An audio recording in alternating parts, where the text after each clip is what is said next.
right, welcome in, boys. We are live. Saturday, UFC Fight Night, Keg Live. Me, Gavin, whoever else wants to show up. Well, we got the Saturday night sweat going all night. We got college football. We got NASCAR going on right now. We got, obviously, the UFC. Bellator later. Our guy Corey Anderson, friend of the show, is fighting tonight. And, should be a fun sweat all day. So away we go. What's going on, Gav? Dude, no intro music? What's going on? No intro. I forgot the intro music. My God, man. Well, at least we've still got an extravaganza of betting today. God damn it. Stumbling out the blocks. Hitting the corner on the first turn. You know what's funny, bro? Like, there's 40 people waiting, and then when I go live, it drops down to 24. Like, it's going to be a surprise on who hosts Keg Live. Like, I'm not sure. Like, you're never going to see another fucking person hosting this show. So, I mean, that's a little surprising. But nonetheless, I digress. So, college football we got going on. Gavin's got to play at the bottom already. Boston College for later on tonight. Interesting UFC fight night. Again, ladies are taking center stage for the second week in a row. You like Norma Dumont.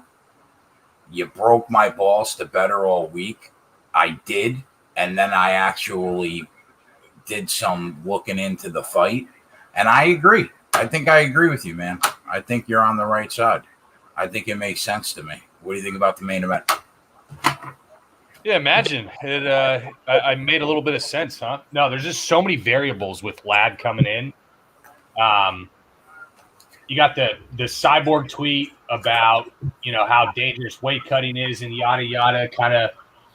I don't know. There's just too many question marks with Ladd off the knee reconstruction, the moving up after the bad weight cut, and who I think is completely outgunned on the feet. Now, that being said, she's obviously, her path to victory is clear in terms of getting her to the ground, and she's pretty good on top. She's pretty sticky, but, Norma is a stout chick. She has got a thick lower half. Her butt and her legs are just so big. She's hard to wrestle down, man. And I think she just brings a pretty good foundational base of better striking ability to if she gets taken down a couple times, I think be able to stand up. But I don't know. I just thought there was a clear value side, dog or pass. And yeah, money, last time I checked, Norma was like plus 103.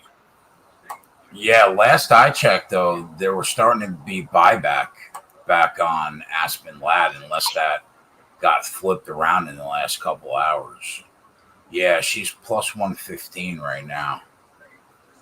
So she's creeping back up to that line that you were able to get her on. College football so far, I only had one bet today. It was Cincinnati. They cruised. Gavin had multiple early bets and crushed. Multiple bets. Me having one or two bets and you having the fucking board littered is not a surprise. Go, baby, go. But yeah, so you did well so far. You like Boston College. We got that going on. We got a plethora of college football games. The NASCAR race for the boys. The guys in the Discord, I identified the best car pretty quickly. The 54 car, John Hunter Nemechek's in it now. But earlier this year in Texas, Kyle Busch drove the 54 car and cruised to a win. No surprise here that John Hunter Nemechek's in the 54, and it's the best car.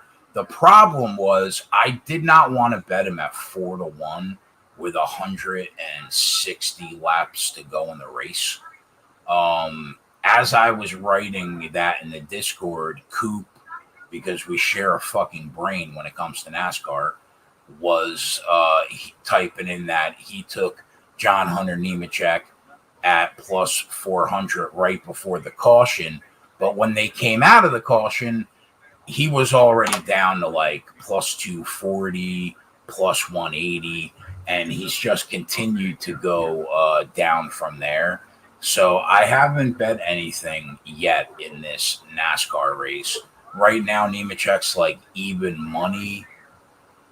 There's still enough laps in the race where that makes me feel uncomfortable right now.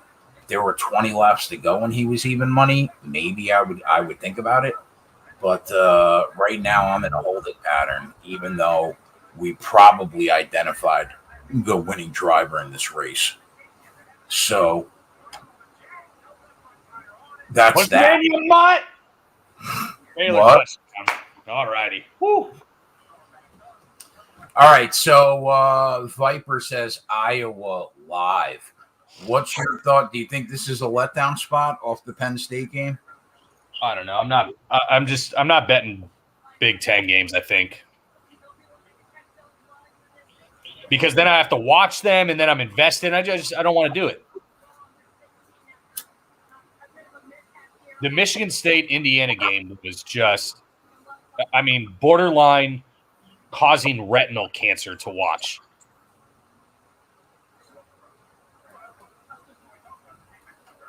All right, so just taking a look at this card, I know it's going to start. Like, actually, it might. You were talking about uncomfortable. I'll tell you, uncomfortable is the 49 different ways I bet on Jim Miller. That's uncomfortable. Well, I mean, I got to tell you, bro, I think I'm in agreement with you that he should be able to sub this kid. So I don't mind it. I took a little piece.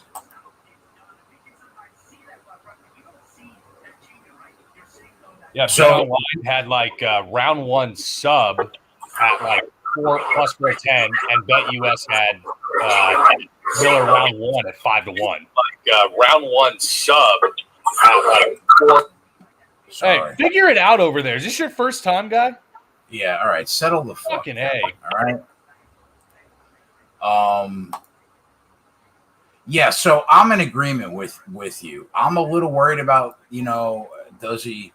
I'm always worried about the Lyme disease. Does he have the Lyme disease under control? My daughter has it, and it sucks. So that worries me a little bit. But, I mean, he seemed okay. And this kid's been subbed multiple times in the first round. So you would think that Jim Miller should be able to get a submission off in this fight against this kid. So you didn't just take him at like plus 180 by submission or plus 200, whatever it was. That's what I grabbed the piece of. You took him specifically to get the sub in round one. No. So I have the big bet I have is Miller minus 3.5. Meaning it goes to the cards. No. Meaning in any finish, I win. I cash. Any finish any Jim Miller finish win, I cash. Okay. If it goes to the cards, I just need when you add up the 3 judges' scorecards, we basically need 30-27 from a judge.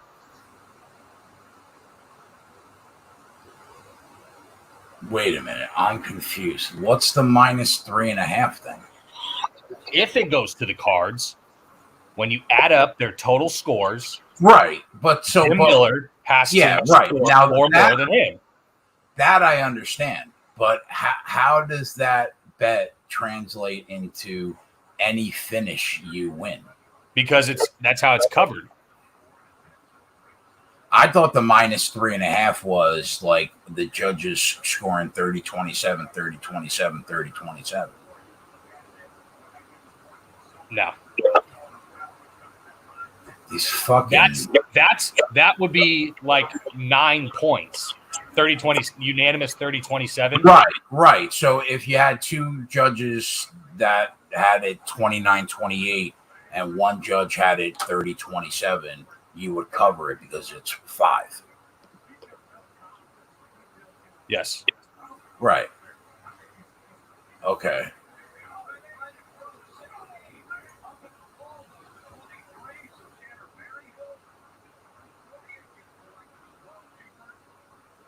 All right, so sorry, I was looking at the NASCAR race. All right, so we both like Jim Miller. Now, what about the other fucking old guy? Do you think Arlovsky gets it done? I have a small bet on Felipe, but I'll tell you what, I don't feel very freaking good about it. Yeah, I don't know, man. I kind of thought that he would be the one leading the dance and pressing forward, and probably win the volume because Arlovsky is just so low volume and stays on his bike. You know, the smaller cage is going to be a little more difficult. I don't know. Arlovsky's he's tough, man, and he just won't go down. I think anytime you're going to give me Andre Arlovsky against not that athletic, less technically sound boxer, I think I'm on Arlovsky's side, and I think that this fight is basically those parameters. So yeah, I think the best way I would classify Felipe is a pressure boxer. Like, it makes me uncomfortable that the whole world's on Arlovsky, though.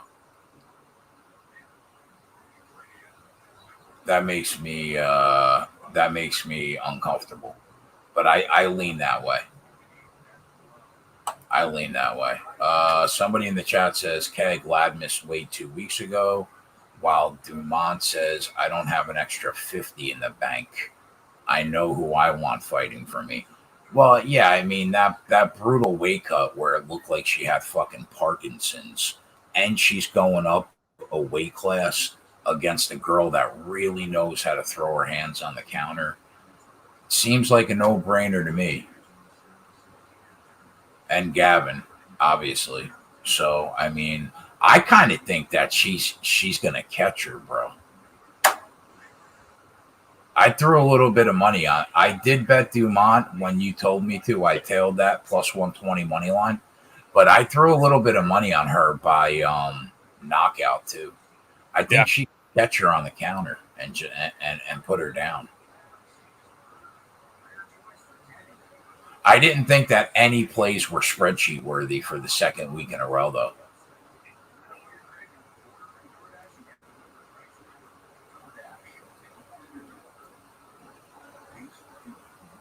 Did you bet this first fight?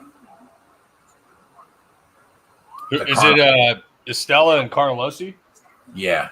No, I'm turning it on right now. But the funny thing about this fight is, look at the two chicks in the ring, and you tell me which one you think popped for USADA. The one that's about to walk into the cage. Carnelossi is a shit brick house or brick shit house, whatever you call it. Like, he's got bigger arms. Huge. And Nunes is the one who pops USADA like before she even fights. She's got bigger arms than most of my friends.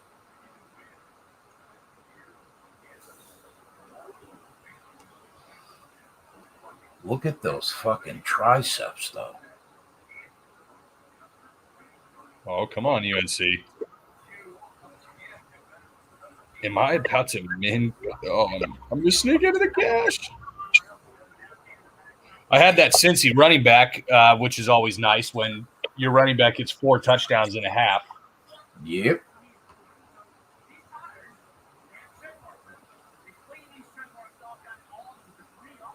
Yeah, so I did not bet the first fight. I did not bet the second fight. Did you bet the Brandon Davis fight, that second fight? No, I can't believe how much money Davis has been taking, though. Like, really? Brandon Davis? Really? He's down like plus 130, I think, last time I saw. Yeah, plus 130.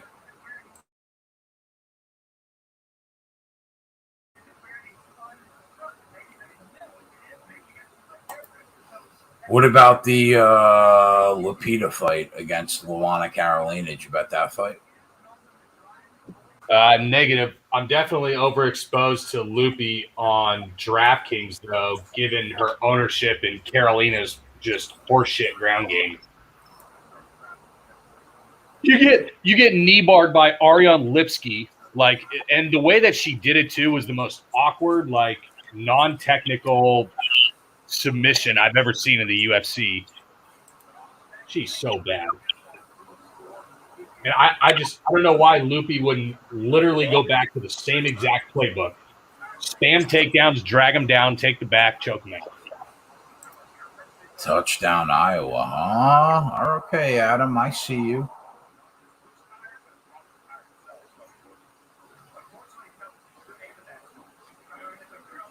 I see you.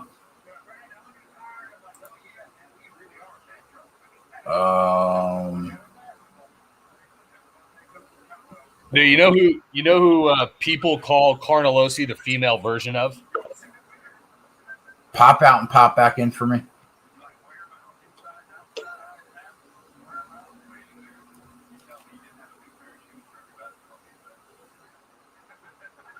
Did Joey have the Red Sox team total over, boys? Is that on the sheet? I'll put it on the board if Joey cashed that Red Sox team total. Let me know. He's cashing the team total? I'm not sure. I'm trying to see.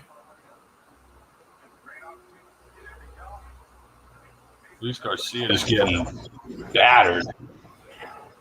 Shake! Yes, sir.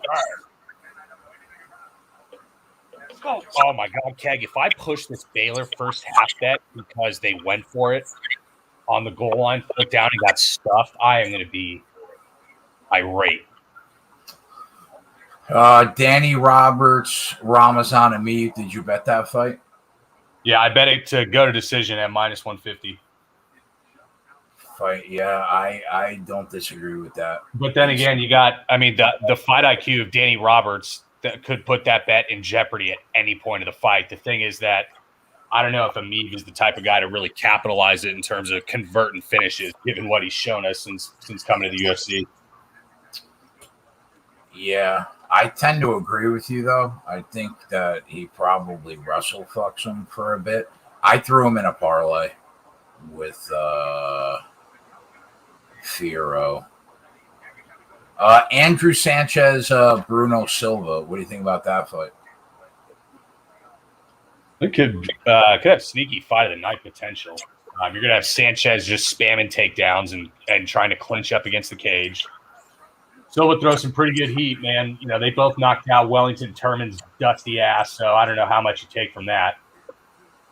I kind of tended to think that Sanchez should be able to stay out of harm's way, though, and wrestle enough to bank 2 of the 3 rounds. I thought, what was his decision line? Because Silva kept taking money. I'll tell you, bro, 2 things about that fight that once I started watching the tape surprised me. I'm not that big of an Andrew Sanchez fan. And I can't believe that Bruno Silva knocked somebody out from fucking full guard. Yeah. I mean, that is stupid power when you could drop somebody in the full guard. I'm just in general. It's one thing to Nico Price up kick somebody's chin on their way in. Like, it's almost like kind of getting hit with the similar strike that Blades got hit with from Derek Lewis and kind of the uppercut to the chin on entry. You know, same kind of thing on the up kick. Or Kevin Holland's ridiculousness. Yeah, Bruno Silva was wild. Yeah, I tend to lean him because I'm not a big Andrew Sanchez guy, but I'm not running to bet that either. Nate Landwehr, Ludwig Klein. I'm on Klein in a parlay. And I thought about taking him by knockout at minus 110. I didn't do it, though.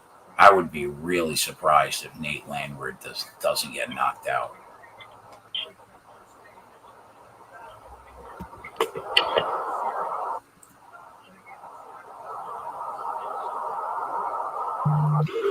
But I didn't bet it. I figured I would rather just take him on the money line in a parlay with somebody else I liked, but I'm not opposed, I guess, to taking him by knockout at -110 because I think that the implied probability on that happening is way better than 52.5%,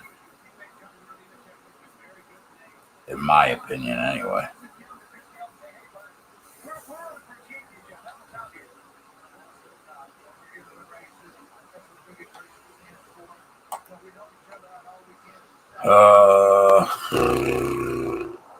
Wow, Baylor on your pick. Obviously, we both like Fierro against Mara Buena Silva. I like her a lot. I think she's live for the finish, too. I mean, if Bueno Silva comes in with that kind of striking defense and walks forward, I mean, she doesn't. She's rolling a pocket trade too. Her fucking head is cinder. It's like it's cemented to her shoulders. She doesn't move it at all. But I mean, when's the last time you saw a chick, aside from like people like Amanda Nunes? I mean, she's only plus 150 to win the fight by knockout. That's crazy. Although I think it's gonna. That's definitely taking the money. I thought it was $2 better earlier in the week. Yeah, it's plus 150 right now. Plus 140 for her to win by decision. What do I think is more likely? Probably a decision, I think, in that scenario. But like, if there's only 10 cents of difference, I'm probably just taking the decision. Yeah. So I threw her in a parlay with. She was the one who just fought. Was it Tabitha Ricci? Yes. Dude, you want to talk about an absolute tomato can? Ricci's fighting one in her upcoming fight.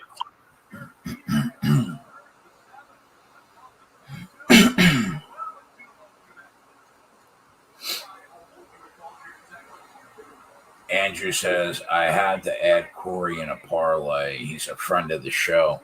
Yeah, I'm looking forward to that fight, man. I can't wait to watch that fight. Keg, what other chick next week did I tell you to bet on? Was it Thursday, I think? Wait, what? I told you I added another bet on Thursday that you should too. And she's only taken 45 cents a line movement in 48 hours. One, Jocelyn Edwards against Jesse Rose Clark. Oh, yeah. Oh, yeah. Well, did you bet it or not, you mutt?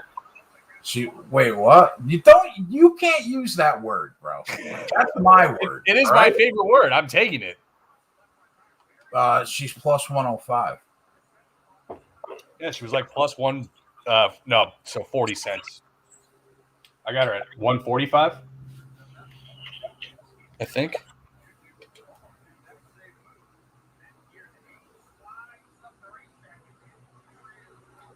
No, 140. Do we have anybody coming to run down John Hunter Nemechek right now? Please, so I can get involved in this race. That would be fucking awesome.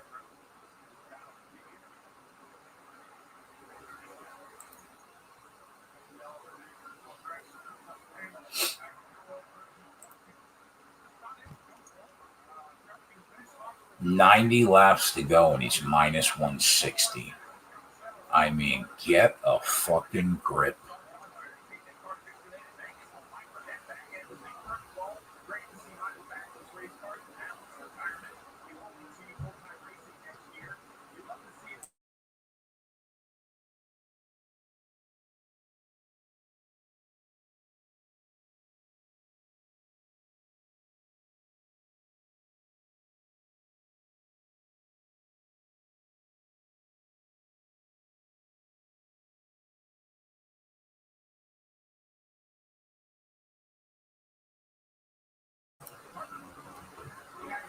Yeah, Dallas. Whatever plays that that we deem worthy of the bottom of the screen, we put at the bottom of the screen. But first time here, welcome to the program, my friend. I also have here's the other bet I have. So I got a small play on Arizona State money line. I don't feel that great about it, in all honesty. But I like that team. Utah is a tough place to play for any Pac-12 opponent, especially at night. And we're kind of buying high on ASC. That's why I just had a small play. We had UCLA money line.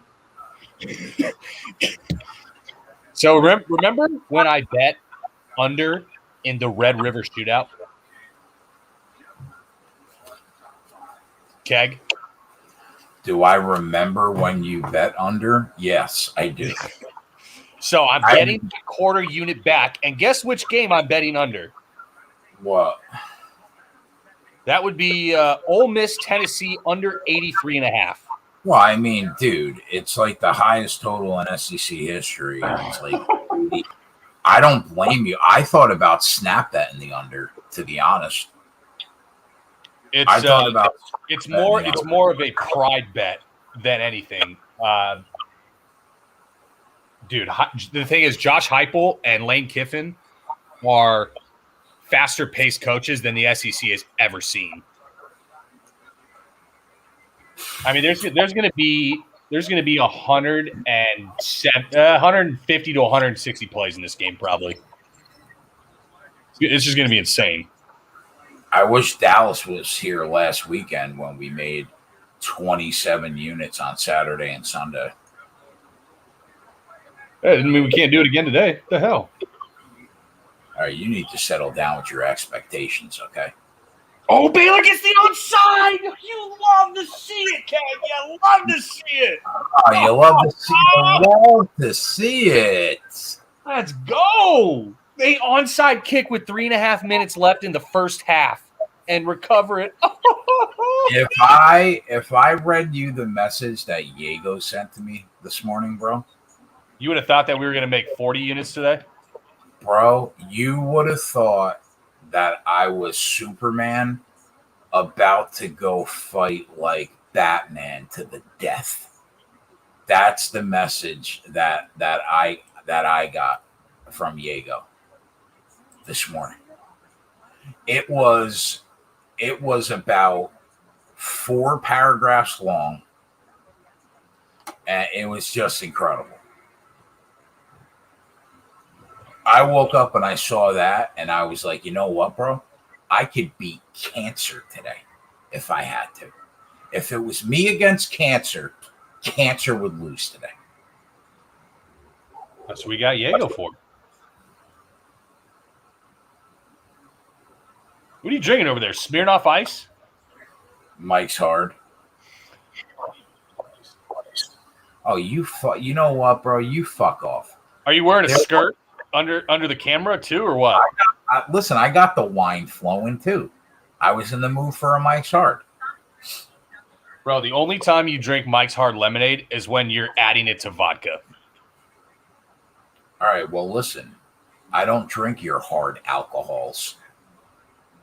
I hit it a little bit harder than I expected last night, so it's only beer today. Oh, it's only beer, you bitch. Yeah. But I'll tell you what, these 3 got rifled down a little bit too easily. Brandon, the real race is tomorrow at 3.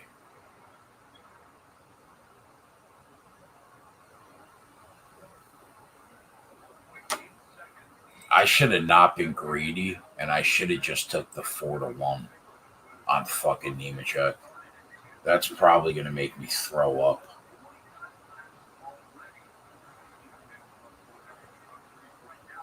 How big is this? Running right at BYU. Let's go.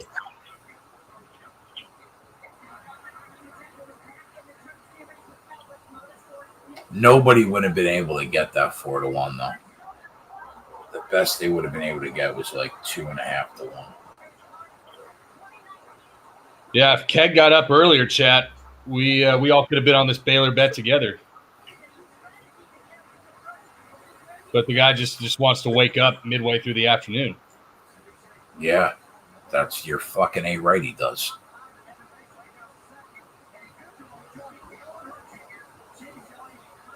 Jeffrey said, "You daughter's field hockey game, sleeping in, you know." Listen, Jeff said I could drink whatever the fuck I want as long as it's putting stuff on the board. That's all he's worried about. So all right, settle down. Touche.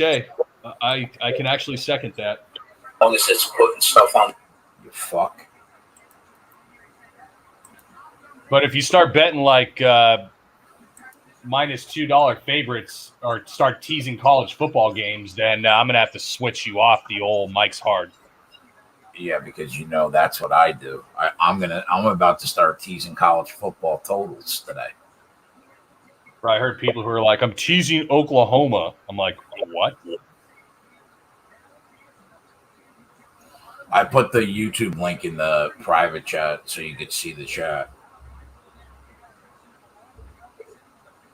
Fuck you, John Hunter Nemechek. Oh shit! I forgot about the UFC fight. Yeah, dude, there's just too much shit on during these Saturdays. I don't even know how the hell we're supposed to keep up.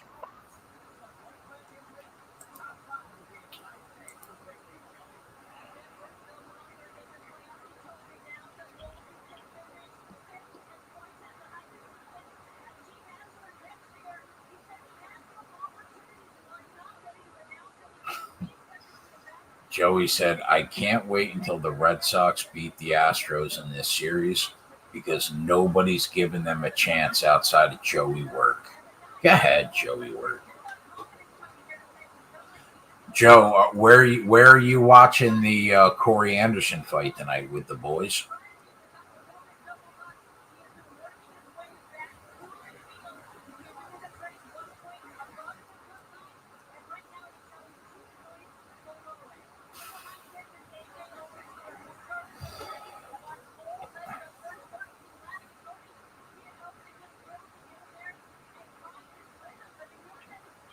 Huge party at my boy's house. Have fun, bro.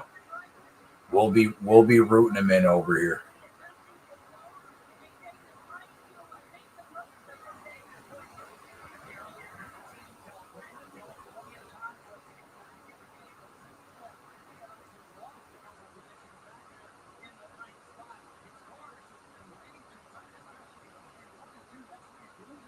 Thought you were a Yankees fan, Joey. Come on. Joey's a fan of money first. Yankees second.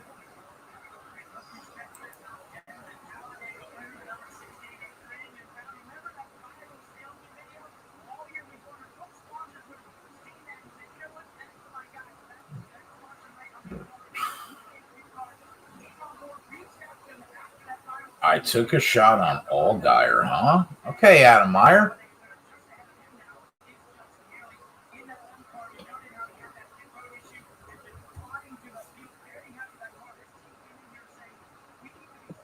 Carnelosi, rear naked choke in the third with 5 takedowns. You're going to need her on that. She is a little bull in the china shop, bro.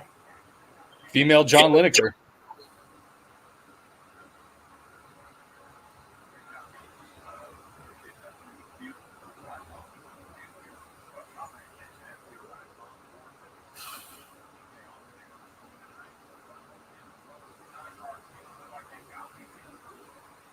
Bro, did you see how that Giants-Dodgers series ended on that final pitch? Yeah. What a joke.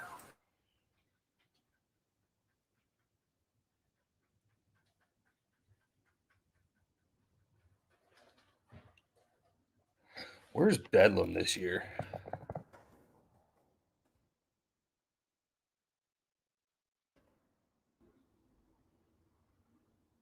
In Stillwater on the 27th. Oh my God.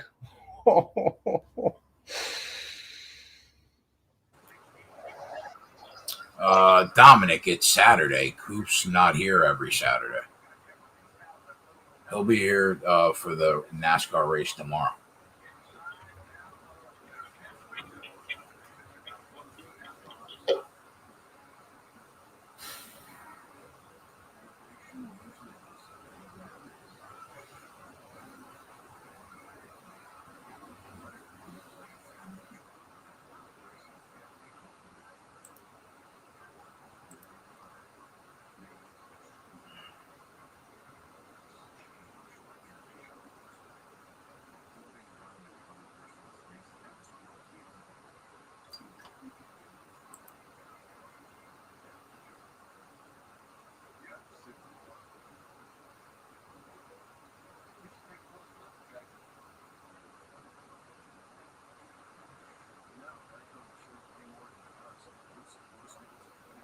Georgia 14-7, huh? That Kentucky team total a 9.5 pregame doesn't look awful right now if you're on the over.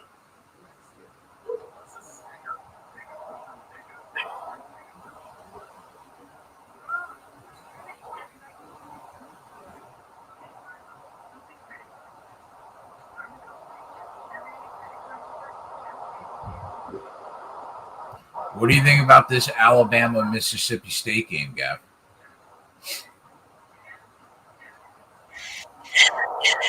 I don't know, man. Mississippi State is just – it's hard to bet Bama. Mississippi State is like one of the best backdoor cover teams in the country because they go down and then Will Rogers throws it 58 times a game and somehow they end up getting there. I didn't want anything to do with it.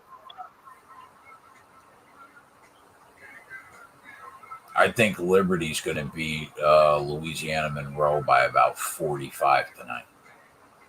Let's hope so.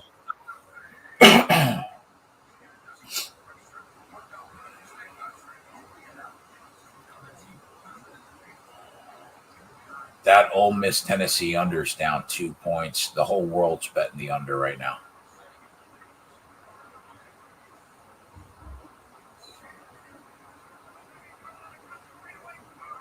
Well, 83.5. I got damn near the best of that. Yeah, I think I saw 84.5 for a day. And then it was pretty much 83.5.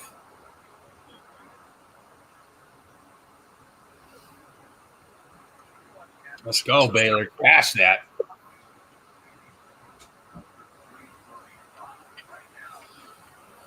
Yeah, I think that Liberty is going to beat the shit out of ULM so bad. How about Spencer Rattler getting benched? How about that? Huh? How about basically being the co-Heisman favorite at the start of the year and getting benched? With arguably, now that Joe Brady has moved on, the best play caller in college football for your Heisman hopes. Unbelievable. And you're about to get taken over by literally a true freshman. Now, was he the number one quarterback or number two, depending on how you classify the kid that early enrolled? Quinn something or whatever. Yeah, but he's still a true freshman. You're supposed to be the freaking Heisman. Vittori up to 145. I guess people just think that he's going to just grapple Costa the entire time. Yeah, I mean, I tend to think so too. I definitely think it's that's getting close. I mean, that's getting close to Costa betting territory. I think it's Vittori's fight to lose. I mean, as long as he doesn't get knocked out on entry, which is definitely an if when you're throwing fucking haymakers like Paulo Costa does. But, man, if he can get inside, it's definitely his fight to lose. What do you think about Arizona State, Utah tonight? You got to play on Arizona State money line, but like I said, I don't feel great about it.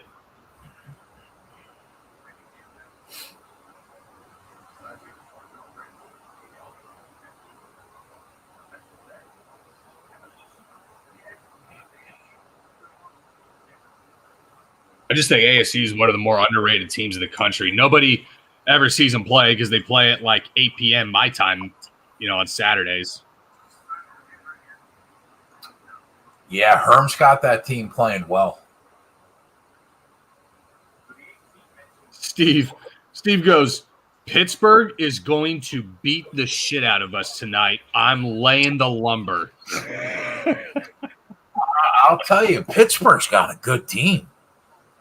Yeah, well, I mean, Kenny Pickett is one of the 5-10 best quarterbacks, if not one of the 5, definitely one of the 10 best quarterbacks in the country.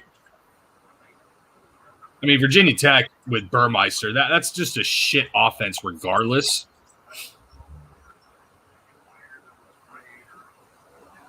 $21-0 Pitt.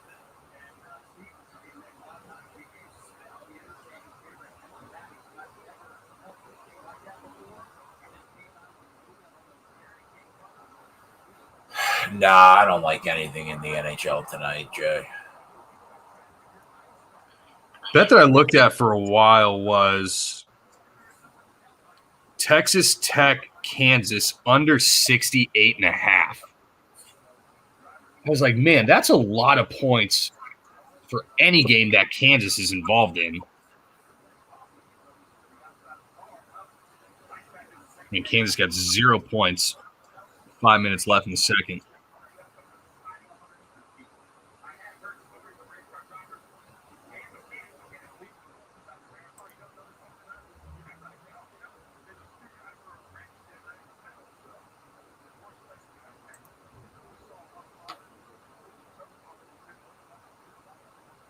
Oh, this is backer Allen Davis. Yeah.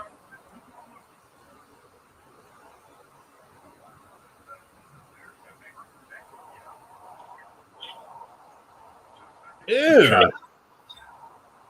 I'm trying to pay attention to this race right now.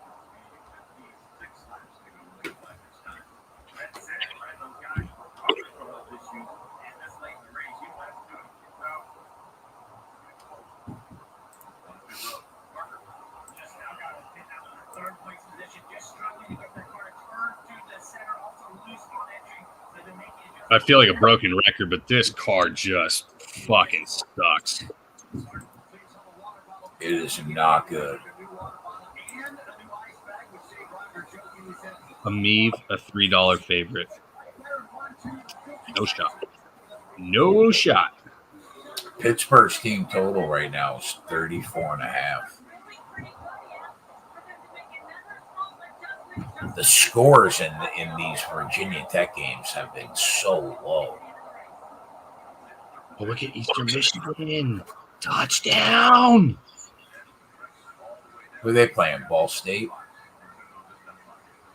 Yeah. Whoa.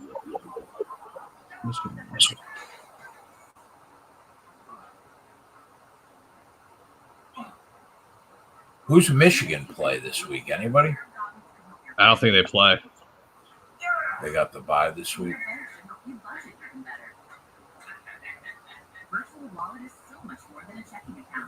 Dude, Colorado, Arizona is 6-0 at halftime.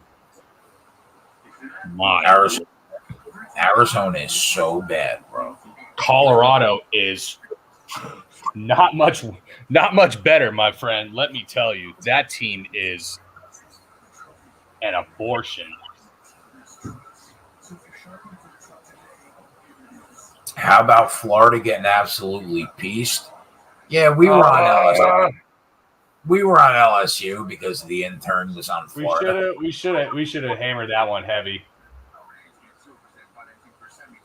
I mean, it was, man, just without Keyshawn Boutte, dude, I was just like, I don't know what the hell this LSU offense does for offense. And they just stuffed it in Davis Price's gut 36 times, and he ran for 230 yards, 4 touchdowns. Like, Jesus mercy. Sometimes the intern just guides you, bro. When you are blind, he shows the light. Brandon said, Sounds like a religious. He said, who is the intern? Cola, I mean, have you watched the show the last 7 weeks? Cola, out to fucking lunch over there, mate. What's going on?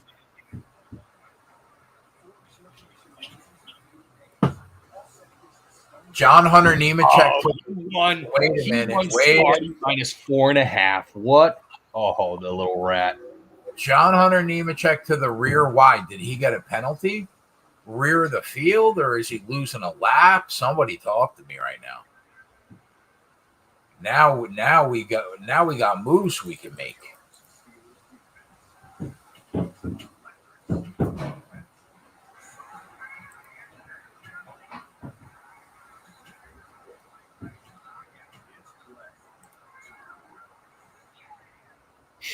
Boynton last 30 up 18 units. Like, just another day. This fucking guy.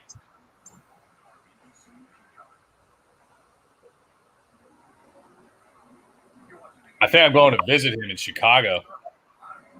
Motor Speedway. And the 54 slow on the racetrack, but that's because he's serving a penalty. They had a crew member over the wall too soon. Steve, a mistake you just can't make this late in the race. Well, Brad said it, right? You can't make mistakes on pit road. The pit crew guys, you have one pit stop. It's a little bit different. The fuel guy, rules for everybody, but the simple fact is when you're allowed to enter your pit box, it's one pit stall for most of those. For the pit crew guys. Good old Johnny Nemechek. Too soon, so therefore tail end of the longest line. So, 54 has been really fast out, clean air, as we've seen. This is someone, though, John Hunter Nemechek, not racing for a championship. How aggressive is he going to be as we go back and race these last 50 laps? I think he wins the race. He's going to be coming. He's got the best. Calling it right now that he comes back and wins this race. 54 is the best race car here, and I believe we are getting ready to see a show. Okay. I've got. My ninth one. Steve Letarte said he's still winning the race. 53 laps remaining. They have enough fuel. They can make it all the way to the end of this race without having to come to pit road once again. What about the odds? Are we going to get a discount on the odds? They're going to go around again. All right, so he's starting 18th, boys. It looks like. I mean, 53 laps to go. He's the fastest car on the track by a fucking mile. I mean, he could definitely still win this race. Definitely. What I want to know is what do they do to the odds? Oh, 5-1, but it's locked, huh?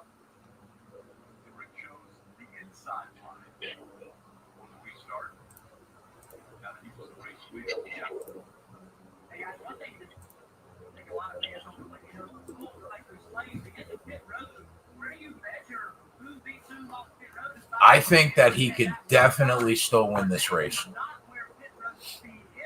I got to see what price I can get on him.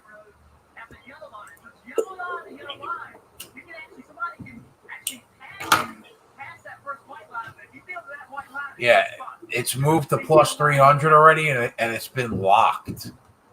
I mean, you can't make it up. You love how they move the odds like for 5 minutes while you can't bet the race. Yeah, those cockroaches. Fucking bums.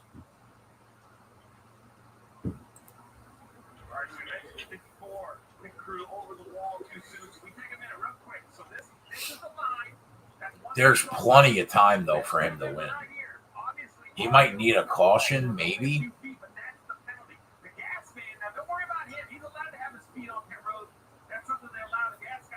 Also took Braves first 5 money line. Just riding the Max Fried gravy train, baby. Go ahead. Daniel Hemrick. Danny Hemrick is a car to watch, too. Looks like he had the second best car on the track. That 18. Looks like now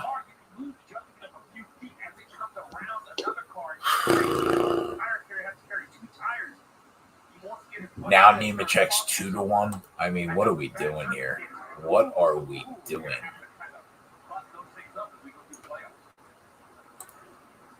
It's like every time I say he could win the race, they drop it 100.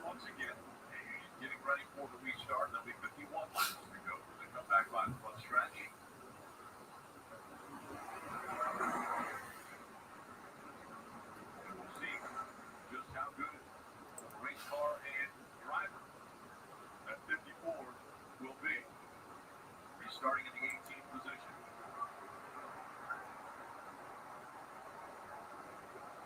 Up through the gears, and the 18 of Daniel Hemrick getting a little shut for Austin Cindric in the 22. Back row puts him out in the first. Did he? I think that's some shit. Yep.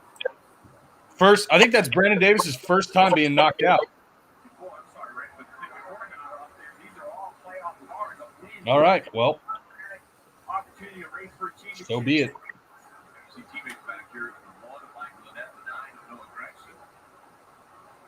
Godinez, Carolina. Yeah. What college football we got on right now?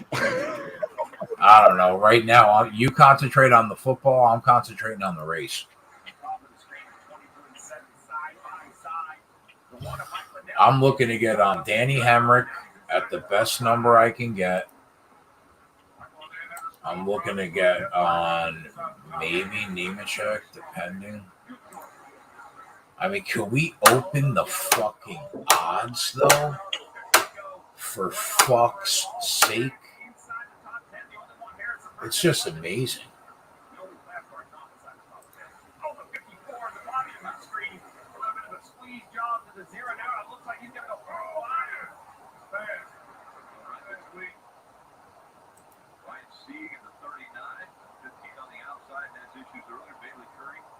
Yeah, Nemechek is going to go right through the field like butter. The only car that can even stop him is Danny Hemrick, and that's a stretch. And if you get a caution, forget about it.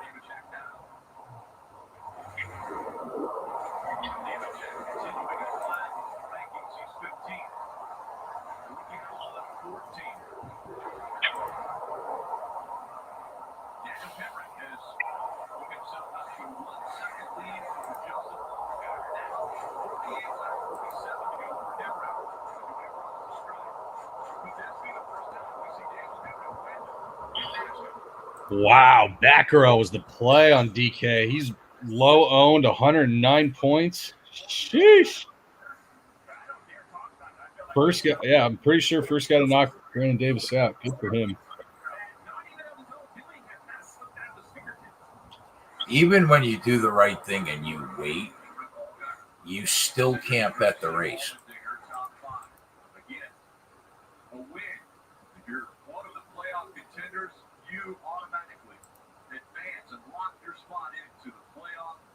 Championship 4. If you think of all the runner-up finishes that Hemrick's had, I mean, this is incredible. But the question becomes, is he thinking about trying to win? You know, am I going to be able to crash that crash race or am I going to lose another? That's the confidence of the race car driver. So, you know, Dave Rogers is talking him up right now. Saying, we're doing great. You're hitting your marks. Keep going forward. Because he's capable. It's just, he's got to say this. To spend some time with Daniel Merrick yesterday, and I asked him, do you ever get tired of people asking you, when is the win going to come? He said, honestly, no. He said, if I was in all the media's position, I would ask the same question. We've been in so many spots to win a race. We've got all the laps.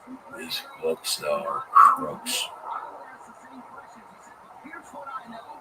I walk away from the racetrack every day knowing I gave my best. I tried my best. I studied my best. I did everything I could to win that race. Today, I walk away and I say, I didn't give my best. That's why I'm starting to question myself. I continue to give all I can every day, and eventually I know that one will come.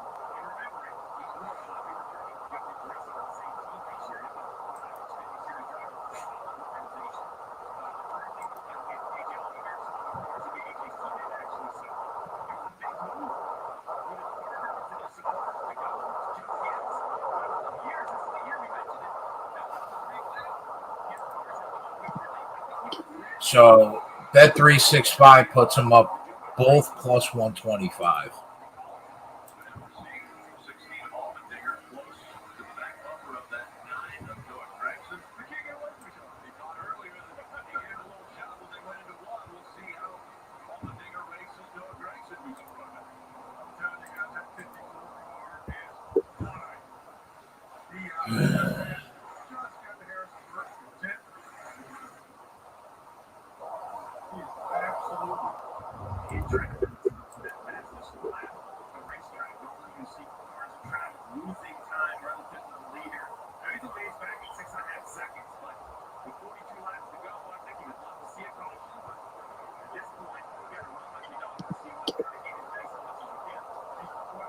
I think if we don't see a caution, Daniel Hemrick is going to win this race.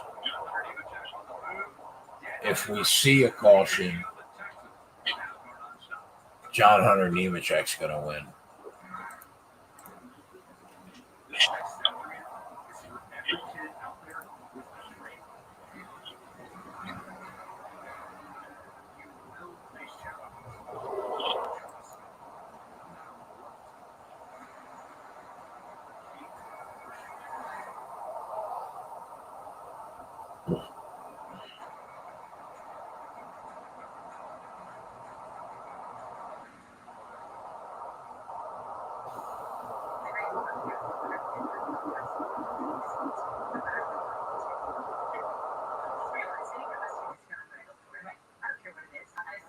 Is that my background noise?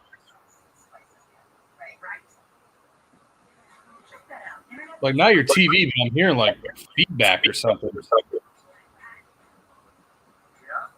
Yeah, that's your background noise.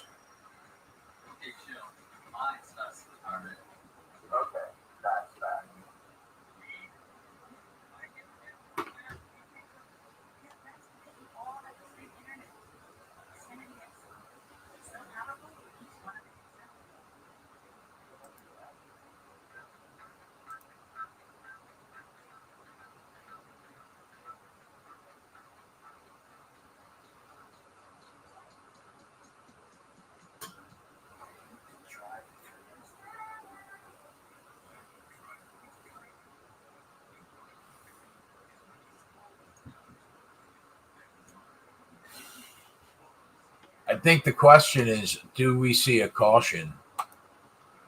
If we don't see a caution, Daniel Hemrick is going to win this race. If we see a caution, Nemechek's going to win this race. That's what you're betting on here, boys. Couldn't even get a piece of Daniel Hemrick. I wanted to take him at 5-1, but they kept it off the board too long. Now he's minus 270, and Nemechek is plus 175. It's all going to come down to the caution because he is 6.9 seconds behind him.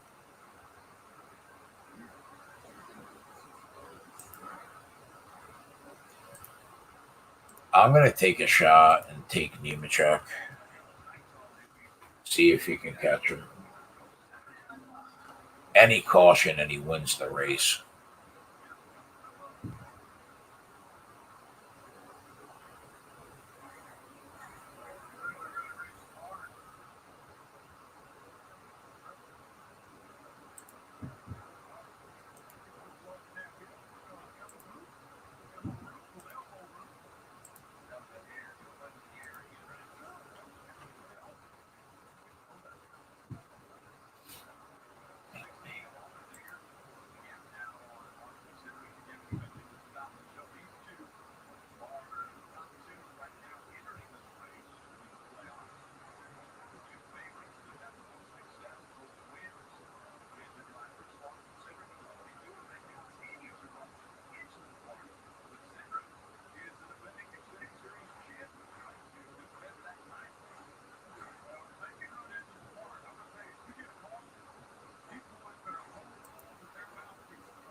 What are the odds on? I'm taking Allgaier, boys, at 9-1. That's the move.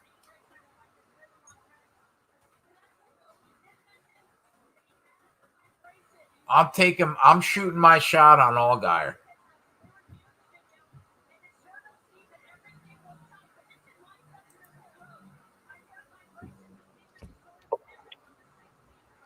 Allgaier hasn't been running the ball well for BYU, though.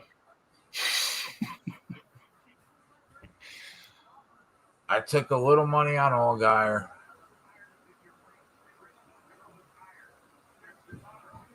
The running back for BYU's name is Tyler Allgaier.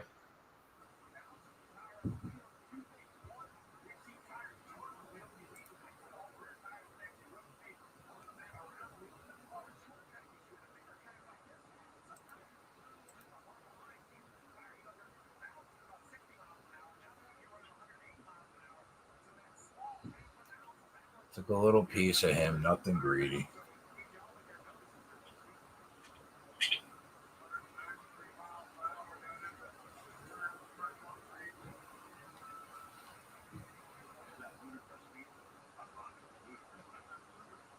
I just don't think anybody's going to catch Hemrick.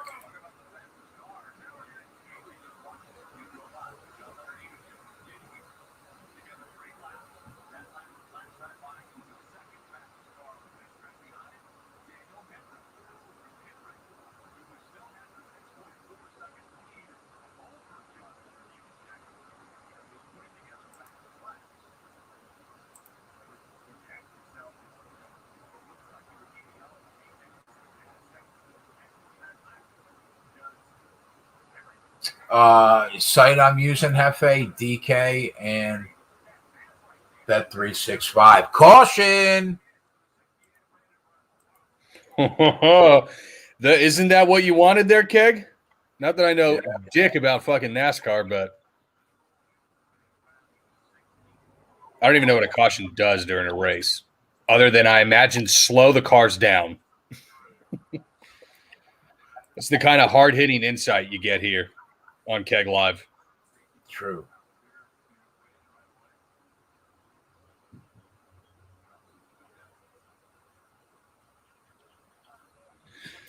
I'm actually going to, while we're doing this, try to also be doing NFL DFS so that I don't wake up hungover at 9:15 and try to crunch all my lineups in 45 minutes. I mean, I don't hate on that.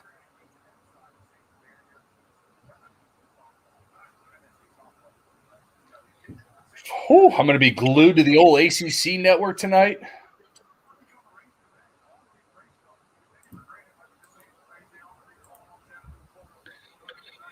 I need a little more action in college football tonight. We'll scratch the itch.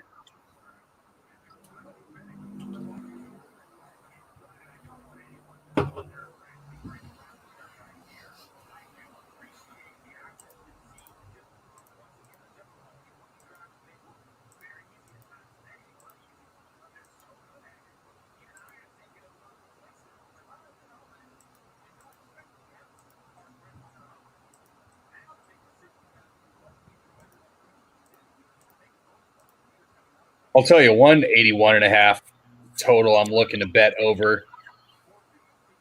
That would be Presbyterian and Davidson.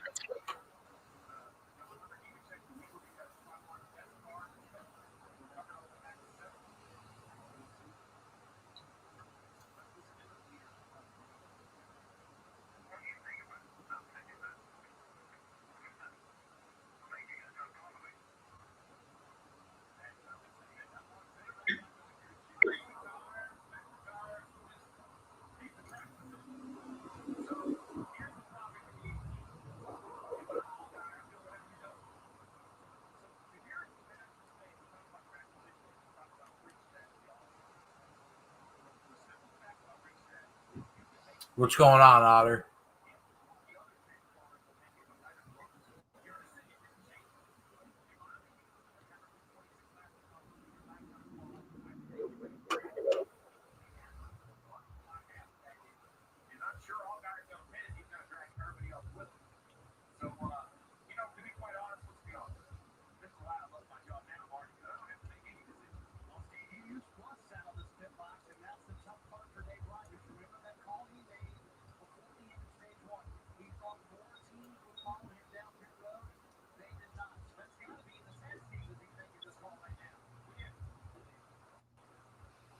Viral, I have to look into that, my friend. I'll look into that tonight after the show. Another one of these college football bets, Keg, that I think cashes, but it doesn't get me super warm and fuzzy to bet is K-State getting the 7 at home against Iowa State. K-State. I got 2 hours. I got 2 hours to think about that one. That could end up a bet. All right. Everybody went down pit road, huh? What a shit fest this race is now. 54 gets out first. Only took 2 tires. Everybody else takes 4. Wow. Just say good or bad for us. I have no idea. You guys in the syndicate. Because I know the syndicate got a portion of that bet too. They some of them tailed Coop when he took him at 4-1. I thought that price was a little low for me, and I never got the option to take a good price on him. So I still don't have a ticket in my pocket on him. I would assume that these odds maybe open up one more time though, especially because he took 2 tires. So many possibilities.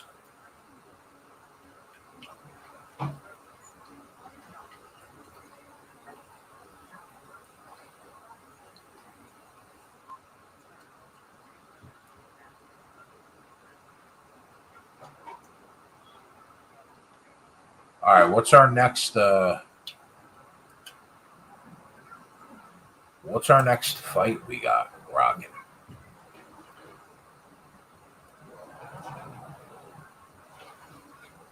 Lupe Carolina. Lupe Carolina, whatever.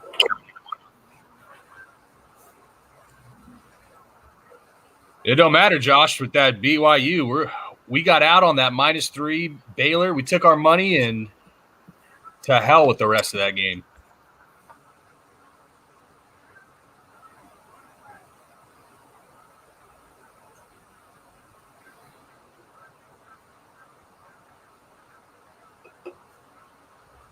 Another interesting note in that race was on that last green flag run, about 20 laps in, Hemrick became the fastest car on the track, and John Hunter Nemechek was the second fastest car on the track.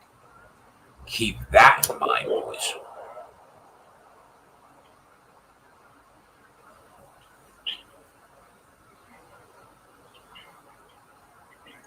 It should be Nemechek's race to lose, though.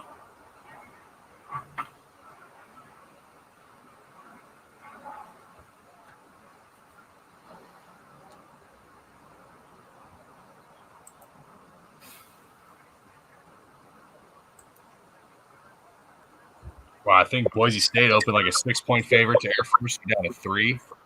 Yeah, on the blue turf. They just haven't been as good at home this year as they have in previous years.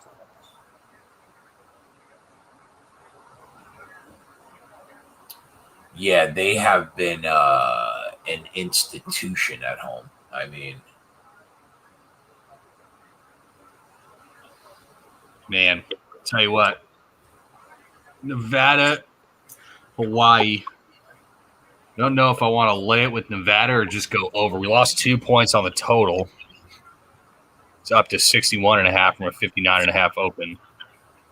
But Nevada down from a 15.5 to a 14-point favorite.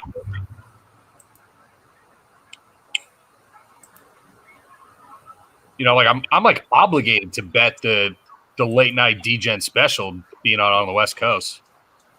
who do you like in that one? Kind of like Nevada.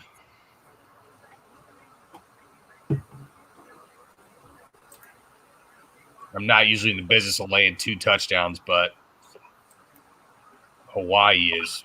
Oof.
I'm going to look at this Miami UNC game because I don't know how Miami comes back from this.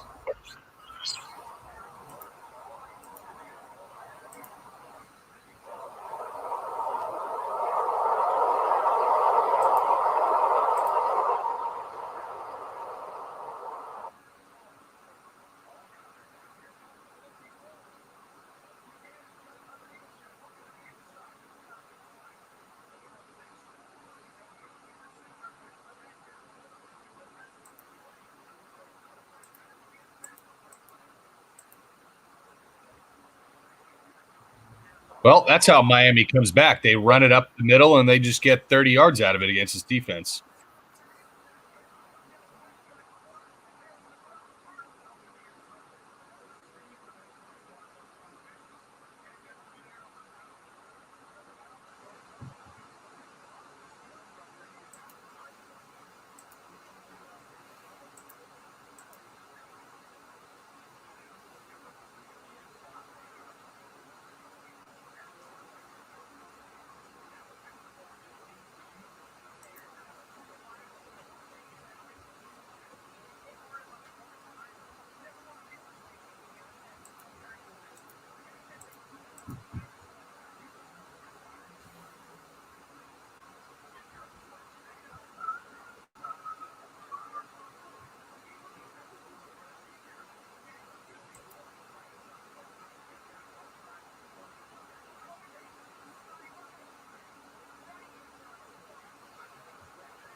Yeah, someone's asking if I like the Braves. I bet a first 5 money line.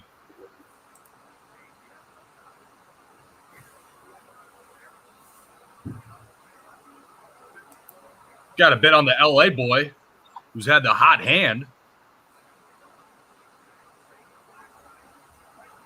That's not why I bet on it. Just so the record clearly states.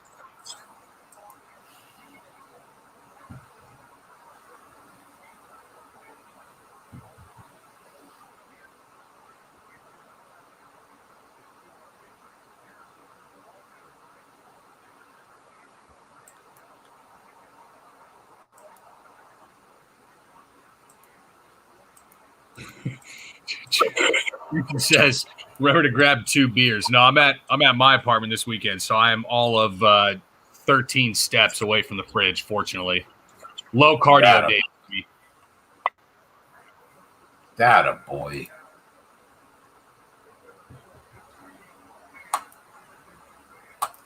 Yeah, it looks like I should have took that 4-1 on Nemechek when I could have. Looks like he's gonna win. I identified it, but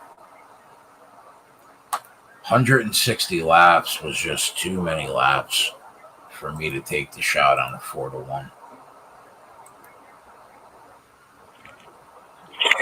I need Miami to get into field goal position.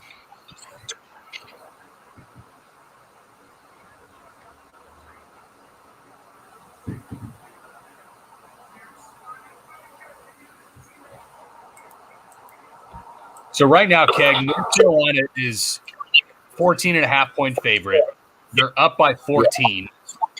One of Miami's scores basically came from an interception from Howell.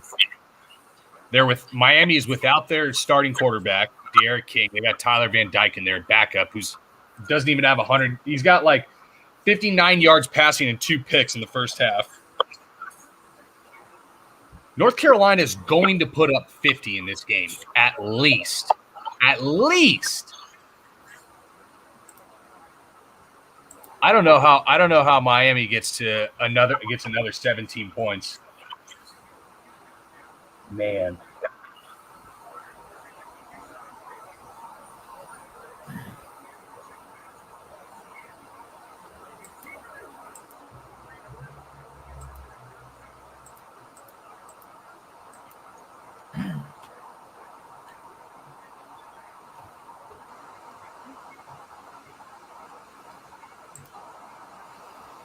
North Carolina money line third quarter, even money.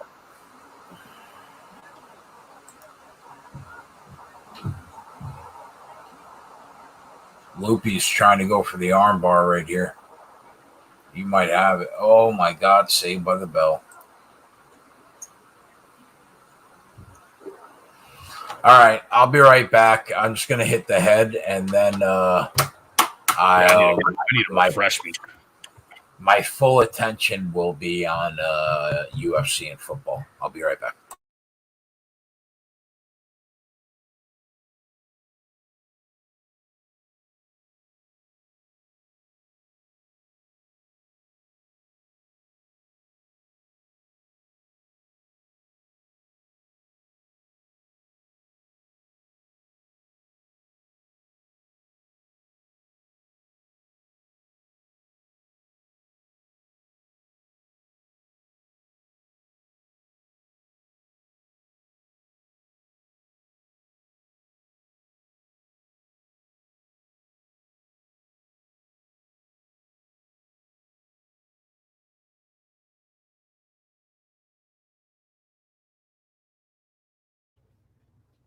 Wow, Carolina team total over 45.5.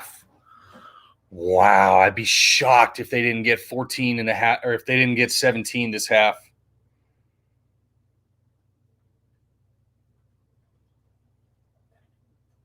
Shocked, man. And especially if Miami can't get anything going on these, see, they're just this backup running back. There's no way that Miami can get enough going. And the question is, does any energy that the defense have deflate from Miami on that side? And because we've seen Carolina run it up on some teams. They don't give a holy hot damn.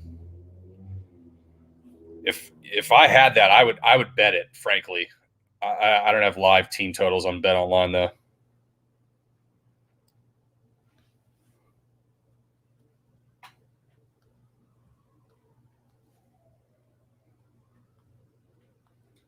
Wow, Van Dyke runs it on the 4th and 10.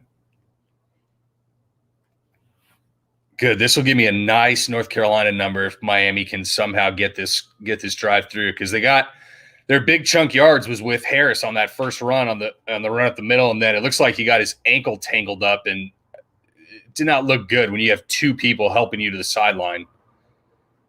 Like, one person helps you to the sideline. It's like, all right, yeah, this fucking hurts, but I can still move. Like, you got a guy, you got an arm around each guy on each side. Like, it's a tough look. I don't know if Harris comes back.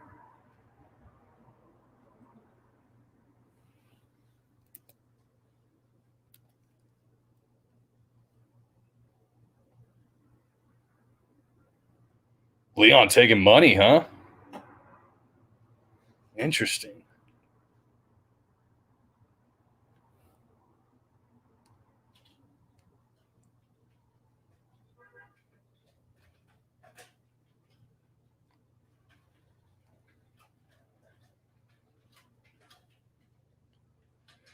Yeah, the only worry I have with the Braves is that, Corey Knievel, I'll tell you guys something that, a lot of people are like, who is this guy? Where did he come from? Dude, this kid was the closer at Texas and was shoving as a freshman. Like, I've known about this kid since he was 18. He can pitch, and he has phenomenal control for a reliever, and a good mix. He's a solid pitcher. He's not just some bum, off the street.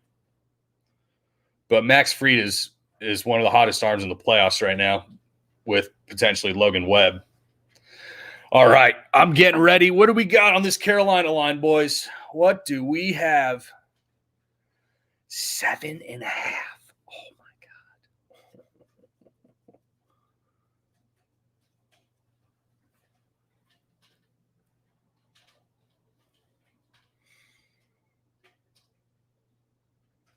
Or, wow, +6, third quarter +6.5, +110. Oh, mercy.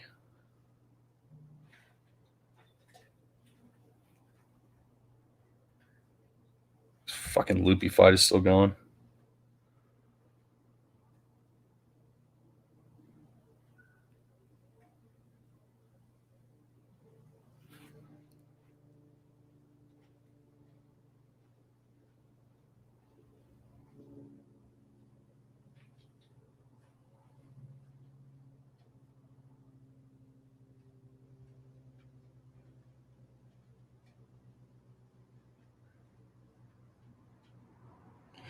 Yeah, Jonathan, especially if Miami is gonna score, if they are gonna score, then that team total going over, it will breeze.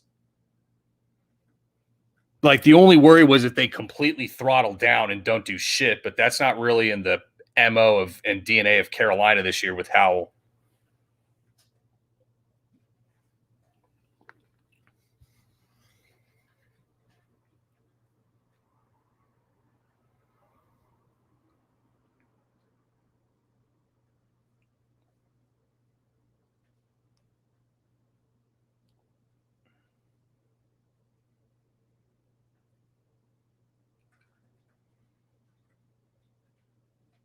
Oh, just moved to 9.5. Wow, someone must have hammered that 7.5. Fuck me.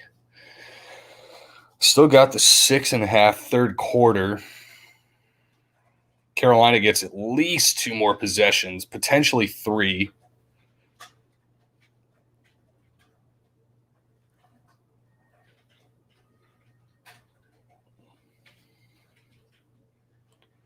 Tell you what, like, I might even just take like a DGen stab at Carolina third quarter money line plus 400.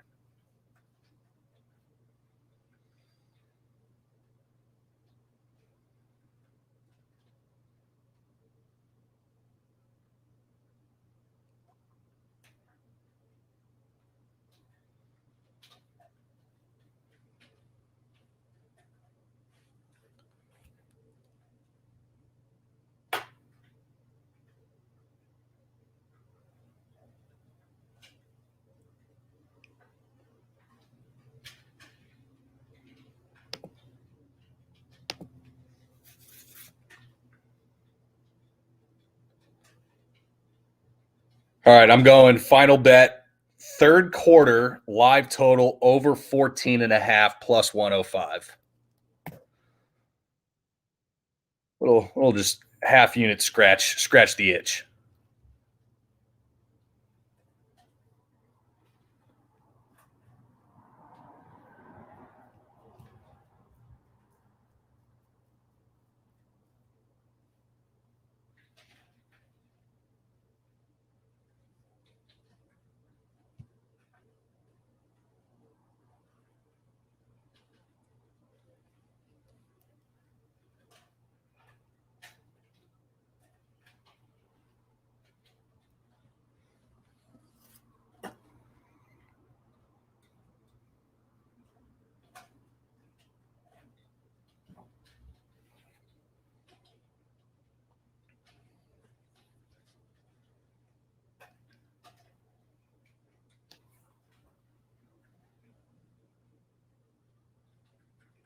Oh, look at that. Total just jumped to 17.5. Does Carolina get a big play right here?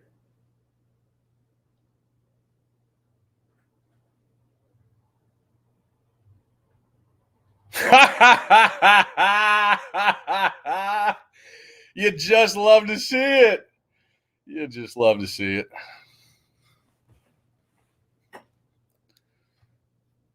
You know what? Just because Keg couldn't pinch it off fast enough, he's going to miss.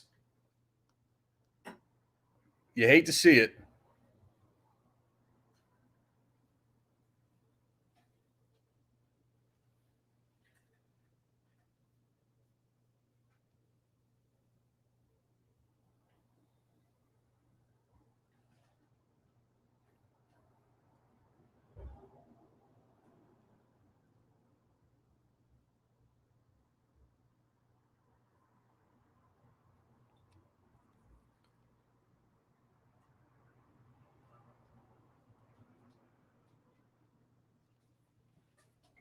Is anyone watching this loopy fight?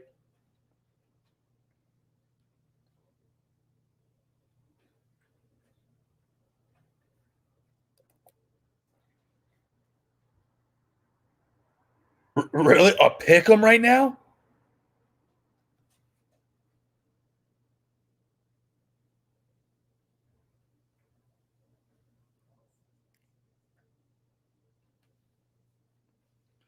God, I'm such a pussy for not betting that plus 400 UNC third quarter. Such a pussy.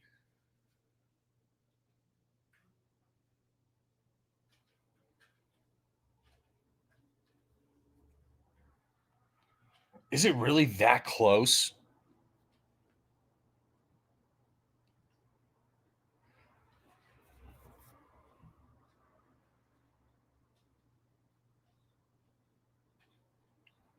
Bro, Sam Howell is just literally a DFS cheat code.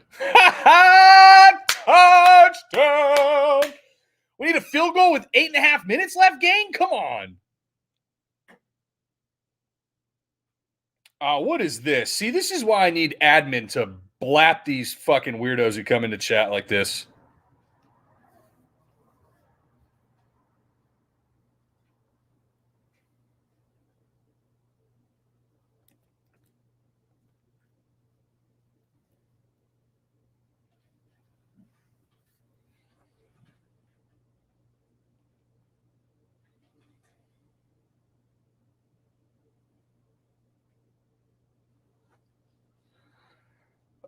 Swapped off the nuts in college football to a min cash line, or probably like 3x, but you fucking rat bastards.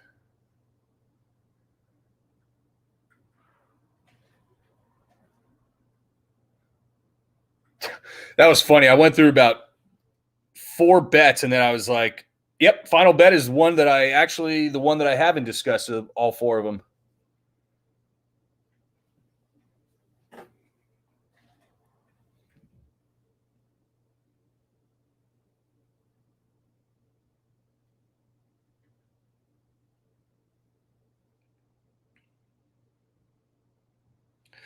God, dude, I love Sam Howell, man. Like, he lost all that Heisman steam early when he had the shit game against Vatek, but now that he's got going and he's running a lot more this year, man, he's such a tough son of a bitch. He doesn't really have any tool that stands out on paper, but man, he kind of has that kind of Dak Prescott makeup and mold reminder to me.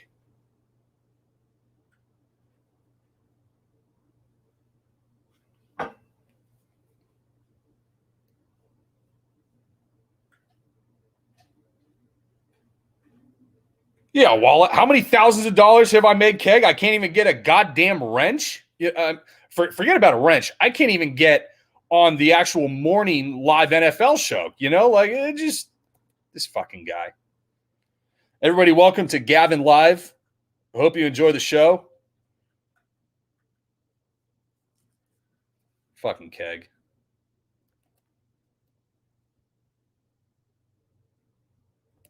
This is going on your invoice, Keg.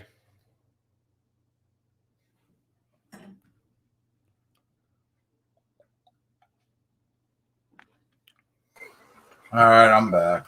Oh!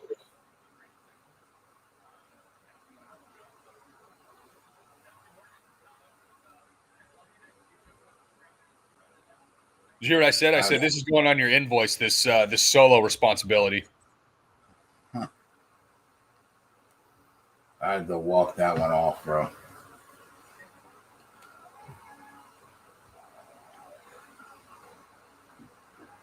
It's super frustrating when you identify an edge and you get greedy because you want a better price and it never comes.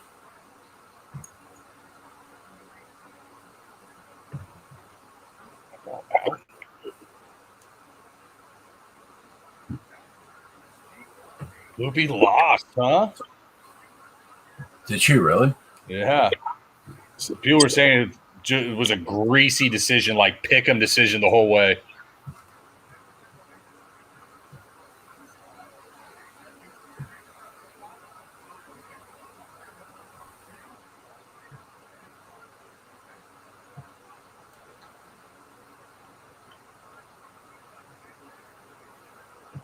Okay, Brandon Davis had 2.8 more DraftKings points than you and I did tonight. That's not that good.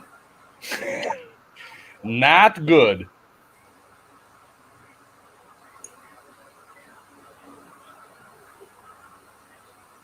Is he... Yeah, knee down. I fired a live in while you were on the throne. Did you? What was it? I'll throw it at the bottom. Carolina, or in the Carolina game, the live third quarter over 14.5.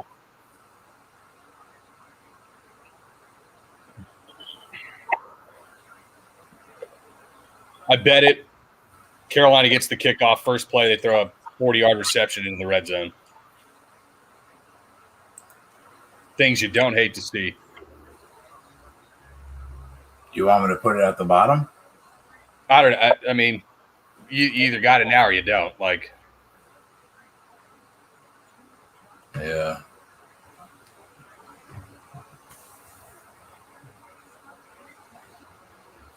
Oh, God.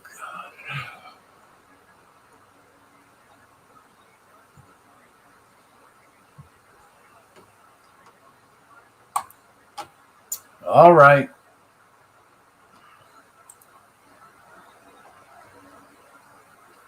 Miami in the red zone for the cash. Come on, you mutts. Just give me some points here.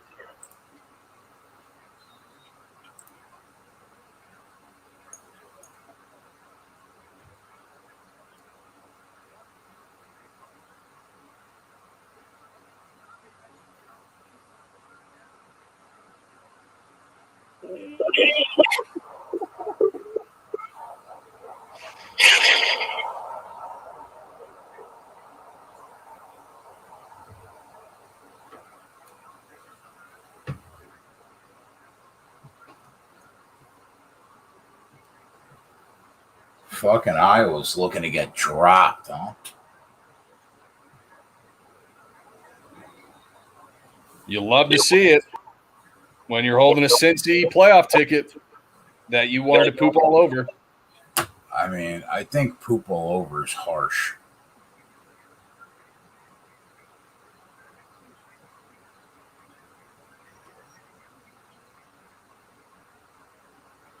Fucking Pittsburgh. They're just taking it to him.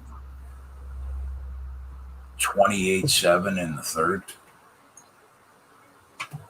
Yeah, Virginia Tech is not a good team to play from behind with Burmeister.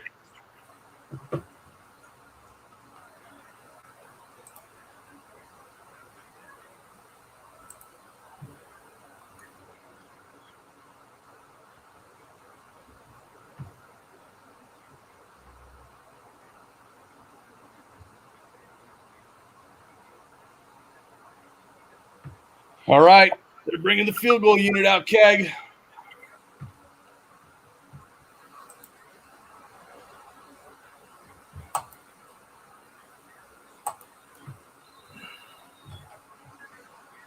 I gotta make some fucking money today, dude. 42-yarder. This guy's definitely going to shank this kick. I'm just sitting here in fucking purgatory right now.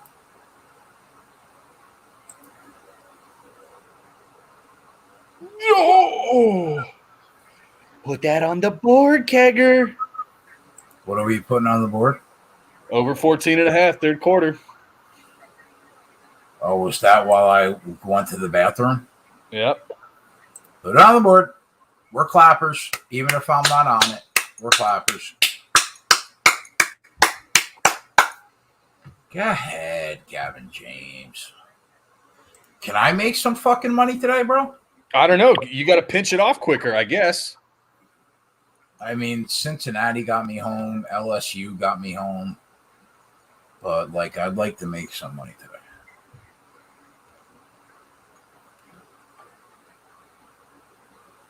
If Carolina goes down and scores a touchdown, I'm going to be irate that I didn't take. I was talking about them third quarter money line plus 400 after they gave up that opening touchdown. Then they tied it. Now they're down 3. They could easily go down and score a touchdown at 4-1 odds. I think, Jonathan, did you get on that 4-1? I thought someone said they jumped on it.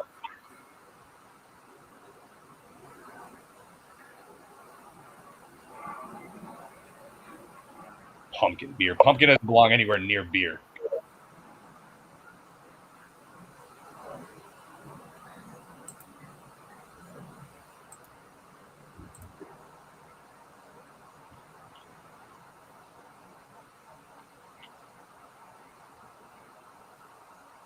Oh, yeah, you took that 45.5.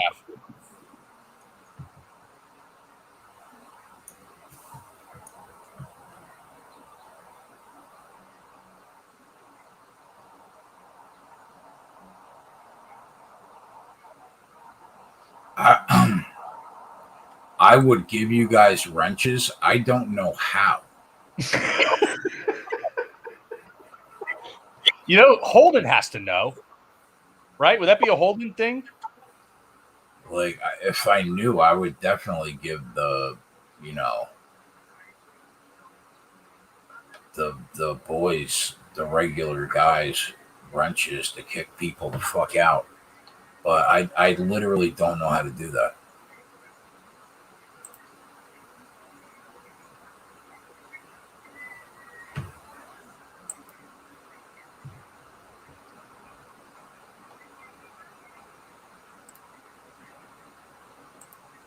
Wow, we are cruising in college football today, Keg. Cruising. Love to see it, bro. Oh, Colorado stepped on the accelerator. Now they're up 27-0. They scored 3 touchdowns that quarter. I mean, Arizona could potentially be the worst FBS team in the nation. Yeah, I think it's them and Kansas for worst Power 5 for sure. Yeah. They're fucking awful.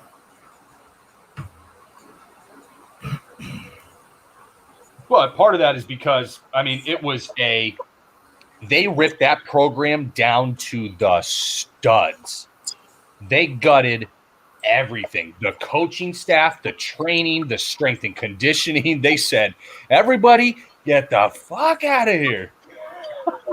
So it's going to take time for them regardless. But you at least see kind of the plan and having some conviction in what their vision.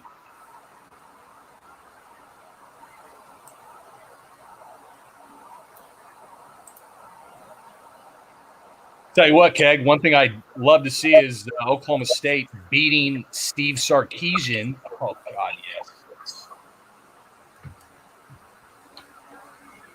Yeah, I like to see that too. Sark. While he's the coach of SC, he wants to be an asshole and be a drunken fool and be an idiot on the SC clock. And then resurrects himself at Bama, and now is the Texas coach. I mean, yeah. I hate Sark so much.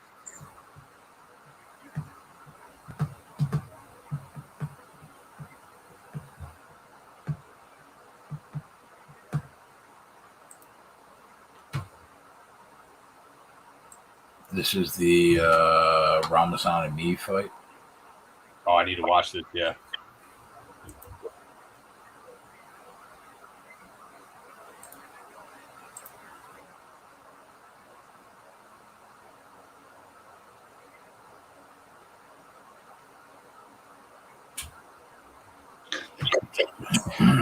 Takedown accuracy, 29%. Ooh.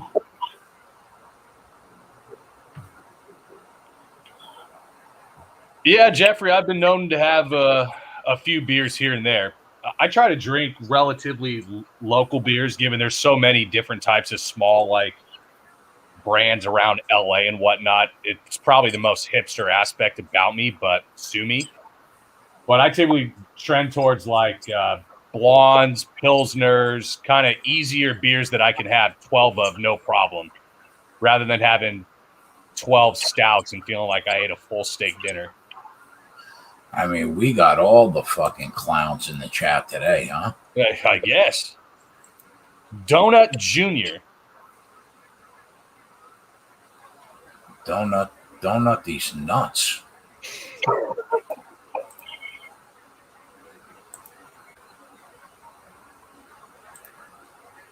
Yeah, so I'm on this fight.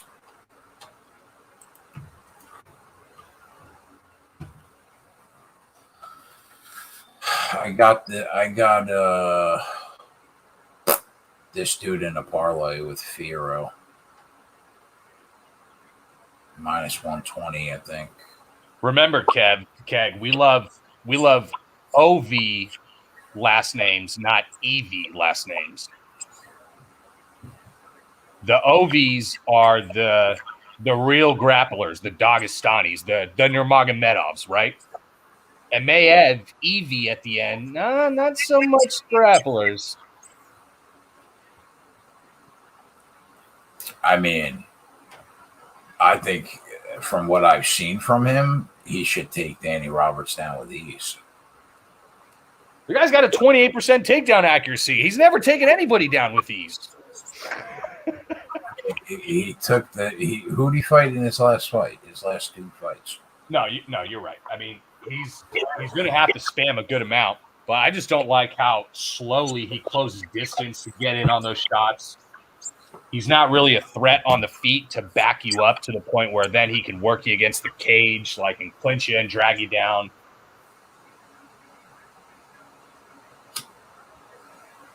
I'll tell you what, if Chimaev loses, Keg, I might need to sleep on your couch for a couple months. Fuck you, bro. I know what you do for a living. I'm surprised I'm not on your couch for a few months. Because this is what you would listen to. Sirens all day, just...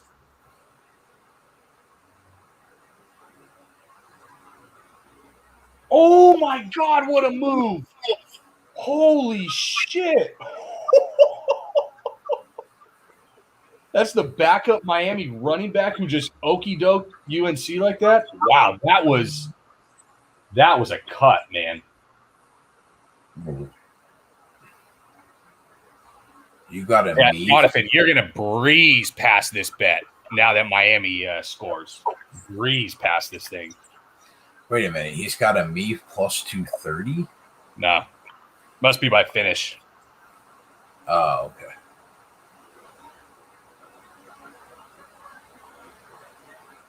No, Jeff. I'm just messing around, dude. I'll fuck with people for sure. But I'll tell you what. If I don't know how many shows you have watched, but I have a tendency, as I think Chat and Keg can attest, that I will die on food and drink hills like nobody you have ever met. Fucking horseradish. In the mashed potatoes. East said it's a lock that Jay has plastic covering on his sofa. Not me, but both my grandmothers did. Both of them. Like, if you sat on the fucking couch in the summertime in my both grandparents' houses, I mean, you stuck to it. It was fucking disgusting. Fucking Italian greenhorns. Yeah, B-Rad, did you see that cut, dude? That was... that dude put his foot in the ground and was gone.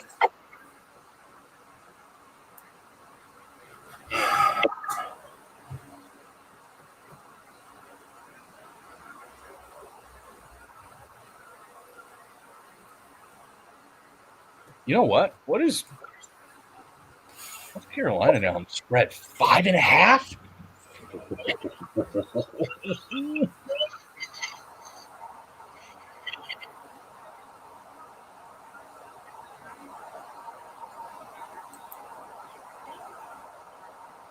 I don't like that they just got gashed 2 drives in a row on the ground, but that, I mean, I don't know how many.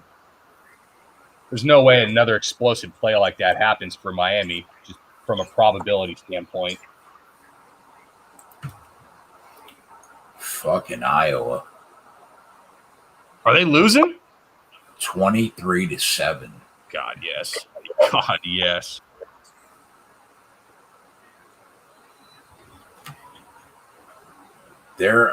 It's amazing how bad their offense is to be 6-0 and ranked second in the country. When you think about how bad that offense actually is. Yeah, well, I mean, dude, they're number 1 in the country in net turnover margin. They're like plus 15. North Carolina's -4 right now. I know. I'm betting it, Keg. I'm betting it. Are you betting it? Yeah, I'm betting it. Well, I guess I'm fucking betting it. Well, hurry the hell up. Come on. I gotta put that game on. Where are they? Right now? Hold on. Oh my god.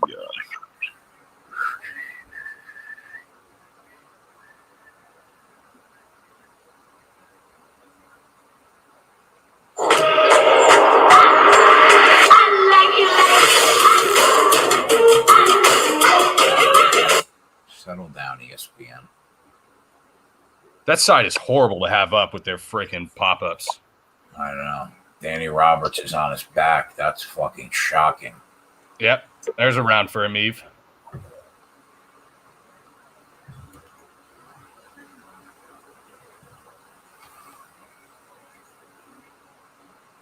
Ooh, Danny Roberts is trying to get slick, though.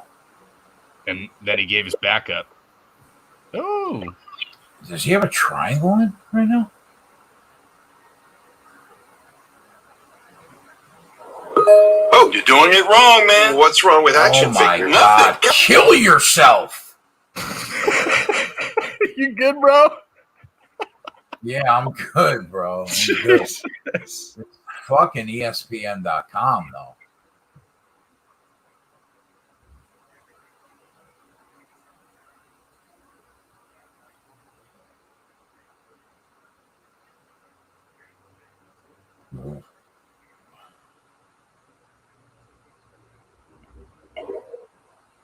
Danny Roberts looks a little tired already. All right, here's how we get this. So Miami goes back to the run early, given the success that they had last drive or last two drives. They only get like 1 or 2 yards. It's about 2nd and 8.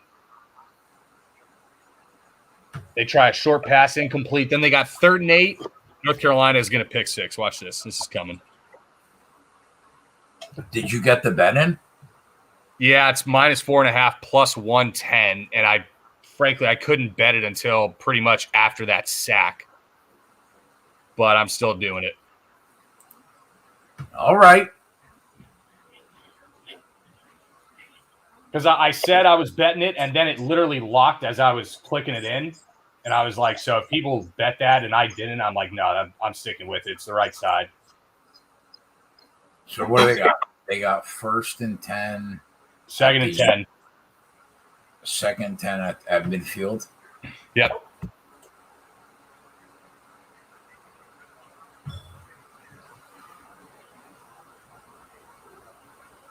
I don't care who wins this speed fight. I just need to go to the cards. The bet is I'll put it at the bottom, boys. It's North Carolina -4.5 plus 110. Gavin just bet. Oh, it's -3.5 on BetMGM, -110. We'll quote that line. Yeah, I see 3.5, but you're laying 140. BetMGM is -110. Live total on this thing is 90 or 89.5. -3.5 -110. All right.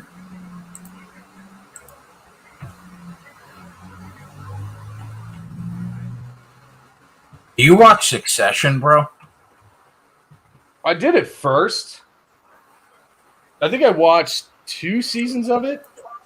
There's only been 2 seasons. The 3rd one starts Sunday night. If you couldn't tell just by that response, that's kind of fallen out of favor for me a little bit. I love that show. I think that's a great show. Did you like The Big Short? Yeah, The Big Short's good, but I'm a Billions guy, and I don't know if I'm biased being in finance or whatever. Well, listen, I Billions. know what the hell is going on all the time. Like, Billions is one of my top 10 favorite shows of all time.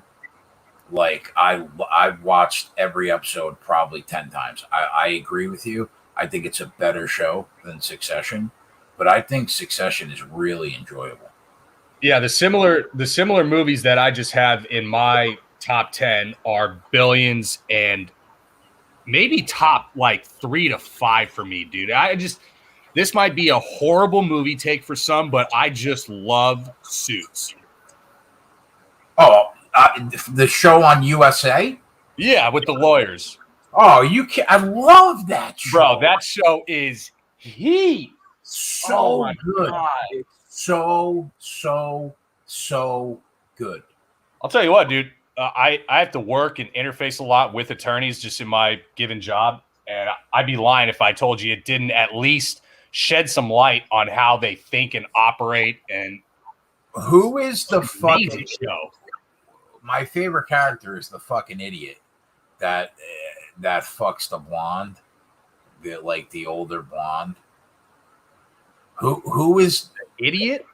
There's not many idiots in that show. Yeah, he's he's just a smart moron is the best way to put it. Not the two main characters, not the two main leads, not the redhead and the one that married fucking British royalty, not the two main guys, the third guy.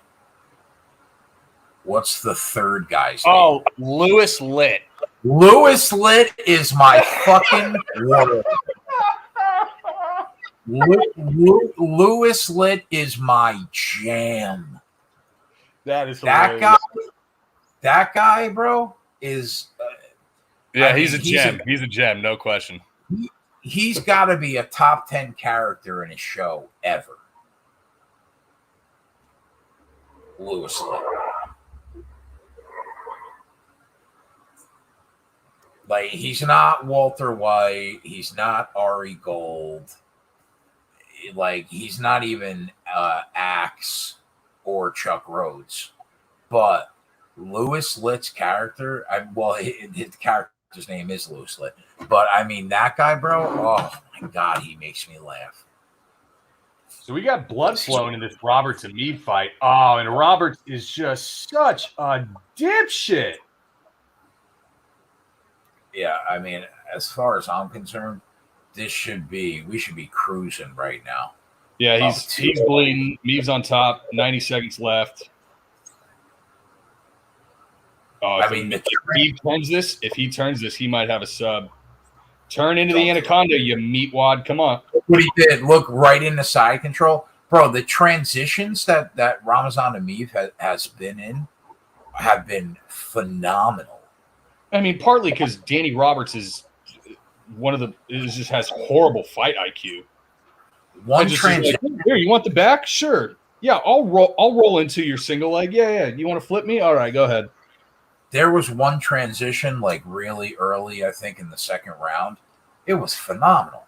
Like Danny Roberts is losing this round, and he's like, okay, maybe if I just latch onto this single leg with 60 seconds left. It's wild. We should be up 2-0 here, right? I have to imagine. Let me see what the live odds are right now. All right, Miami court down. As soon as Tyler Van Dyke has to throw, they are screwed. He's minus 600 live. Yeah. 4th and 3. So this would be a nice short field. If we can get this one home and we get the home, that's a unit at minus 120. I got Klein in her too.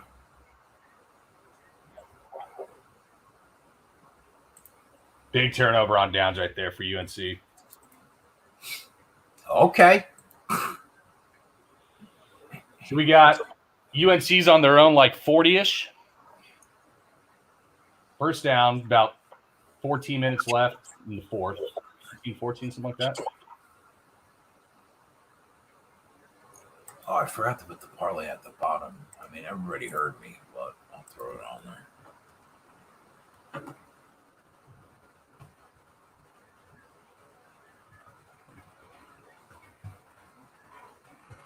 I'll put the other one I'm on too. This game is getting tricky, man. Line.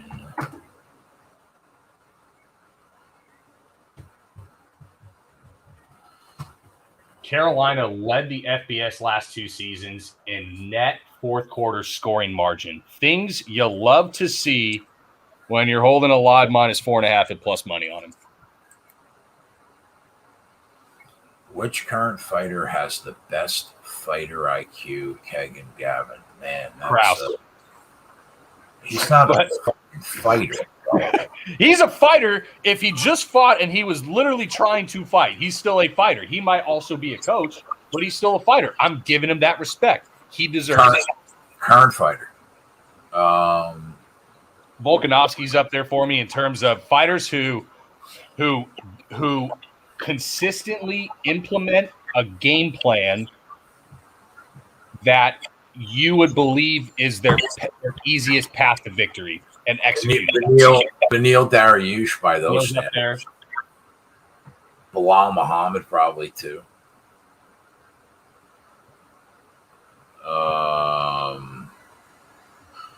You can make an argument that Dustin and Max are up there. Yeah, I'm not. I can't put Max in the fight IQ conversation when after a fight he says, "Oh, they count leg kicks." Like, come on, guy. He just does what he does so well. He almost never loses. Yeah. No, fucking. Kamaru Usman's definitely there. I mean, but like the thing is Usman good because of his fight IQ, or is he good because he's literally the best wrestler, on the UFC roster? I think Wonder Boy's fight IQ is off the charts. Yeah. Yep.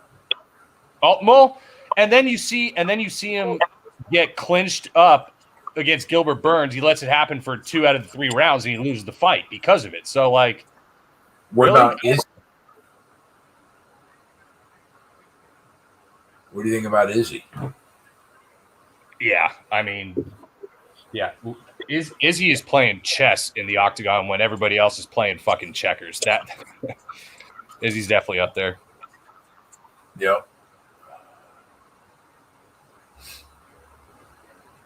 Wait, it wasn't a block in the back. It was a penalty on Miami? Oh, baby. That was a nice fucking 2-piece by me. Oh, Sammy, go. Yeah, Mighty Mouse has good fight IQ. Although, I don't know. He's been a little disappointing to me in one.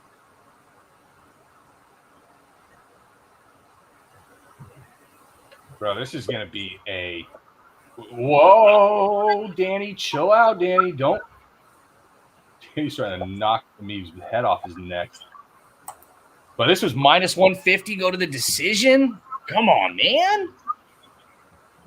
Amib is gassed, but we only got to get through the last 2 minutes of the fight. Yeah, if he survives, he's going to win. He's not going to get 10-8'd.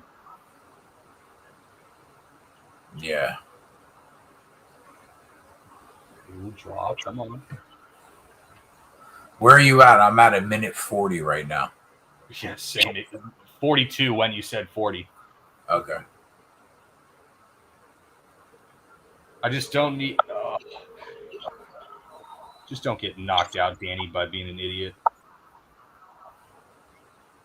Yep, just hold him against the cage, Amib. Yep, just do it. Just do it. Do you remember what the closing line was in that Georgia-Kentucky game? 21.5 when last time I saw, about an hour before. No, it was probably like 20 minutes before kick. I'll tell you what, bro. He's throwing combinations back though that are landing. Yeah, it's well. The thing is, the first 2.5 rounds of this fight was no threat to finish whatsoever. It's getting a little spicier now, but whoa, Danny, chill, Danny.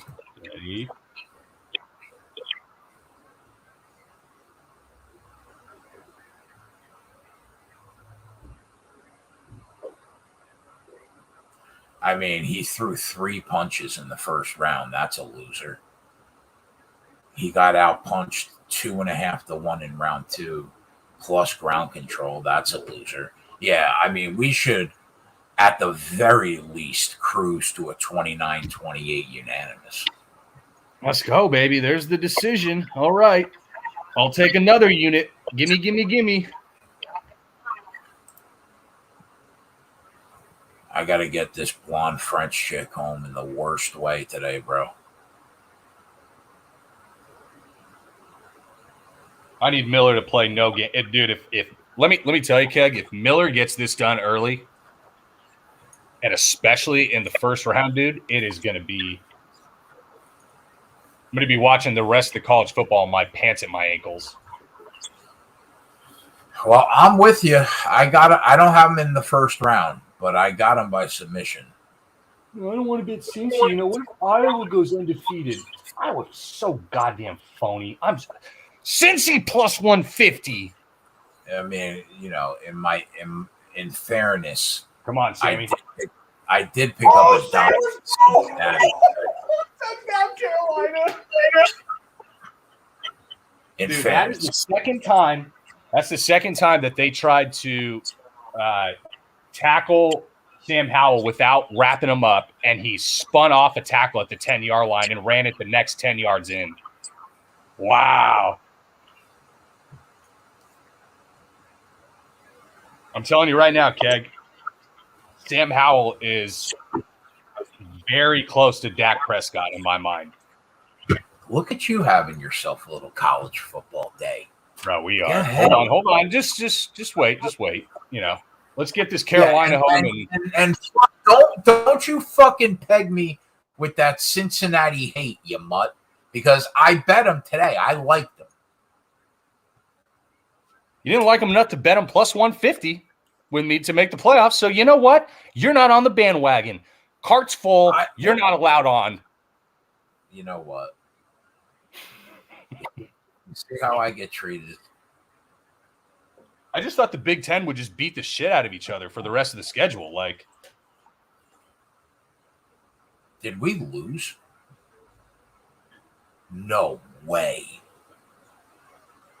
Wait, what? Bro, they gave to Danny Roberts? He landed 3 punches in the first round.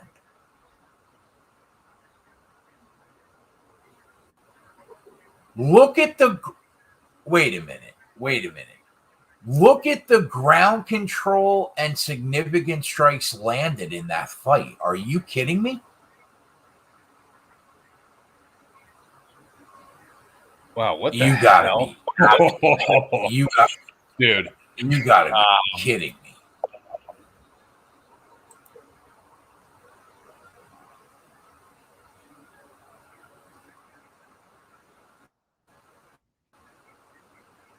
I mean, that right there is good enough for me to not bet another fight on this entire card.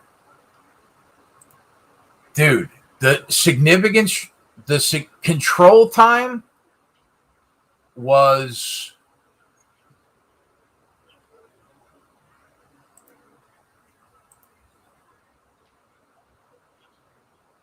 $3 minutes to 2:38, takedowns 2 to his 1.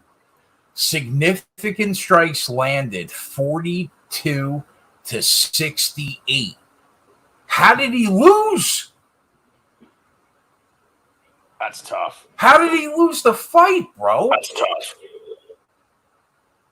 All right, so I'm going to start. I'm done. I'm done betting this card.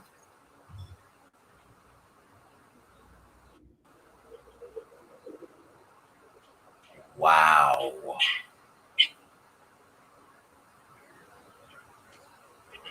More takedowns, more control time, and 35% more significant strikes landed. And he lost the fight?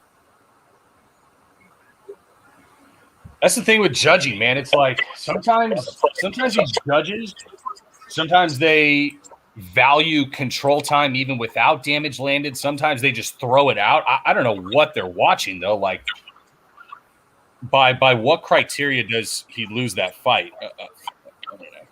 How do you lose a fight where you threw 3 punches in the first round? Or you win a fight where you threw 3 punches in the first round? One judge gave him a round where he landed 3 punches. Oh, dude. I mean,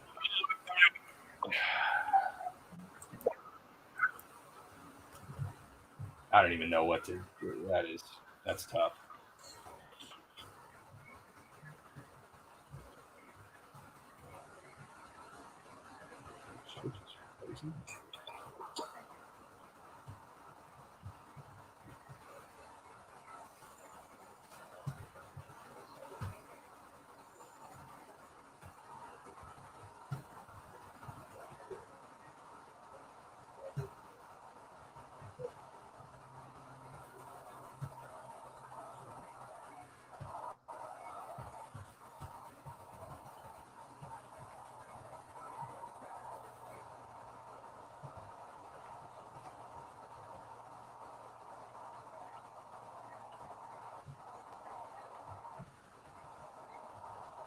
All right, I got to get back to where's this Miami game?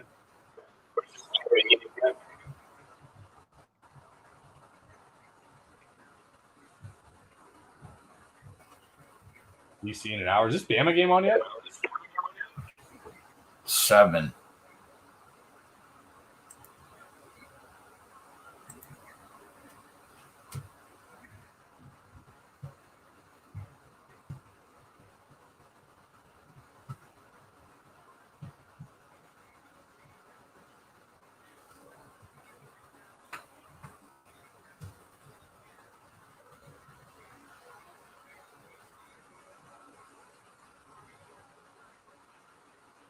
Yeah, Baylor taking it to BYU. That was a horrible spot for BYU today.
Yeah, world ranked. I'll tell you what. It's actually a pretty fair take. What? I mean, NFC judging has just gotten to the point where jam your thumb in your ass, wave it to the wind, and write down random numbers.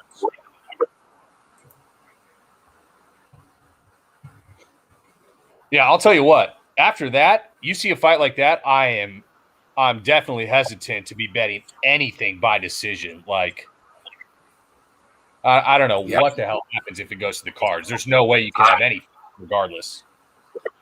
I don't know. I don't know how I could bet anything on this card after that. We just need Jim Miller, Let's just root that home and we'll get, and then we Klein and Firo and we'll call it.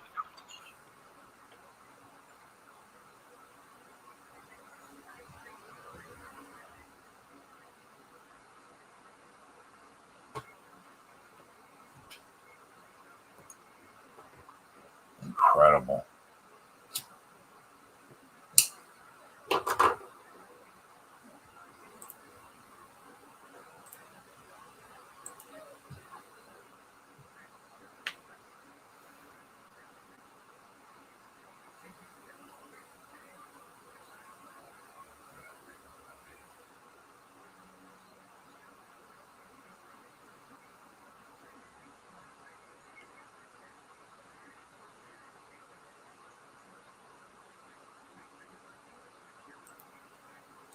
Sorry, boys. I mean, there's not much I could do about that. That's pretty bad.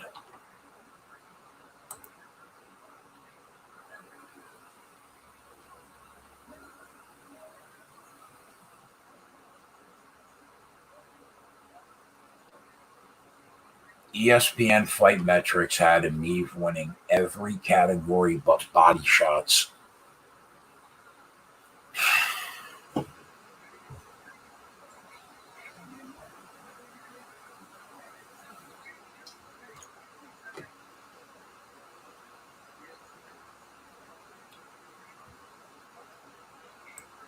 That's fucking brutal. That just cost me $1,200.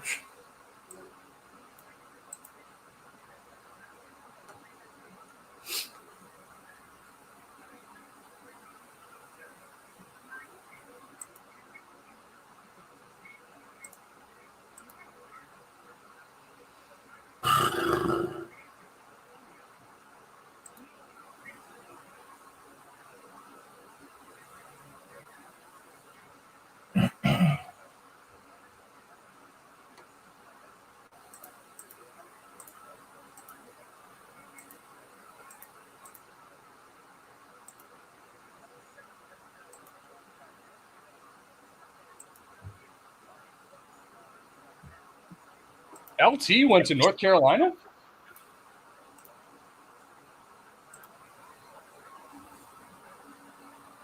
Lawrence Taylor?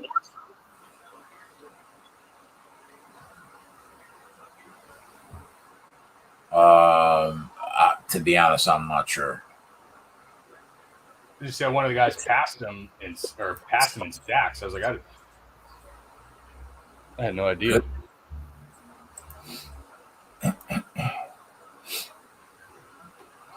That's a good bar trivia question. You know, you see some New Yorker, huge Lawrence Taylor fan. Where'd you go to college? I don't fucking know. Come on, UNC. We get a score here, Keg. We put the nail in. Come on. Come on, you nut.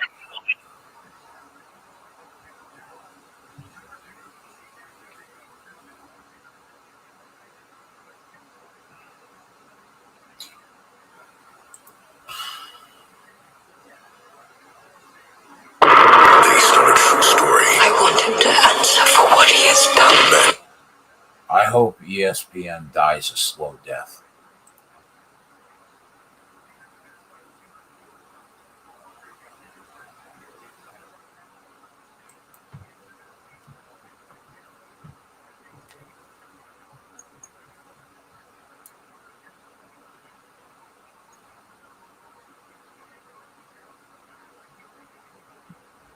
Fucking Josh Downs clanks the bubble screen on 3rd and 6. Oh, you mutt.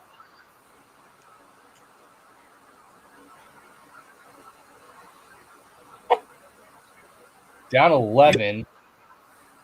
Miami could be in 4th down territory unless they have a long 4th down, in which case they might just take the field goal and try to get the touchdown next possession. But they're going to be pinned deep here. In fact,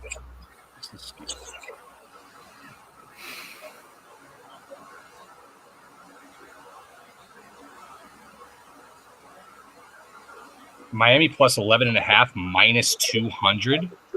What?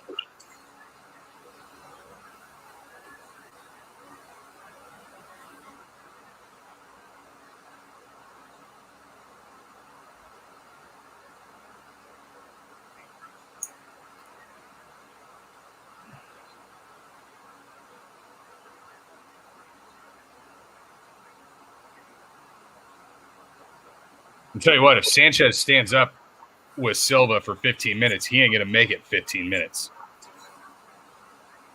Yeah, I agree.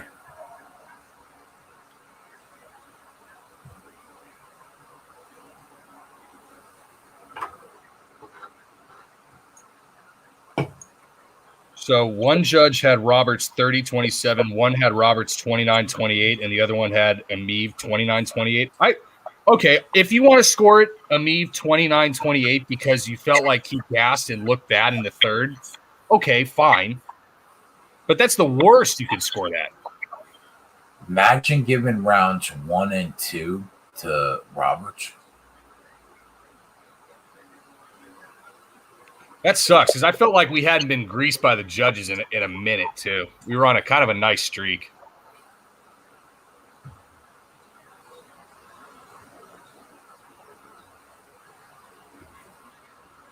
Man, that's a tough one to swallow.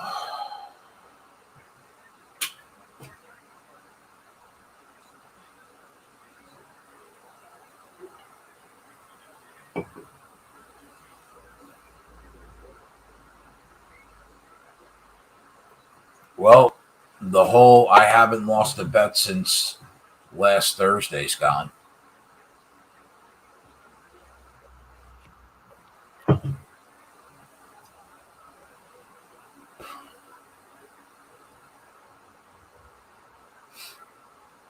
I think it's Brett Appley who's the biggest proponent of this robot judges thing. Like, my God.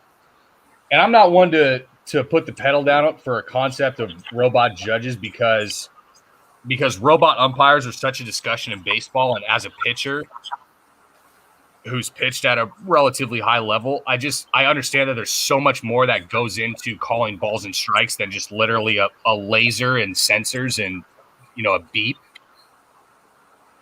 But man, it's tough. It's a tough scene. Please no.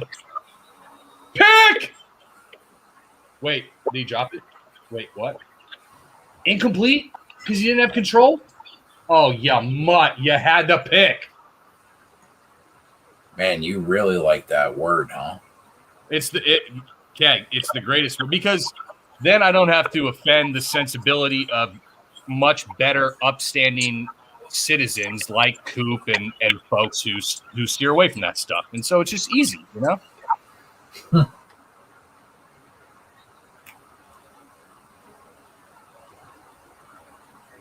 Where are they on the field right now? The Miami 2-3. What down is it? 2nd and 10.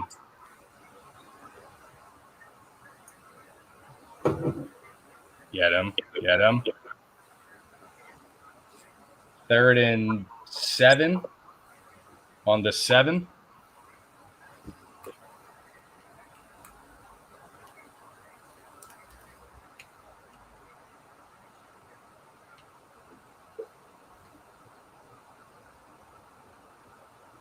I mean, you're down 11 with less than 6 minutes left. Are you still in 4-down territory on your own 7-yard line? Like, I don't know.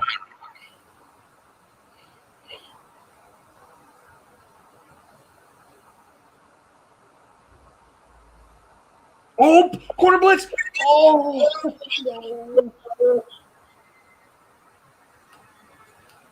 Oh, the nickelback had a free run at him. And they false started, so all right. What channel is that game on? Bro, how about this? The ACC network. I'm going to be glued to the ACC network all night, with this Boston College bet too. Yeah.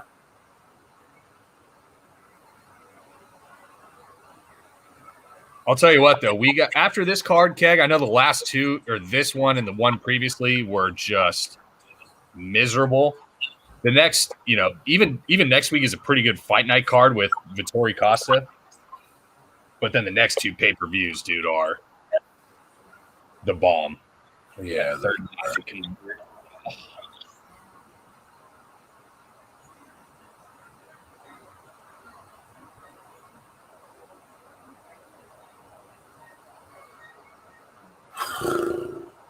Charleston Rambo, one of the best names in college football.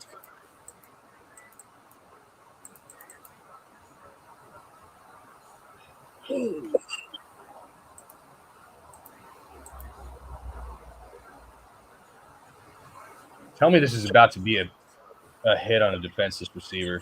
Oh, my God.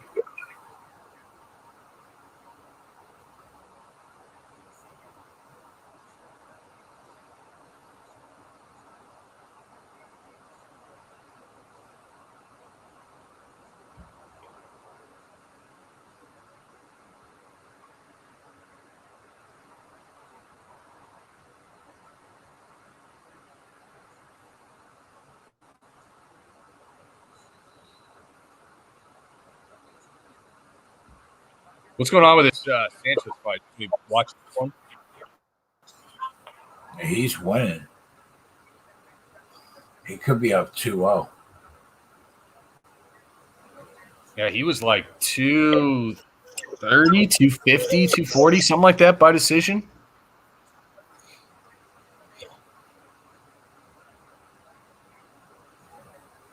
That wrestling, he's going hardcore right now. I told you, dude, he's got to spam takedowns, and that's how he gets there. But then again, it could be 2-0 Silva right now with the judging. Who knows? Yeah, fair.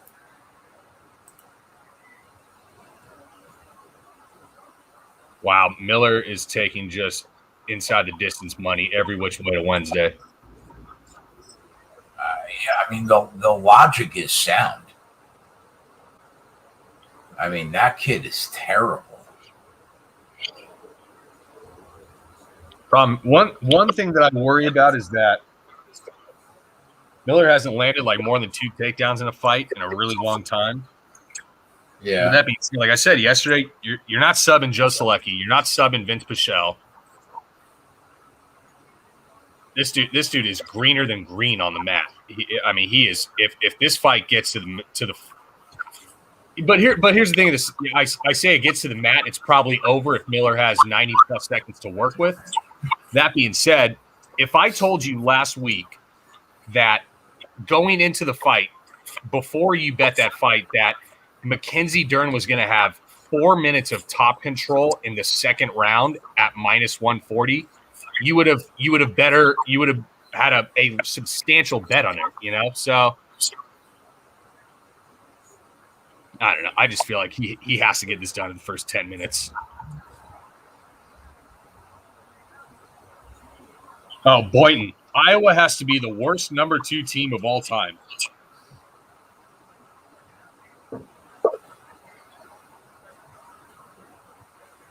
Shout out to our guy, Tyler.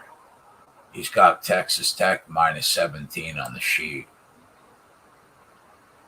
That's an E. My man, dude. He is not afraid to lay some lumber in the spots. Yeah, I told you I looked at the under in that one. That thing will clear easy because Kansas is just so bad. Yeah, I love Tyler. He's so good. But I think that's one of the biggest differences, Keg, when you talk about like some of the more old school bettors, who are more value bettors versus like the new school guys who are like, 17.5 on the road. Fuck it. Yeah, I think they're going to win by 30. And they'll just bet it. Versus those old school guys aren't going to lay 17 and the hook on the road, almost ever in very few spots. Put it on the board. Go ahead, T.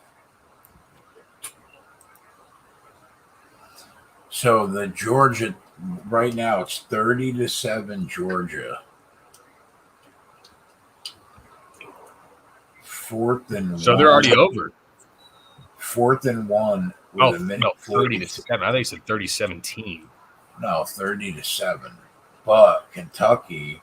4th and 1 on the 15. Yeah, Kentucky just got a first down going in with a minute 42 to go. This would fuck everybody's, I think, over and Kentucky team total under. And the spread at 21.5. Yeah. Oh, my God, man. These fucking safeties and corners just come flying.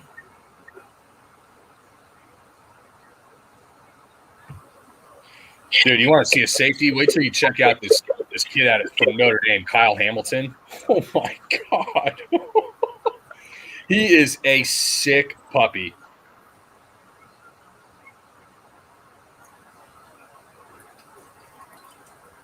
And I'll never say anything nice about Notre Dame.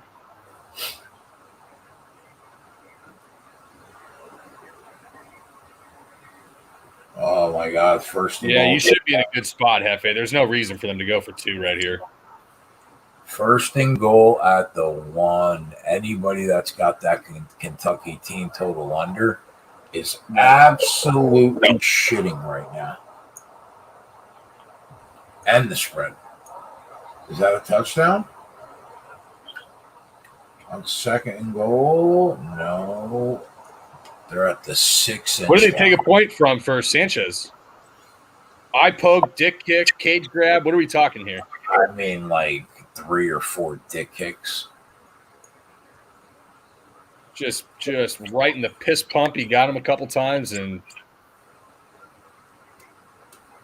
3rd and goal. Wow. I'll tell you what, guys. Anytime that you see a point taken in a fight, your first inclination and look should be, what is the draw line? Immediately. That is the first thing that you look for. Because the draw comes, I mean, you pick up so much implied probability when a point is taken. It's hard to get a live draw line, though. I have no problem. I have problems getting a lot of live lines, Keg, that, NASCAR, player props. That is one thing I actually do have plenty of. They'll usually deal the 3-way live line. Silva's throwing fucking bolos. God, I should have looked at Miami plus 10.5 before they locked this, because there's a strong probability that they just go for the field goal here and try to onside and touchdown, or try to stop and touchdown, being 2 scores down. Had good pass interference.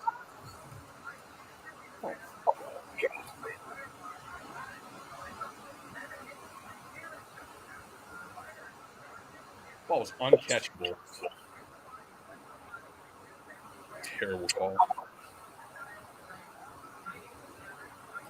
This is going to be a 10-8 round with the point deduction. So, I mean, if it was 2-0 at first, then yeah, it was too. You're talking the draw. Yep. Let's go, Carolina's huge sack. Bro, keep bringing that nickel back off the edge. They have no answer for that. They gave it to Silva. There's someone saying Silva wins. Yep. TKO. Wow.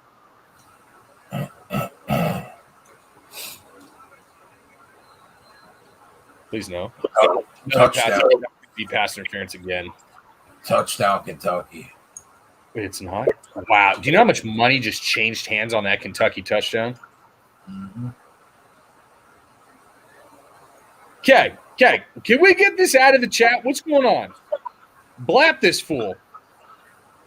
I don't see anybody yet. Who am I blocking? So you just blocked him. You didn't actually ban him. Oh, why? You know why? I'm doing it from my account. Oh, yeah, you blocked it so you don't have to look at it, but everybody else has to deal with it. Okay, all right. Okay. No shot. He has to be short. That's 4th and 20. Wait, what is happening? I'm so confused. Was he not just short the line right there on 4th and 21? What is happening, Keg? No, dude, I think we just got jobbed again, dude. Yeah, everybody's saying we just got jobbed again. Dude, they didn't even bring the fucking chains out for that? Yeah, welcome to the fucking party, Gavin. You have got to be kidding me. Now your assholes are off, too.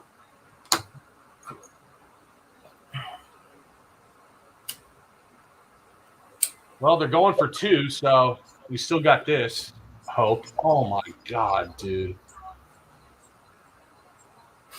I'm definitely not drunk yet, and there's a yellow line that guy was literally short. Oh, my God, I'm going to get the 2 point. You have got to be. Everybody in the chat said it's bad beat day. We're all getting raw dog tonight. Bro, this is disgusting, Keg. Disgusting. You know what? This is the problem when you make 25 units in a weekend. You can't, like, what are you going to complain about it? Like, I just dropped the 1,200. You just probably dropped the nickel. Like, what could we do about it, though? What are we going to do? Like, this is what happens. The fucking gambling gods are like, yeah, you guys make way too much money on this live show. So we're gonna have to stick it right in you this I week. have the show, or I have the TV on mute, so I didn't hear anything that was being said. Were the commentators not like, that looks short? I don't know. But all I know is I'm down 1,200 so far today. I mean, if I don't, Walla, if I don't cash this, I'll be 4-1 on the day so far in college football. I mean, oh, that's true. I forgot about Cincinnati and LSU. So yeah, I'm down. I'm still down. I'm still down to probably a nickel instead of 1,200. But what am I gonna do? Well, I mean, what am I gonna do? You know, in a weird way, bro, it wants me to just hammer the rest of the night. Like, just double down everything.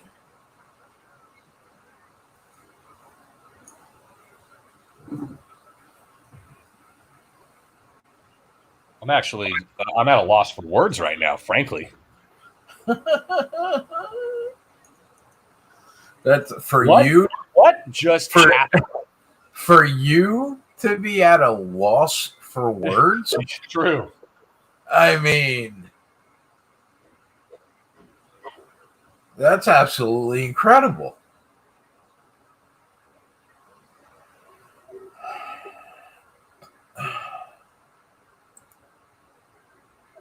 I haven't seen one replay on it, like nothing.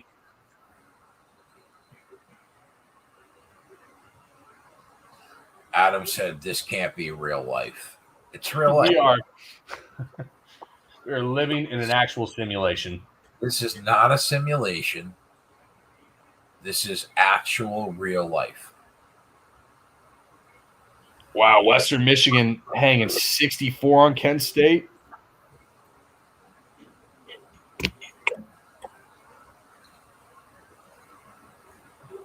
No, UNC, do not just have that give out of the shotgun and sit on the ball. Go for it. I mean, what are we doing? Oh, no, this is not okay, Keg. Georgia didn't cover. They lost by 17, given 21.5.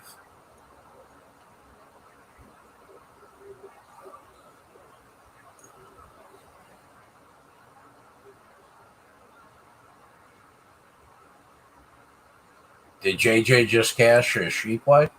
Put it on the board, Jay. Go ahead, big boy. We're clappers. Western Michigan over 39. Yeah, they only got 64. I think that was a good call there, JJ. It's 2021, bro. I told Keg, I said he was definitely on the right side with Marshall. JJ just doing the damn thing.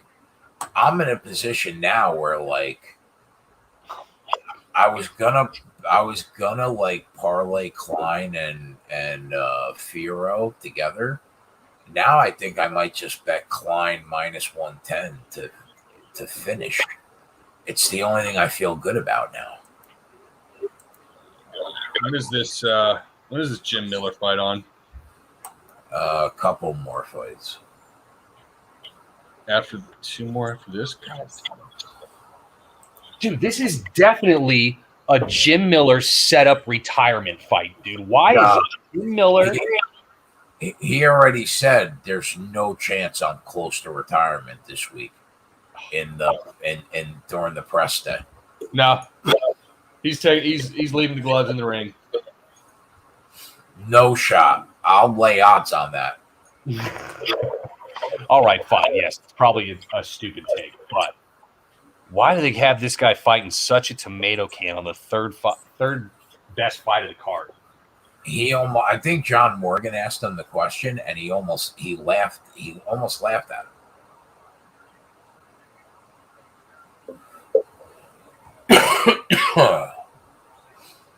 Klein by knockout. On it. Like, I mean, Klein by knockout. One time for the boys.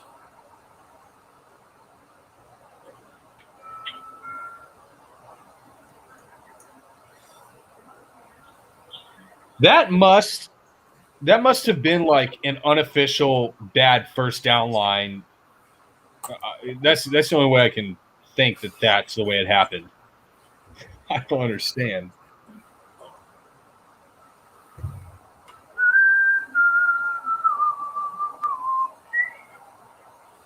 I saw the new Halloween movie. Very disappointing. Good, then I don't have to watch it. I don't watch scary movies. I don't understand the utility derived from having the piss scared out of you. It was so. I'm a big fan of any Halloween movie that John Carpenter is directly involved in. There's only been 3 so far, and I was so disappointed. That was such a shameful drive from North Carolina. They literally ran the ball at a shotgun halfback give, halfback off tackle, quarterback design draw on like 3rd and 11 with like one of the best offenses in the country against a bad defense that they've been cutting through like butter all game. I mean, Mac Brown, this is not 1984 anymore.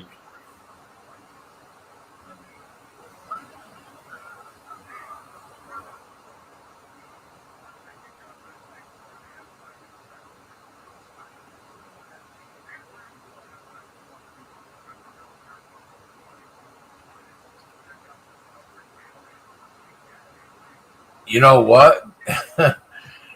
There is daytime in Halloween movies, but the movie, the sequel, all takes place on the same night of the last movie, just afterwards during the same night.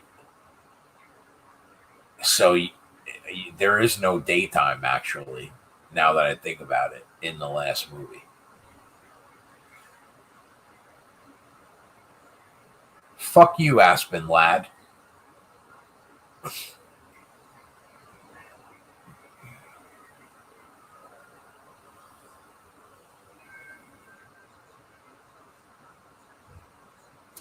God damn it.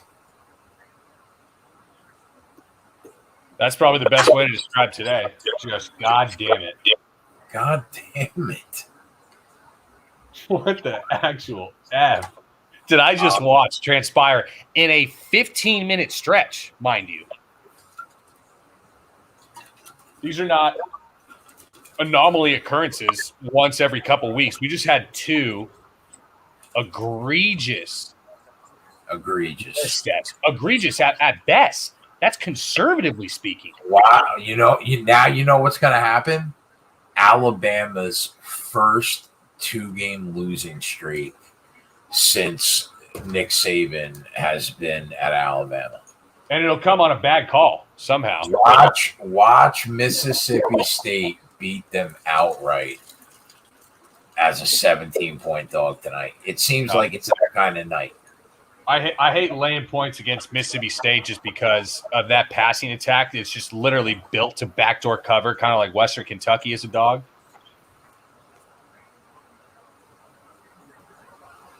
How about just chucks one up for us and we just get a nice little easy pick 6, huh? What do you think? Rob said Miami's going to get a tutter here. Or a field goal. Rob said, "How dare you?" What did I do? He's talking to me. He's the biggest Alabama fan I know.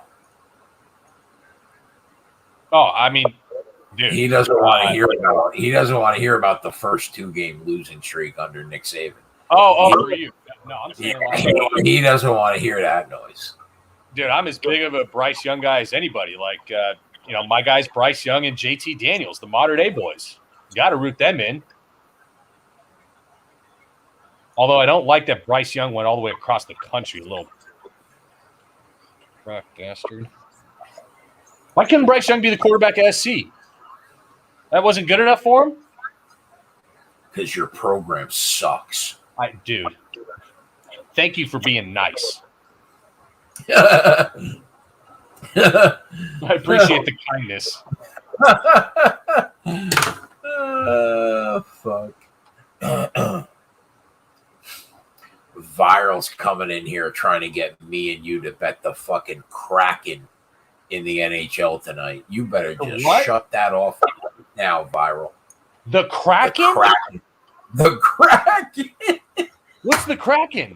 Is that a type of bet? No, that.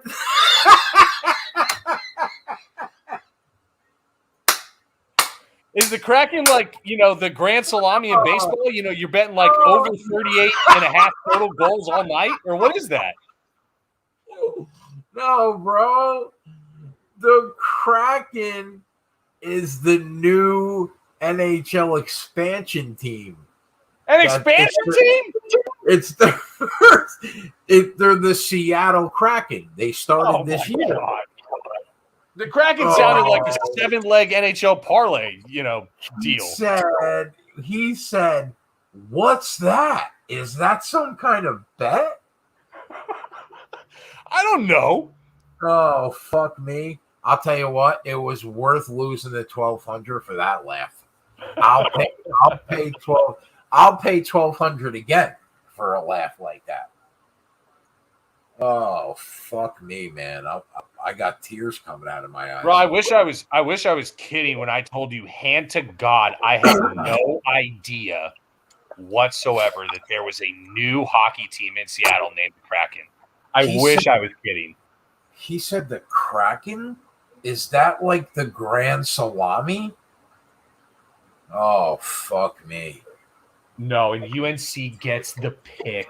Oh, my God. We just got mega boned in that beyond God's belief, Keg. Oh, mercy Jesus. Oh. Fuck me, that was funny, bro.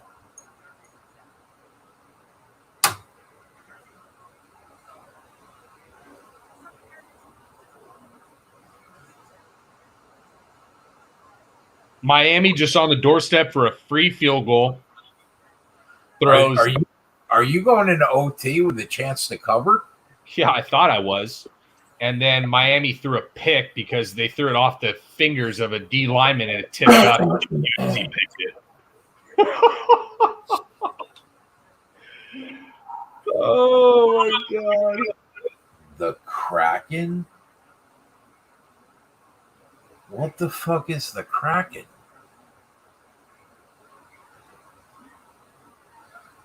Oh, man, that's funny.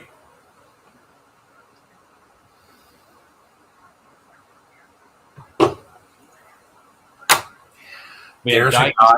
Bro, come on. You stop crying at sports past the age of like 10. There's a guy in our Discord trying to sell me on the fact that Papa John's is good pizza, and I don't know what I'm talking about as an Italian. And I just watched a Papa John commercial where the name of the pizza is called the Shackaroni. Yeah, that's real pizza they serve in Naples, right? That's the Naples special. The Shackaroni. No, the Shackaroni is a pepperoni pizza that Shaquille O'Neal sponsors. It's called the Shackaroni. And I've heard of that. I've never heard of the Kraken. I mean, imagine somebody trying to sell me on the fact that Papa John's is like legit pizza.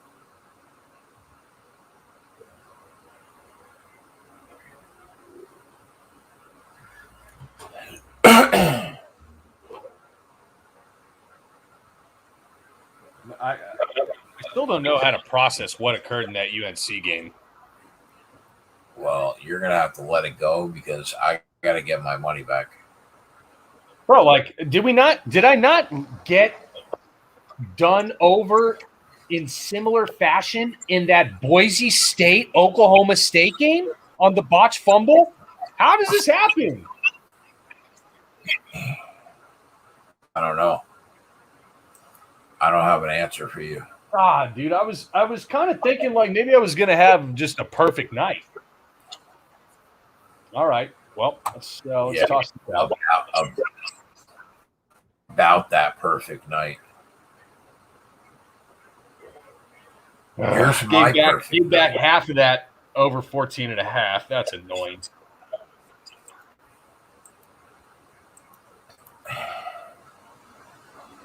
Yeah, Bucky, we just got Shakaroni. We just got I agree. Shakaroni. Comment of the night right there, dude. That's the new way to look at it. We just got Shakaroni. The refs just tossed their Shakaroni right over my eyes and just said, "All right, here you go." That's tough. They dropped their Shakaroni right on my fucking chin.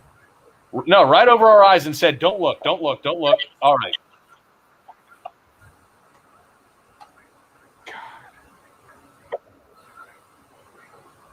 I think you should bet the Kraken tonight, though. It could be good mojo, you know. A little Kraken bet. Joey, I got a half unit on Felipe, but I'll tell you what, I don't feel super rosy about it. Eileen Arlovsky, Joe. My worry is the whole fucking world's on Arlovsky.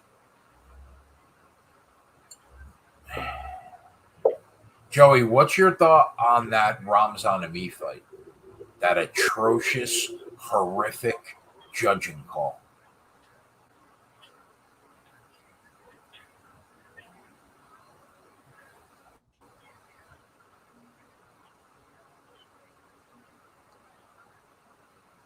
Wow. I feel actually violated, Keg. Personally violated after that. Yeah, welcome to the party, pal.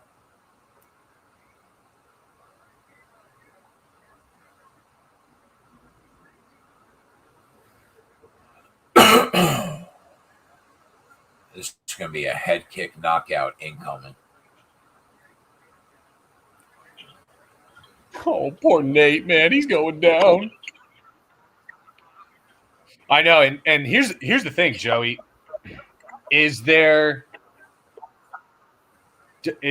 Felipe overvalued because of the previous 2 wins in which I don't know if he won either one of them? Part of me felt like that wasn't as baked into the line as much, if at all, frankly. But let me ask you a question.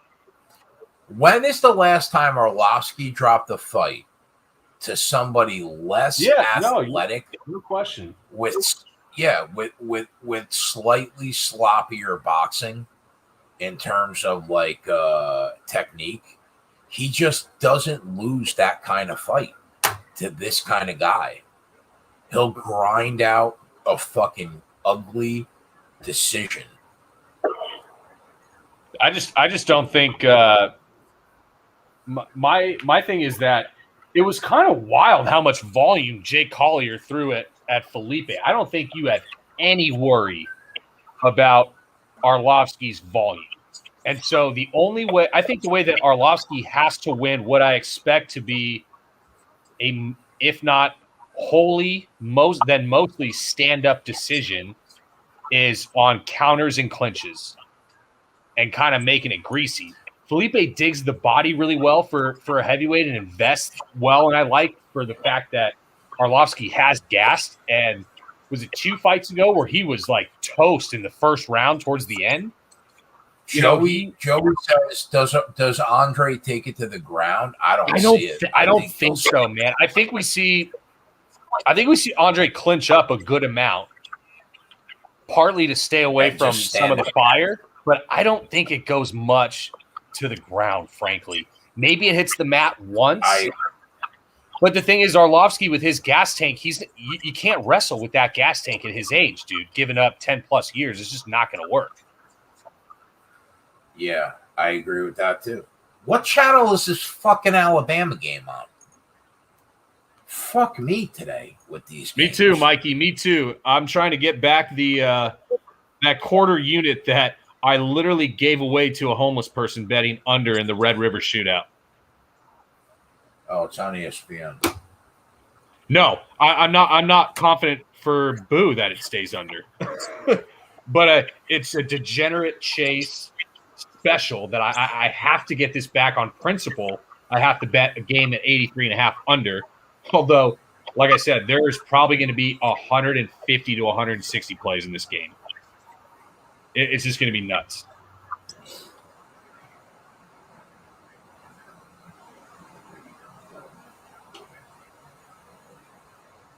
Joey, do you have a bet on Corey at -170 to win tonight?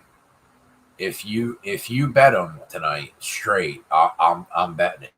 I'm in.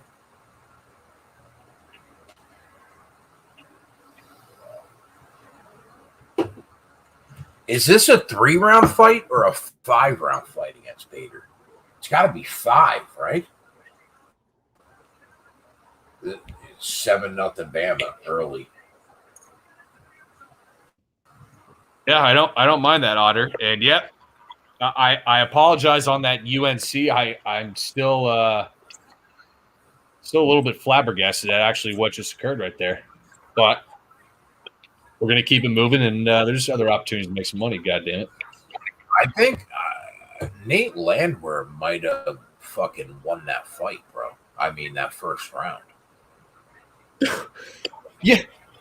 You just wanted to write off Nate, and I'm like, Nate's tougher than that. Yeah, he fights like an idiot, and he got his head knocked off the last 2 times, but he's fighting for his job. There's no way he comes out like a bat out of hell just saying, here, head kick me to the next zip code. He's going to win the fight. Nate Landwehr's going to win the fight, you think? Bro, run the tape back on like 3 or 4 streams ago, and I said Nate was live as a dog. And now you're telling me he's won the first round, which if Klein doesn't knock him out in the next 5 minutes, he's done. It's not even close who's more technically sound than a better MMA fighter. Come on, bro. Yeah, but I also saw Mike Trezano walk Klein down the entire fight. True. I'm sorry, Walla. I'm sorry, my guy. No.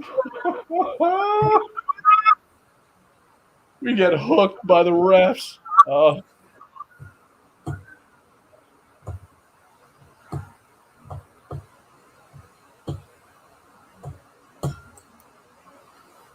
I can't imagine how hard Nick Saban worked that fucking Bama team over this week. Oh. Nate almost got knocked the fuck out right there. Clinching. He is still alive to get knocked out. Yeah, him clinching is what's saving him. That's all he's probably got to do for the next couple minutes is just ride on Klein a little bit. Yeah, he goes right to that clinch anytime Klein starts getting his shit off. Right to that clinch. Which is actually shocking that Nate Landwehr is showing in-ring mid-fight IQ. I was just going to say that's self-aware, right? That's wild. What was the Alabama first half close? Someone said like 10.5 or 10.5. Is that what it was?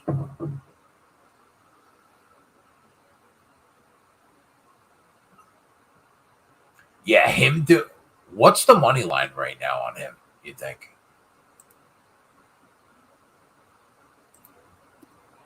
I don't know. I'm pretty much at a point tonight in MMA where if Miller gets home, it's going to be a biggin. I feel like we might have to bet him. It's down to plus. Things are turning a little better here. All right, I'm going to pull it up. Down to plus 165.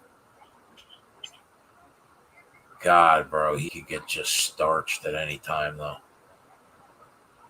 If he gets out of this round, though, and he's fighting like this, he'll be up 2-0. Oh, my God, but it's like he's like one punch away from getting dropped. Yeah, where are you at?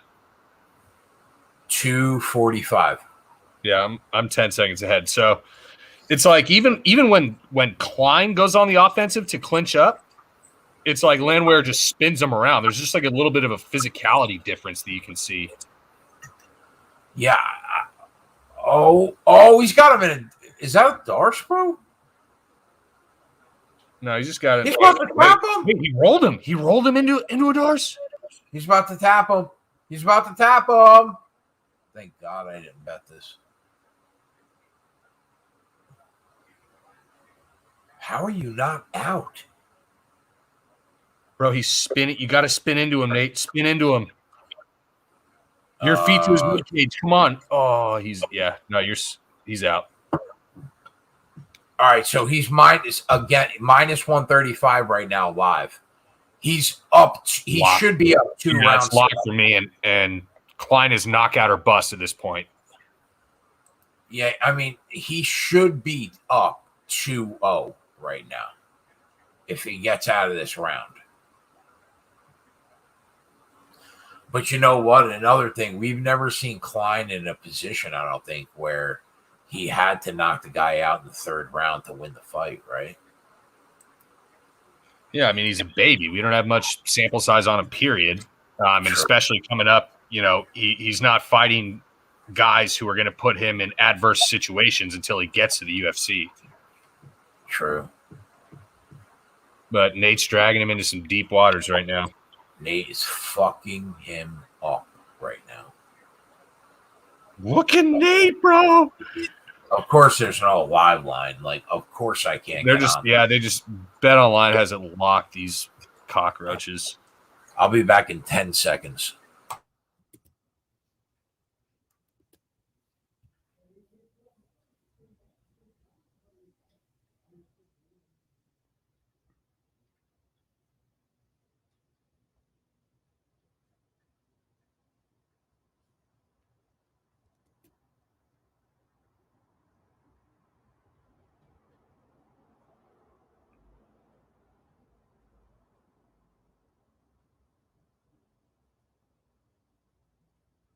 Bro, good for Nate Landwehr, man.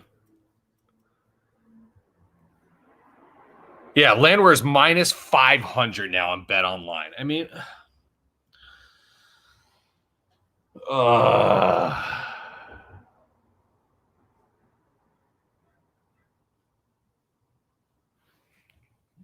plus 333 on the comeback isn't even good enough for head kick. It's probably head kick or bust, not even KO or bust.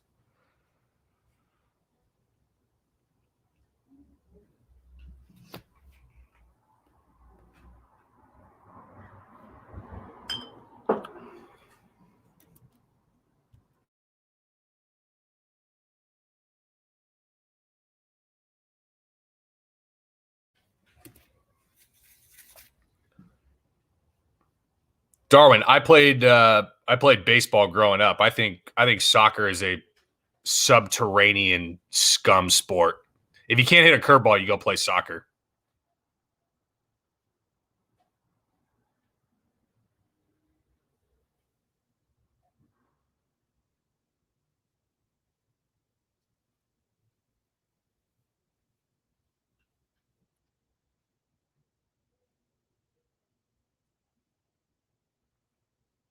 Let's watch 90 minutes of patty cake for the teams to tie at the end of the game. I mean,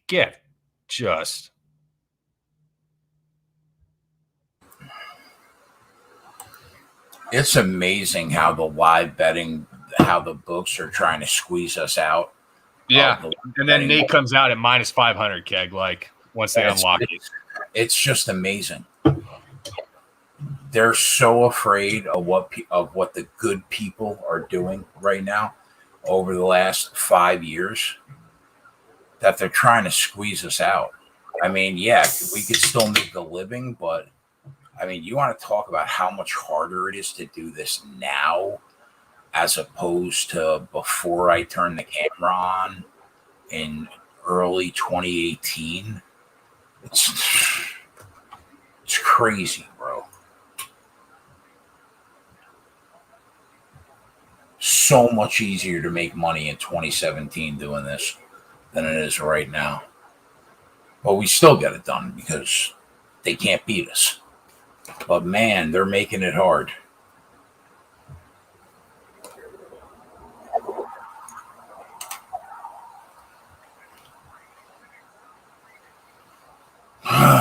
making it hard. Oh, let's go. Mechie got the first touchdown. Who? Man. All right, Chad, here's who we're rooting for on these night games, because this is my college football DFS lineup. Corral, Zonovan Knight, Jaquavion Marks, John Mechie, Tillman, Heath, Traylon Sanders, Hendon Hooker. That's who we're rolling. Come on. Mechie getting the first touchdown is big.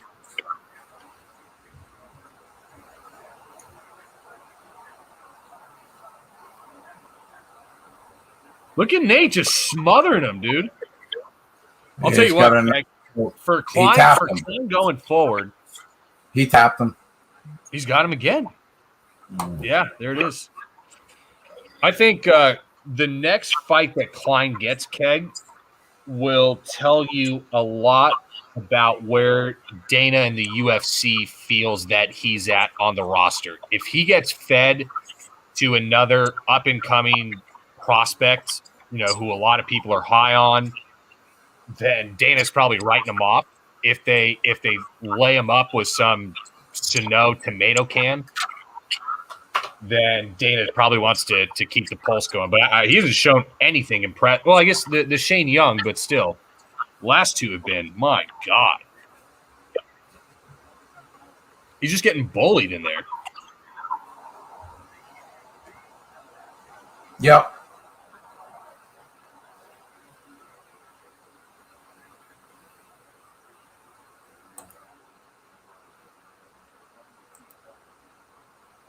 Nate Landwehr, huh? Yeah, Benson Henderson is fighting, I think, Brent Primus tonight. Lean Primus. I think Benson is just dust. He's beyond dust.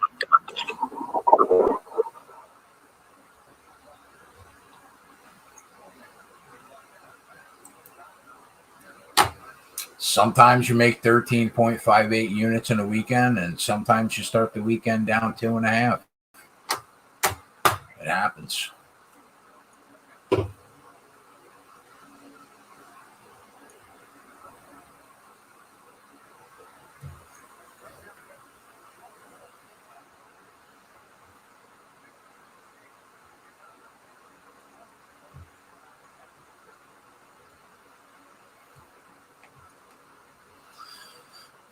You know what the frustrating part about doing what we do is, a couple bad beats, a bad call, and people forget what you've done. It only matters what you did today. That's fucking annoying. Yeah, it's very much a what have you done for me lately, but that as much to do with poor bankroll management by people who are still taking your bets and not betting the exact figure that you say to bet on every bet. And who was our guy, Arian Fang, we made 16 units one night, and the next morning he comes and says, "I'm out of money. How do I make $3K today?" What? Yeah.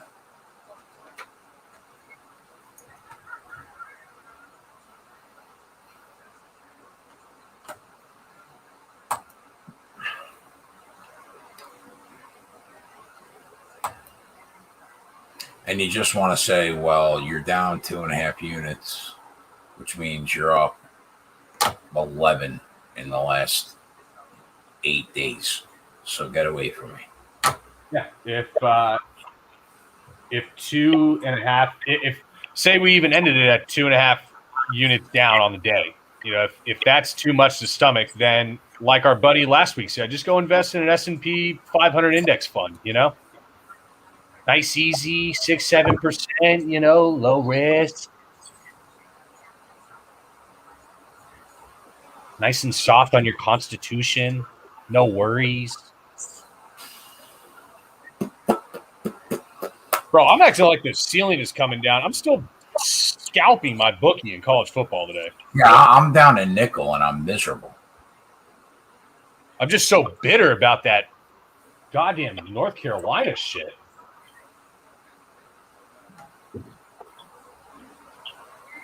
I can't tell you the last time before this season that I have been like objectively jobbed by referees, and now it's happened twice in a 6-week span with Boise and UNC.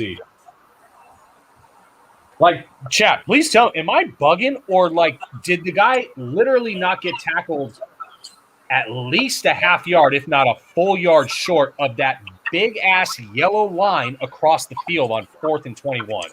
No, yeah, everybody said you were dead on right. It was they don't convert a 4th and 21, and we cash that. Like, yeah, everybody said it was a complete hose job.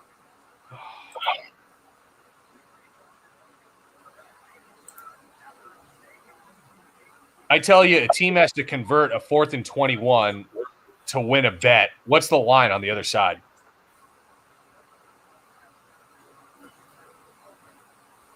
Just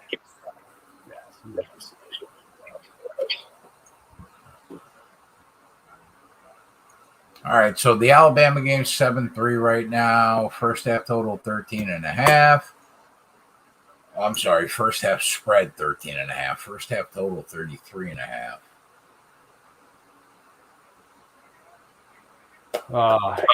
If K-State takes control of this game or even keeps it close, I'm gonna be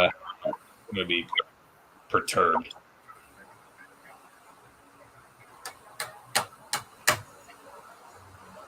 K-State was very much a similar play to BC. Never mind. Not as much.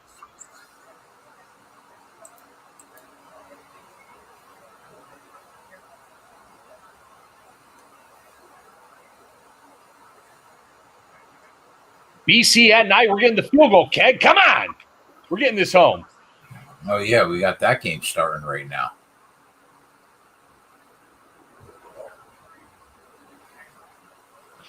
Remember when I sent you that text when I said one random like Tuesday morning, I said I have spent 90 minutes looking into the difference between an anaconda and a darse. And I still can't correctly identify because I thought it was the darse, but then when Landwehr started spinning into him, it became the anaconda. But oh, here's Fierro going right now. Yeah, that's my girl. Yeah, gun to my head in that fight, that 140 decision, I would take that if you're I would imagine it's a KO line, not an ITD line at 150, or is it just ITD? Are you talking about her? Yeah.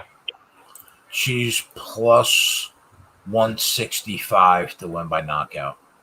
So by knockout. I mean, yeah, you probably toss the sub out without a club and sub, but right. Yeah, a little too close in terms of that prop versus the decision. I'd probably just take the decision in that case. But yeah, if Bueno Silva wants to trade in the pocket, she's going to have a rude awakening in this fight.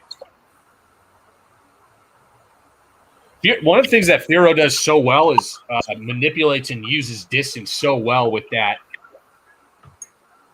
How do I describe this? The front, the lead side leg kick, where the John Jones shot right above the knee, the one that I know exactly ACL out. Yeah, she uses that a ton. A ton, dude, and it helps her manipulate and manage the distance well to get into our ideal 100%. Like, yep, 100%. So even when Bueno Silva ends up crashing to try and exchange in the pocket to try to get off some combinations or shots, Fierro is good at fending off that kind of pressure. You could take her to win in round 1 or round 2 at plus 200. That's not. She's even money to win in round 3 or by decision. So theoretically, you could take both and break even or make some money as long as she wins.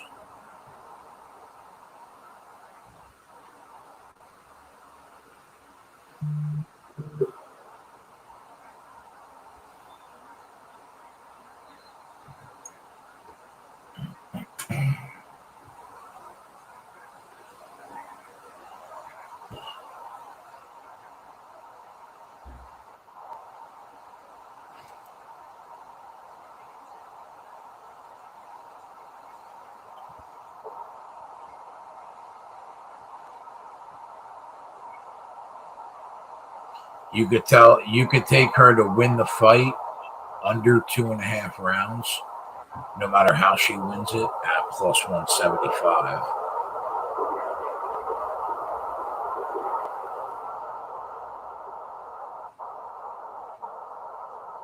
So Firo under 2.5. Firo herself to win in under 2.5 is plus 170, and that plus 200 line was rounds 1 or 2. Correct.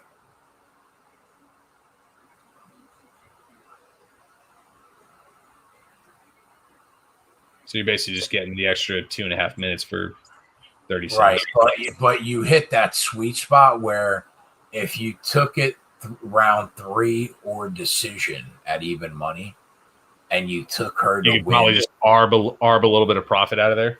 Well, no. What I'm saying is, if by some chance it happens in the first 2.5 minutes in the third round, you win both bets. Bro.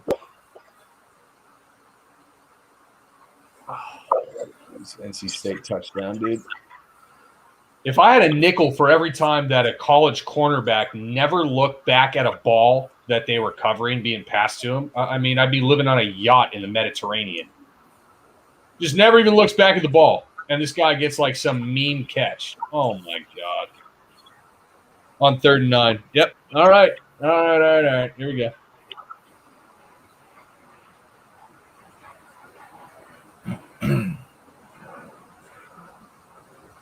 How durable do you think Bueno Silva is? That's the question. Minimal to none. I think I'm going to take her to win in round one or 2 at plus 200 and back myself up just as a break-even point as long as she wins the fight. It is interesting that Bueno Silva took money right before the fight was canceled, and then they opened it like Firo minus 190, minus 180, something like that when they reposted it, and now she's taking a bunch of money. That usually doesn't happen. Usually when fights are rebooked, the books are going to have an edge on you almost always. Because they literally got to free run it to see where the money comes in, at what price and in what quantity.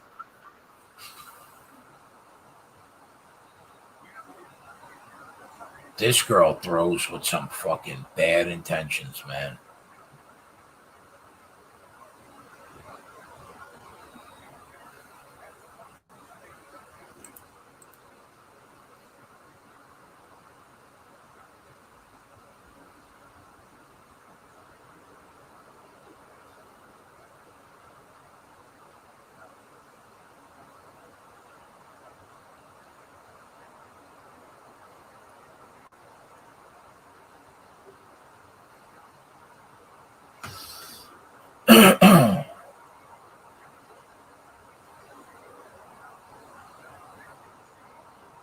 You could take her to win the fight and the fight go over 1.5 rounds at minus 120. Considering she's That's a pretty good bet, in my opinion. I agree. Considering that it's minus 330 right now, bro. And as long as you can catch her early. Because I think if Firo does it, it's going to be from a volume accumulation knockout, you know? Rather than just a one-punch catch. Up against the fence throwing bolos. Where maybe Bueno Silva's like already gassed and the ref stops the fight because she's not fighting back. Who's the referee? I got no idea. Matters. This is where we're at. We got to be asking who the referee is in these fights. Yeah, that's where we're at now. I can't even tell who that is with his mask on.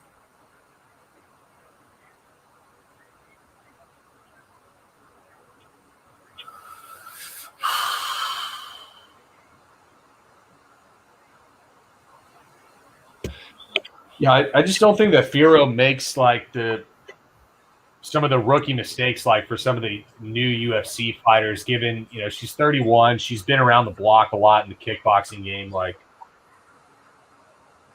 she should be all right in there. Oh my God, they pulled the odds on me.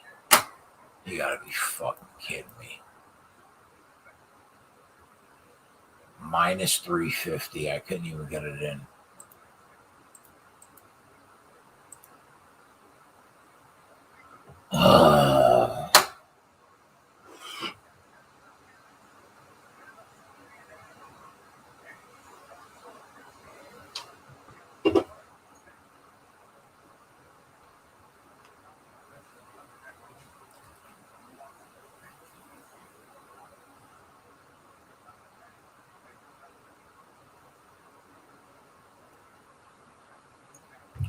I was gonna take her to go over 1.5 and win at minus 120, and then for a decent amount, and then take her under 2.5 plus 175 as a hedge.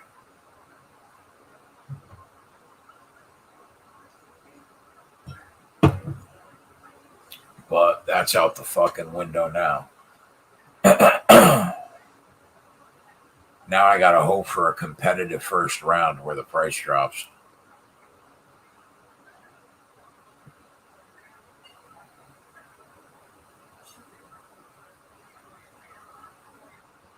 Bueno Silva also throws with bad intentions. She's just super sloppy.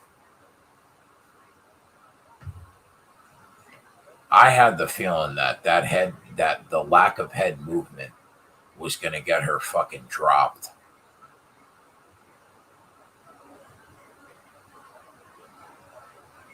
You knew she was going to be the fighter that was going to pressure. So that's nothing new. Go BC, go! Big third down conversion, Keg. Let's go, big boy. Although, a lot of time left in that game, needless to say. Bama's up 14-3 in the first quarter.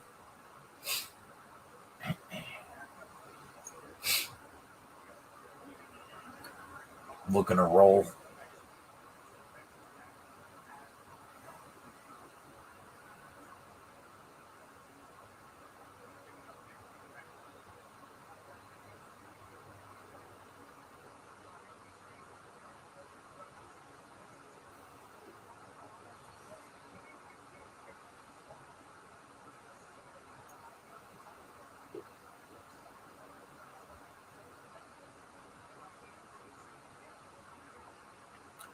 Bueno Silva took a couple good hooks on the chin. She's getting destroyed, but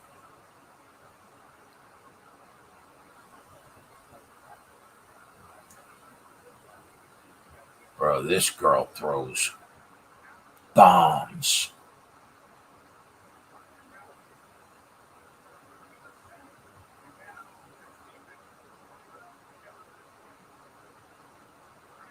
Everything is a 3-punch combo.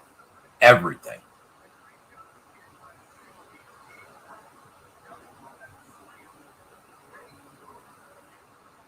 One, two, right hook.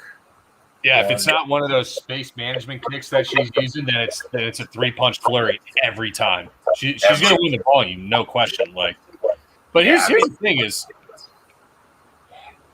we have record and tape of her huge cardio in previous pro kickboxing, but not we haven't seen her go into deep waters in the UFC at any point. But it didn't look like that Bueno Silva is going to put her in any compromising situations. Did you see her throw that side kick and send her fucking 3 feet in the air? Yeah. This girl's a legit prospect.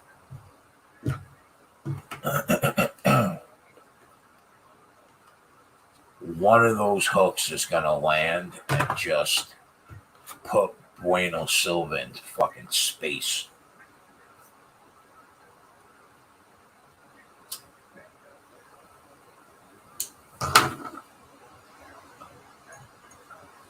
Let's go. BC to the 10-yard line, dude. This running back just Marshawn Lynch truck sticked an NC State linebacker and then juked out a quarterback. Oh, my God.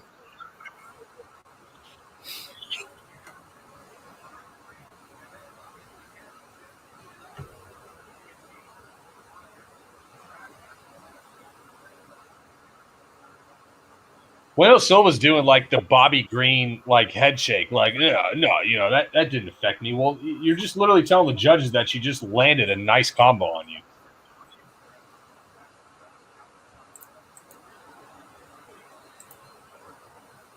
Yeah, it's embarrassing. It's literally embarrassing. Come on. Throw it away, you mutt.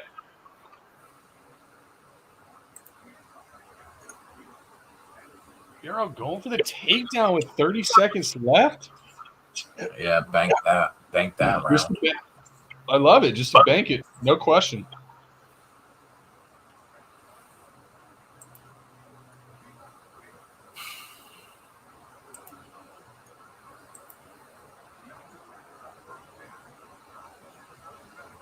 I don't see the so look, that's a 30-second snippet of Fierro on the ground when Bueno Silva is still pretty fresh, given it's the first round and she hasn't thrown touchdown, BC.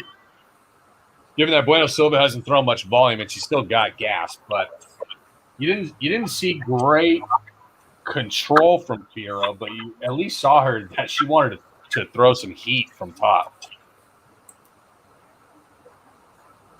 BC touchdown? Yes, sir. 7-up.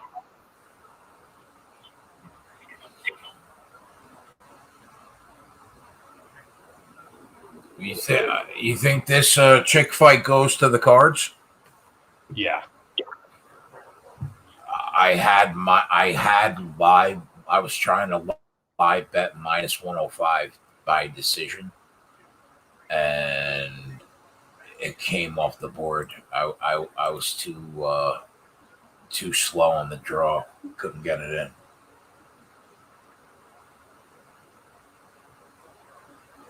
Minus 105 too. Fuck you.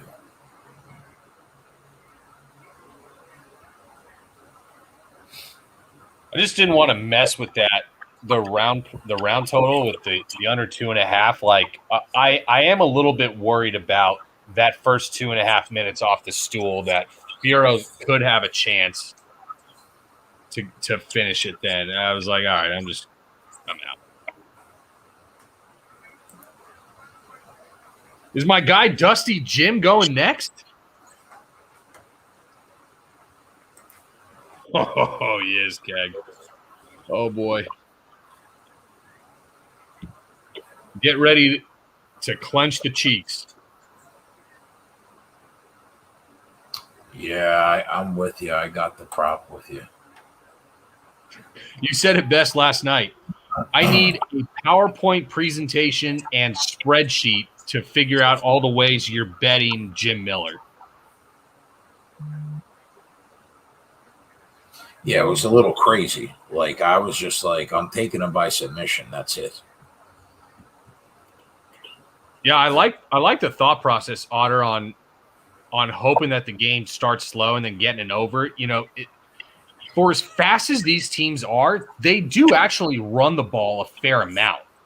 And especially with Tennessee and Hendon Hooker, like, you know, he's going to have 10 to 13 carries throughout the course of the game, tacked on to whatever the running backs in Tyon Evans and Jabari Small and Jalen Wright take on. Like, you can't even live bet the Boston College game on Bet365 or DK. The only place it looks like hanging a line is like FanDuel, maybe BetMGM. Yeah, there's no reason to bet this thing live. If we're already sitting on the 3 and we got plenty of game left, we'll watch it out. And if we need to potentially hedge off if we're holding the wrong spot in the second half, then we'll go there. But we'll be all right. This line's starting to drop in the Silva fight. Down to minus 400. It was minus 700. So they're saying that they think that Bueno Silva is winning the second round.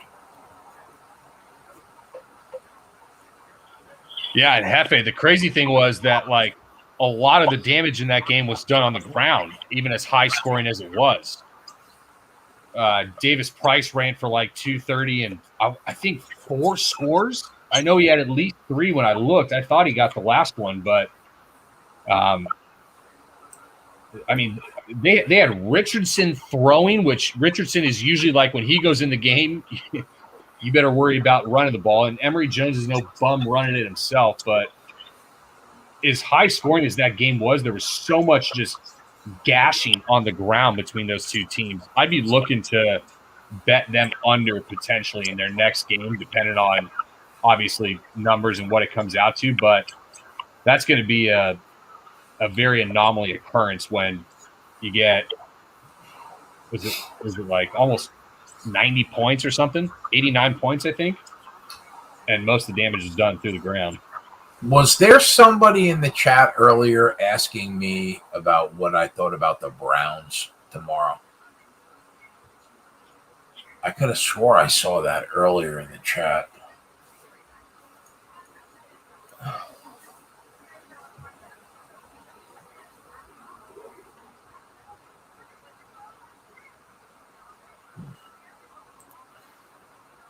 I mean, we're going to go from Aspen Ladd, Norma Dumont this week to Paulo Costa, Marvin Vittori next week. That's like divorcing Rosie O'Donnell and marrying Margot Robbie.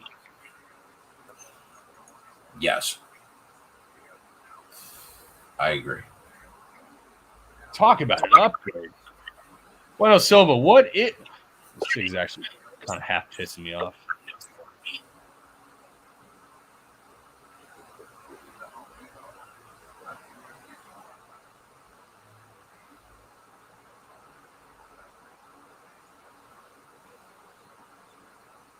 So Bueno Silva, Keg, is going to be one of those fighters that when you're clearly losing the fight is like still, talking shit and trying to egg the opponent on to like, hey, let's fight. You're like, you've been fighting for the last 7.5 minutes. You're getting your ass whooped.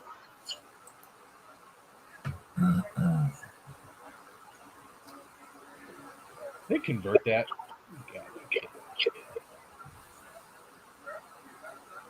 Incomplete. So incomplete on the field. Firo's minus 220 by decision and Silva plus 800 by decision. I almost want to take Silva plus 800 by decision, just with the way that these judges have been tonight. Well, here's the one thing, Keg, is when two people stand up for 15 minutes. I knew that was a win, though. I can't do it. Yeah. But what I'm saying is that I guess there's a little bit more wiggle room when you're talking about a control wrestler who's not a submission threat nor a damage inflictor when in top control. I guess maybe you can get a little bit greasier in that sense, but like I want to say I don't know how you can score Silva the last 2 rounds, but then again, there was a judge who literally gave Danny Roberts a 30-27. And this has been closer than that. My thoughts on that Cards-Browns game are if there really are 25-mile-an-hour winds tomorrow at game time, I'm on the Browns. I'm on the Browns because that running game, I don't care if Chubb's playing or not, all they need is Kareem Hunt. That running game and offensive line will carry them, I think, to a win. There's just no way Justin Herbert is going to be able to throw the ball accurately if we're talking 25 to 30-mile-an-hour winds. If we don't have those winds, then I'll probably stay away. But if we do, I'll probably be on the Browns. I have Chubb in the one season-long fantasy league that I play in with like my elementary school buddies. Sure enough, my opponent's got Kareem Hunt. What a piece of garbage. They are averaging 2 more yards per attempt than everybody else in the National Football League. I knew this bitch was going to win. I should have just laid the money line at minus 230 for a monster earlier in the week. Yeah, but you don't ever want to look at UFC bets early with me. Well, I was looking at this fight early in the week. I just was trying to get cute and parlay them. I should have just laid it on her alone.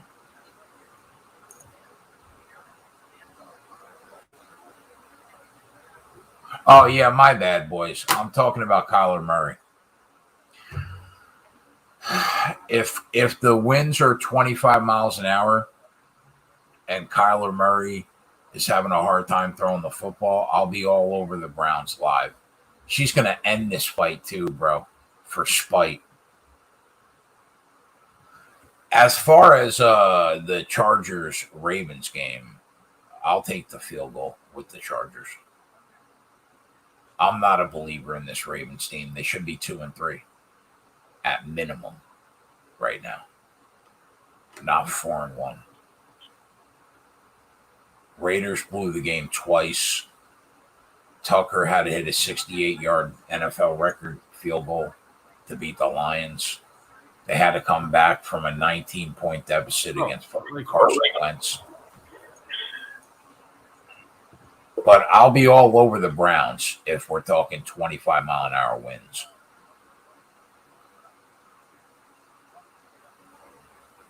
I just said I understand. I meant Kyler Murray. I got confused. Settle down.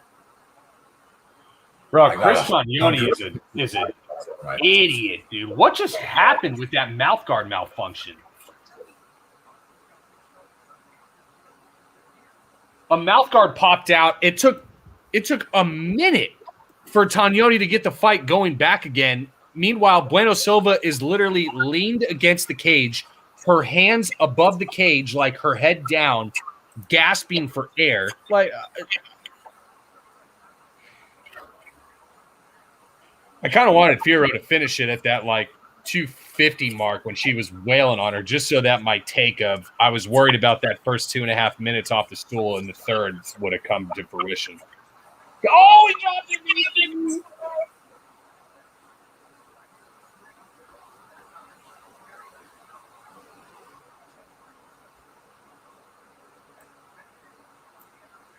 Yeah, not all minus whatever 260, 270 favorites are treated equally, Keg. And I think because in most sports, the public is betting favorites and overs. In NFL and NBA, MLB, whatever the case. In MMA, people are more inclined to bet the under. Or sorry, to bet the unders and underdogs because of the volatility inherent. Now, this was the side of the week in the UFC. Somehow I ended up not betting it and lost $1,200. Just stupid. Now, that being said, most of the public is looking to bet a little to win a lot. But I think that one thing that we need to discuss more is when it's okay to bet a lot to win a little. You know, just laying the 280 and just saying, screw it, she's going to win the fight. Like, minus a mean knockout.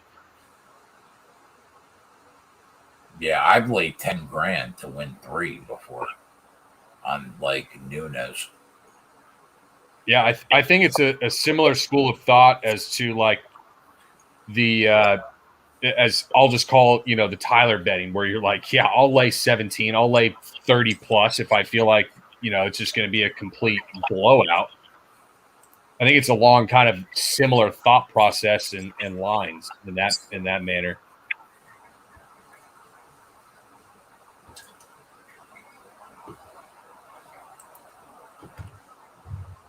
All right, well, we'll take pass interference, Greg.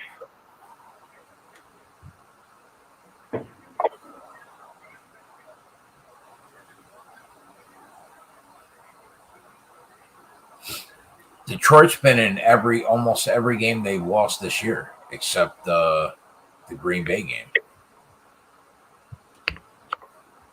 They're a cover machine this year. My guy Andrew says, no bueno, Silva. Easy, perfect little dad joke right there. Just no bueno, Silva. I'm not laying 14 on the all line with the Bengals against Detroit. I can't do that. No, stay on your feet, you big dope.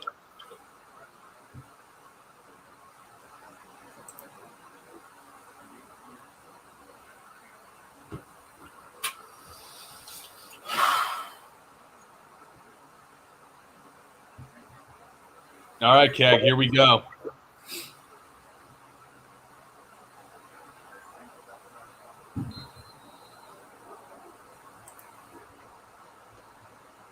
Jim Miller up next. Yep.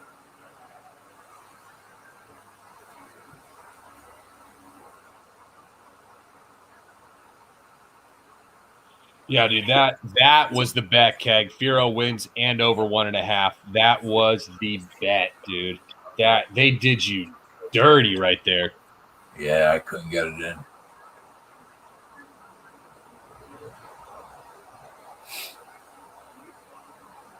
It's all right. Yeah, there's a potential that, depending on how some of these college games shake out, that I'm on some sort of over bet in that main event in one form or fashion.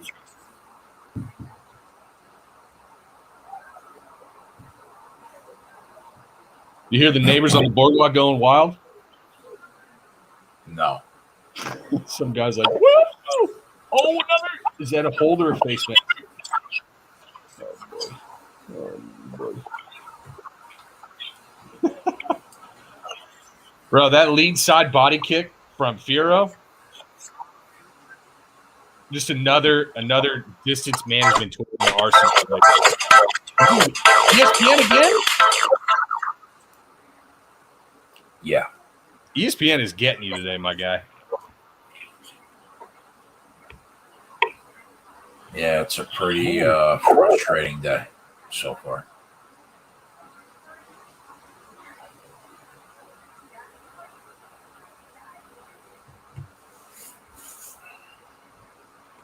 Yes, and she stayed on the one.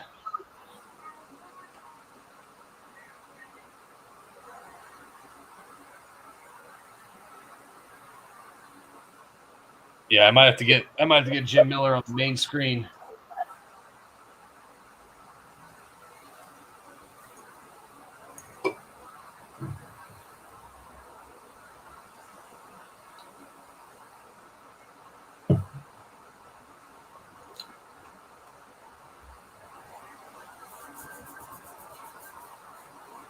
I've been right a few times on here since I started watching 4 weeks ago, but okay, we'll see. Are you a member, We the People?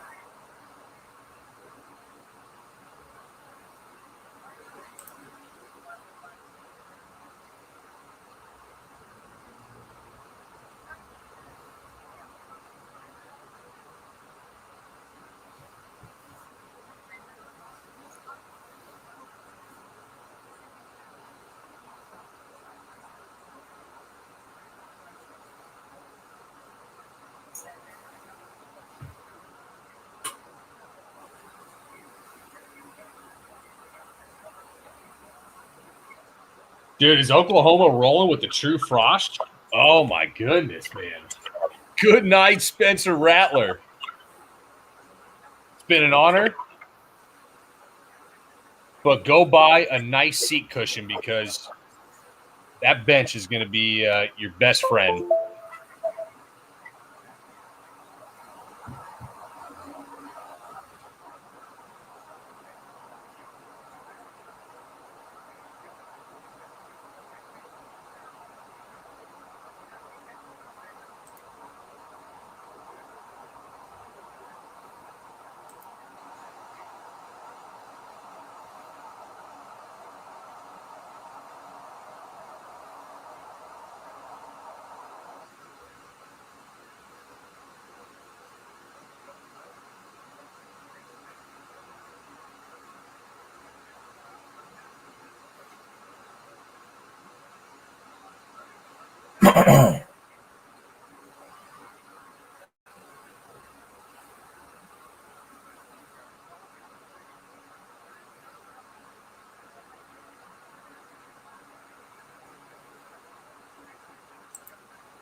Oh boy, Jim Miller. What could go wrong, Keg? What could go wrong? Oh, God.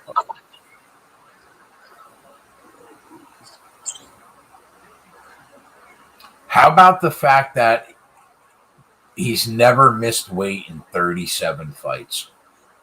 You said it best. You said it best. I didn't think I could like Jim Miller any more than I already did. But once I saw that, bro, It's the definition of a professional. I mean, like, that guy is my fucking hero. Lyme disease for 5 years, be damned. Still made weight every time.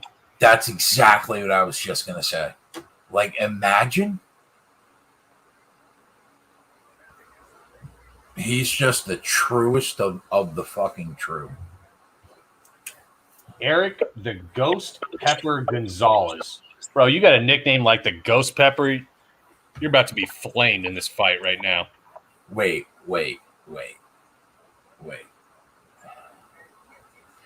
Did you just say that his nickname is Ghost Pepper? The Ghost Pepper, yes. I mean,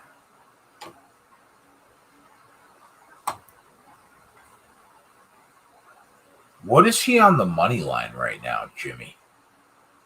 He was over $2 pretty much every time I checked. Oh, Jimmy.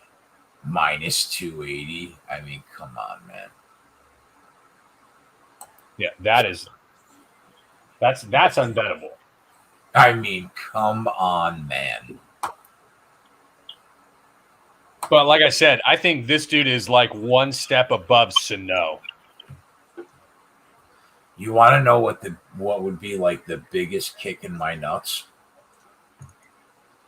Having like a nickel on him to win by submission, and he knocks him out. I'd be lying if I didn't have a little pizza money on round 1 KO at 13-1.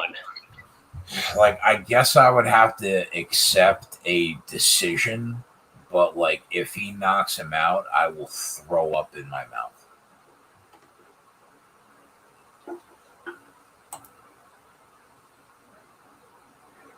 You know, the inevitable question will be, what's on the menu tonight? I'll tell you what, this fight will dictate a lot of what's on the menu tonight.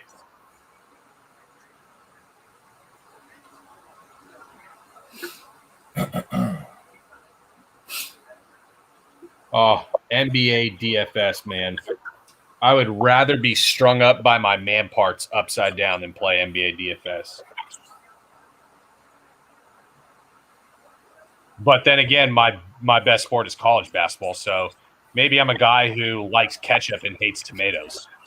This is a safe space. You don't have to say man parts. You could say balls.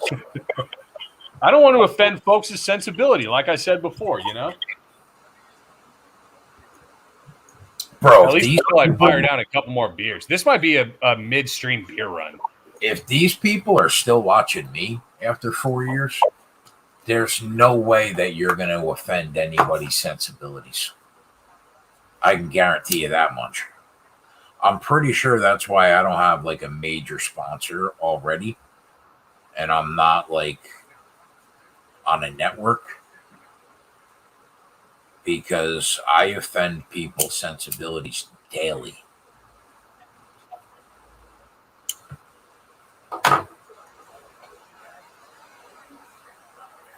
Oh, my God, Hefe. I am on Jim Miller every which way to end this fight early. You name a bet, I'm probably have some sort of stake on it. And if Jim Miller loses, this could very well be a top ramen night. No, not top ramen, but not going to be quite a steak night. It might be like pizza, you know? Yeah, I gave out Miller round 1 plus 500 during the NFL game for anybody who was on the stream. Thought that was an egregious price tag.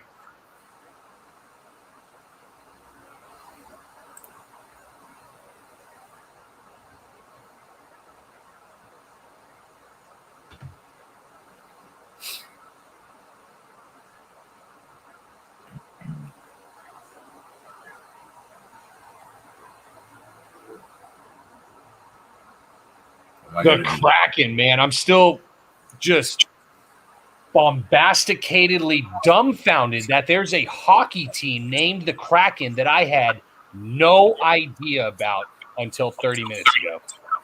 No idea. That's called poor marketing.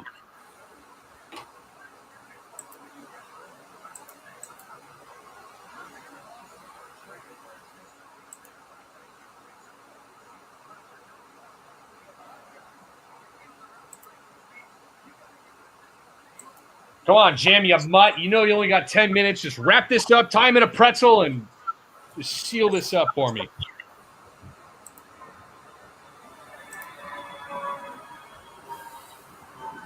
So I have Jim Miller by sub at plus 175.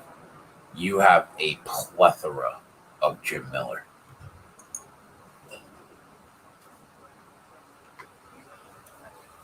Come on, Jimmy. Yeah, I mean, I have them.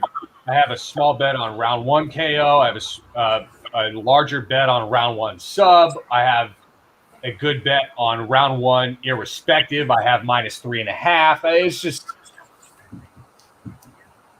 Jim, take his ass down and stop playing games.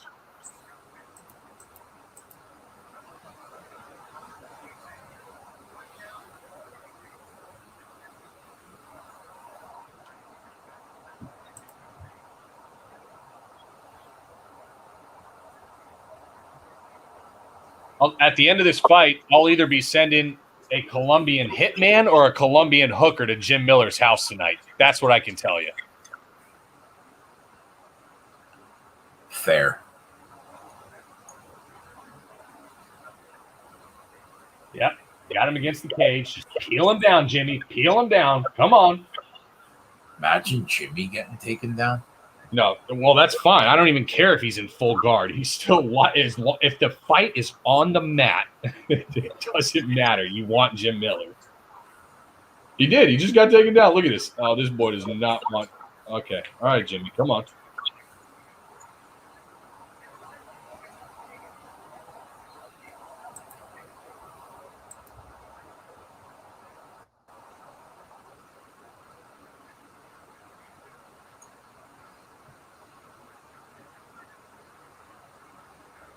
Whoa.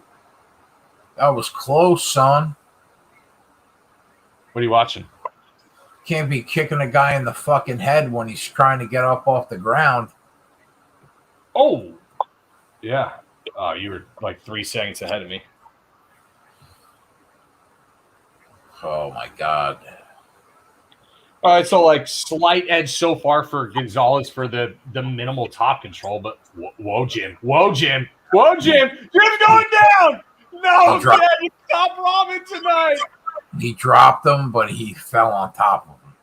That's the good news. Oh, my God, Jim. Dusty fuck.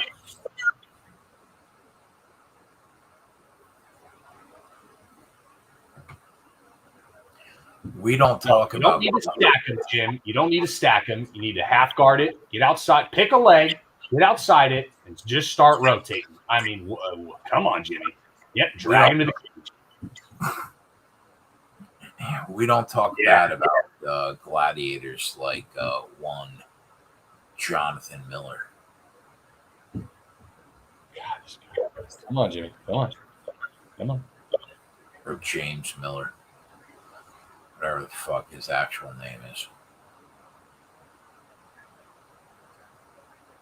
Corral safety, 7-2 in Ole Miss, Tennessee. Otter, now's the time to start looking at that that live over. What's the total right now? 7-2, 8 minutes in.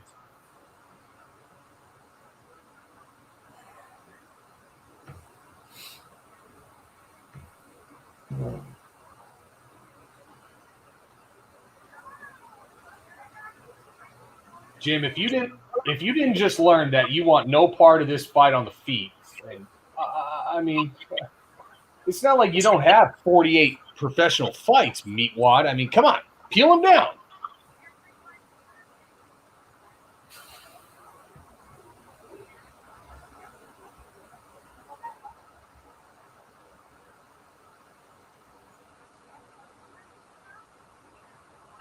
He's still got a nasty left hook, bro. He's still got a nasty fucking left hook, Jim Miller. I'll tell you that. Yeah. Wobble them, come on. A couple times. Come on, Jim. A couple times that kid was like, I want no part of that left hook. And Gonzalez literally just didn't even try to block it, defend it, see it coming, just wore it.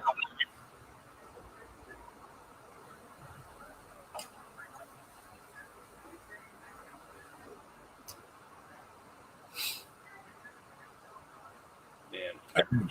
I think Bam is going to win this game by like 40. That minus 3.5 is not looking so great, Gag. I will say that. I mean, he's minus 225 right now live, basically. Miller? Yeah. So they're giving him that first round? They're saying it's close. He closed minus 280. He's minus 225 live. Yeah, I mean, Jim had the bad wobble, the worst wobble himself, but he ended up on top and a little more damage. I felt like they had similar top control times. Jim probably landed a little bit more damage, but like that's greasy. I might.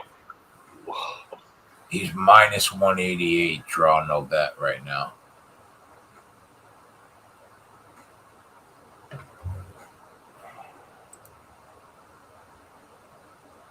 Oh, brother, if I don't get this done this round, oh, buddy.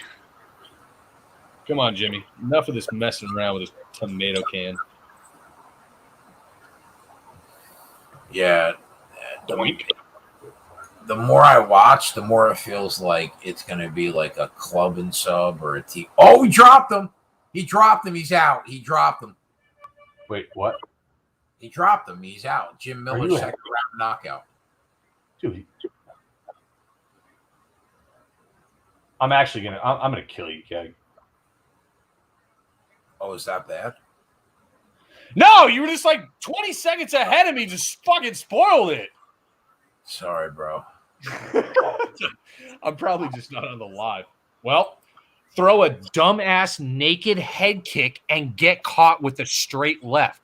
That is what tomato fucking cans like this Meatwad do because they are dumb and you can get away with that. Look at this. He tries to axe kick like this is 2008, Keg. I told you that left hook was going to do it, bro. No, it wasn't even a hook. It was just a straight left down the pipe. No, that looked like it came in a little wide. No, straight left. He tries. Dude, what is this axe kick, bro? Like he's Anderson Silva in 2008. What is going on? Did you take him by second round knockout? No, I didn't have second round knockout, but all the under 2.5, minus 3.5, inside the distance. We're gravy. Go ahead, Gav. Bro, that was. I mean, you talk about low fight IQ at the UFC level against a guy who has over 40 professional fights. You throw a naked axe kick in the pocket. You just saw he wanted no part of that left hand for the second half of the first round. I mean, you knew that was going to be a wrap. It's not like, tap the leg, dig the body, and then go to axe kick when he tries to sway. Like, he just naked tried to axe kick and just got piked with the straight left. Oh, my God. You deserve to lose that fight, dude. That is just dumb.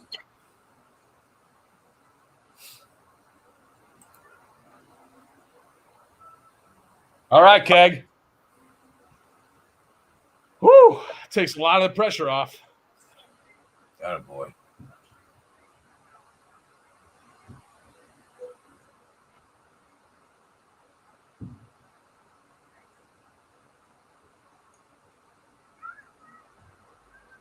Remember when I said one step up from that Sano guy?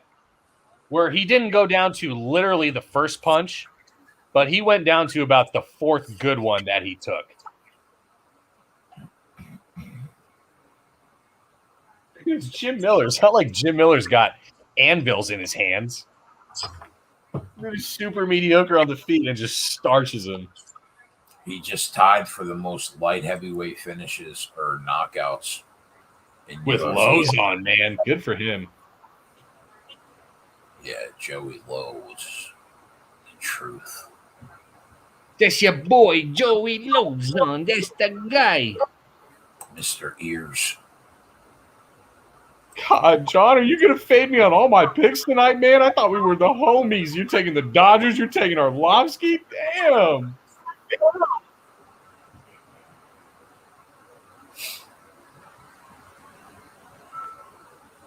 I thought we developed a bond when I just saw you scrape $500 off me like it was another walk in the park, you know?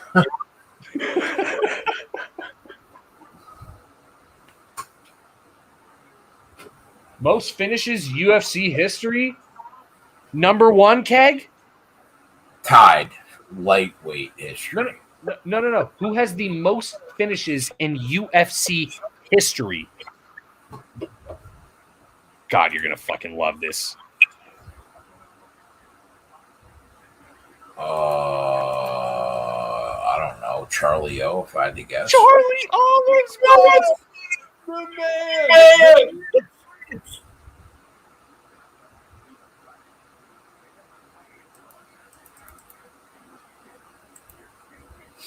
Yeah, whack. I'm on UCLA money line tonight.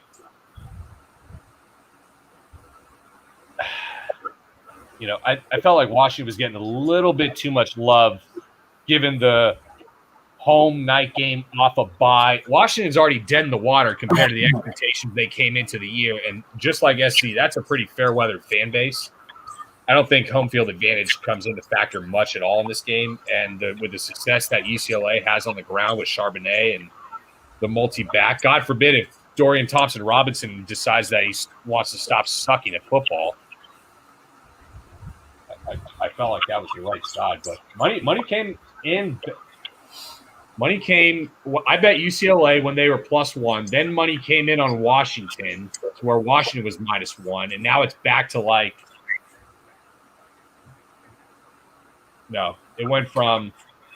The line is pendulum, basically within a point and a half, 3 times over the past 72 hours. Well, you're carrying this show today, bro. The only thing I got right was the French blonde and, well, I can't even say Ramazan Aviv. Yeah, the French blonde.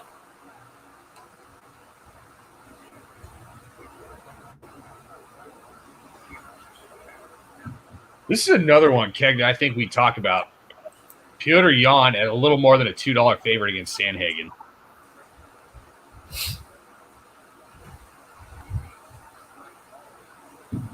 I just feel like Sandhagen is literally flying knee KO or bust. Not even KO or bust. Flying knee KO or bust.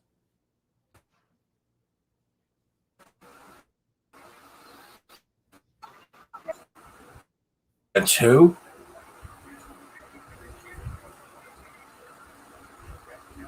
Sandhagen, Petr Yan.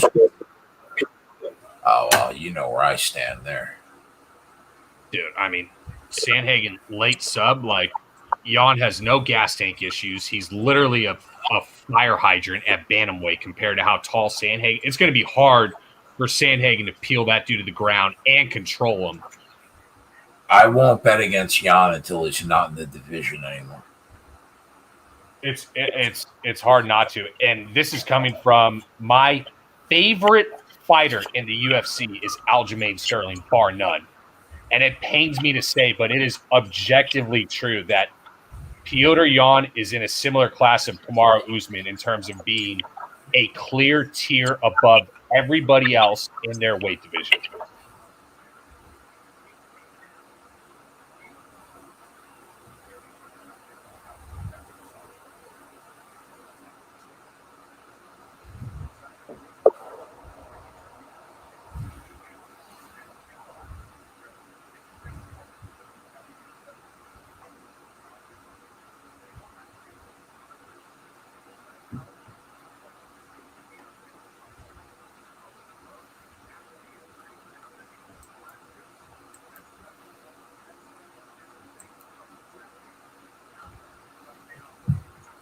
All right, so Keg, I'm at a fork in the road here.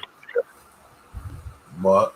How long are we saying after the UFC fight cards are done, we're off? Or are we going longer for some of the more college football? Because if we're going longer, this might be a midstream beer run for me. I mean, I don't care. It's up to you. Whatever you want to do. If you feel like staying on, we'll stay on. If you feel like not staying on, we'll end it.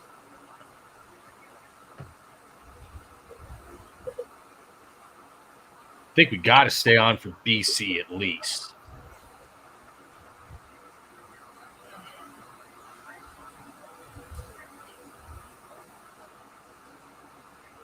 You got the touchdown for Ole Miss.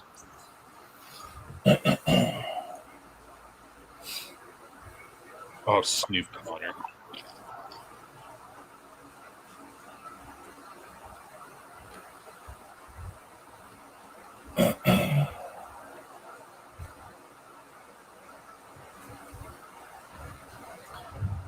Adam said, end it. Jonathan Nelson said, you got to stay on for the Corey Anderson fight. Stay on, boys. Bellator as well. I think everybody. I'll be betting Hawaii, Nevada before I bet Bellator. Trust me. Everybody forgets that I got to do like a 9-hour show tomorrow. Yeah, and I get to sit on the couch, hungover, and just laying down with my eyes half closed, and just waiting until Keg says, "All right, we're betting X, Y, and Z," and then you peel the eyes open, you make the bet, and you close them back halfway again. How long is it going to take you to make the beer run?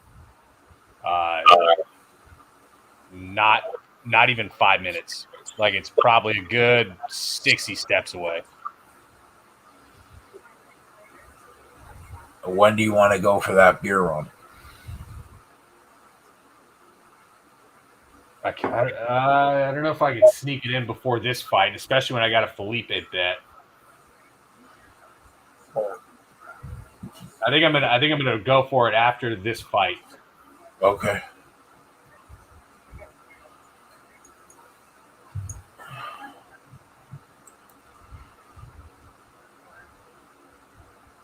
So they put up 20 in the first quarter, basically. Yeah. In this Ole Miss fight game. Sorry.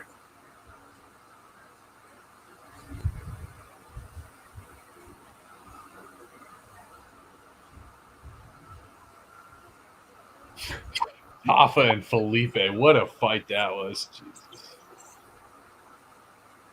Felipe's got a new tat under his eye. Does guy just looks like he did a nickel in the state pen for Grand Theft Auto with that tattoo.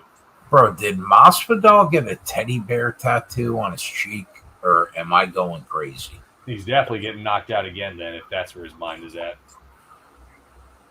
I want to say I saw a picture of him, and he had a teddy bear tattoo on his cheek. Now, don't quote me on that. But I could Darwin, yes, I'm on UCLA money line. Hefe, I took the Felipe minus 105 for a half unit, but I said earlier, I was like, frankly, I don't feel that great about it.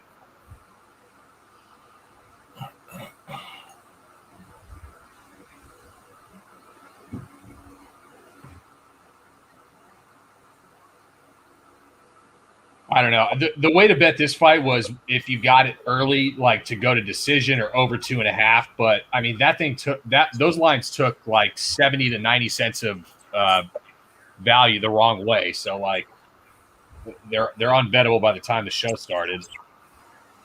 Not to mention, anytime you got two heavyweights in there throwing gloves, like not inclined to lay a ton of juice on an over, irrespective of who's in there.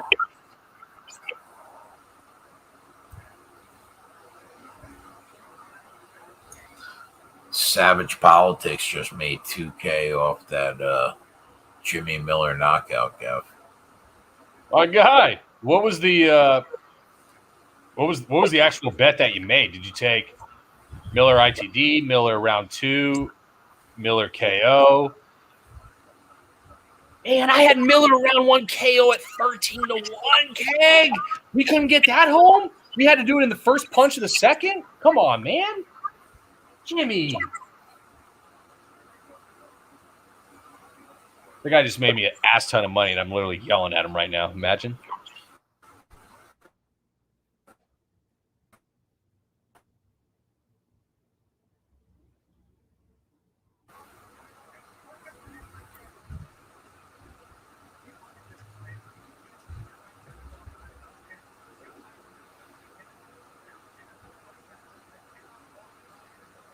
I feel like a terrible MMA enthusiast betting against Andrei Arlovsky. I'm not going to lie.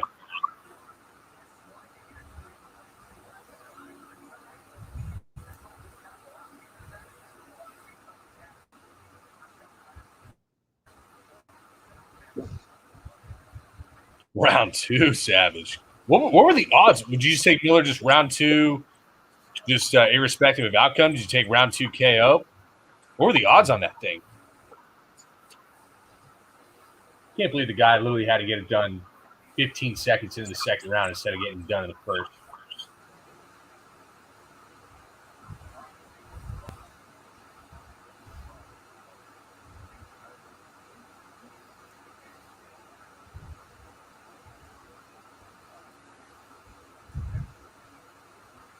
Nothing like a sloppy, low-volume heavyweight fight to co-main a card.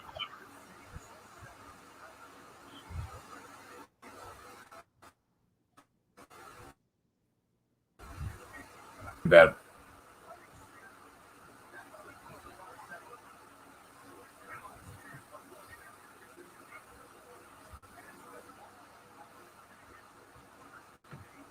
Will Rogers messed his shoulder up.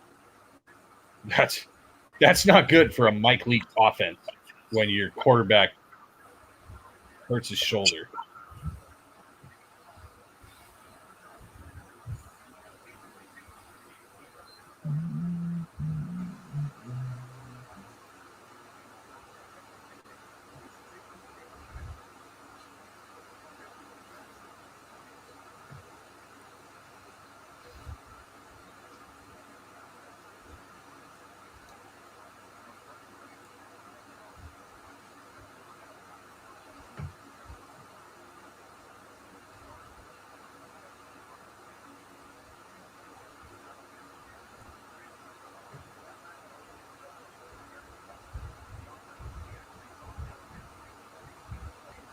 Oh, Will Rogers threw a pick 6 in the Bama game. Okay.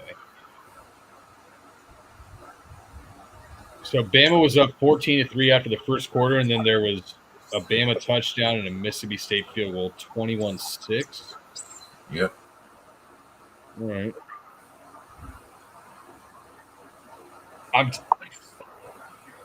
The thing is, I've said 8 times on this stream that Mississippi State is literally built to backdoor cover, but if Will Rogers' shoulder is jacked up, that's going to just completely change the outlook of that entire offense.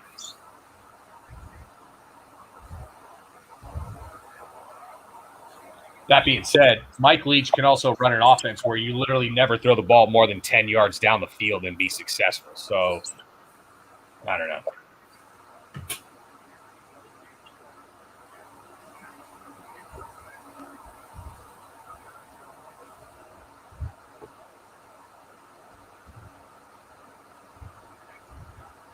Arlovsky is literally going to win this fight.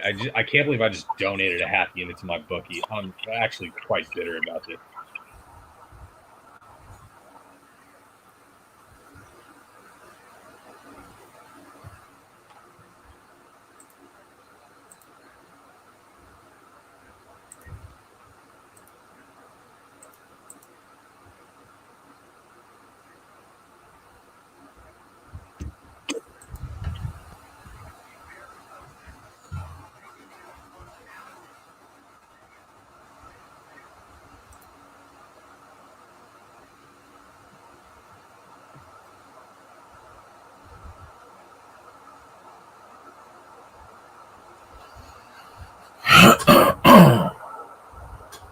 I'm not going to say that I'm on Arlovsky, but I'm not going to not say that I'm on Arlovsky. I know.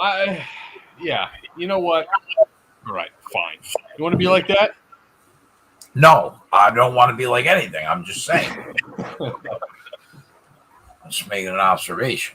Hey, Pocket QB, you take it easy. There will be none, zero Bryce Young hate in this chat at all. It's a modern day boy.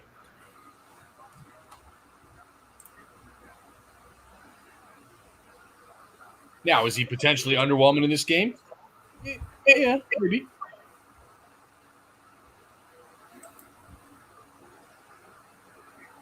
But I'm telling you, you guys think Bryce Young is good. There's another quarterback in modern day who's a sophomore right now who's going to be better than him. Who? This kid named Elijah Brown. Has he He's a sophomore right now. so they can't commit yet, right? Yeah, they can commit whatever they want, but I'll tell you what, there's been 4 kids in the history of modern day ever to start as true freshmen. It was Matt Leinart, Matt Barkley, JT Daniels. And this kid is the 4th.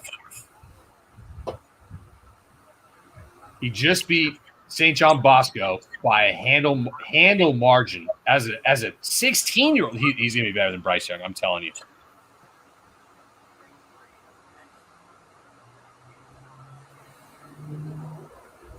Come on, Andre.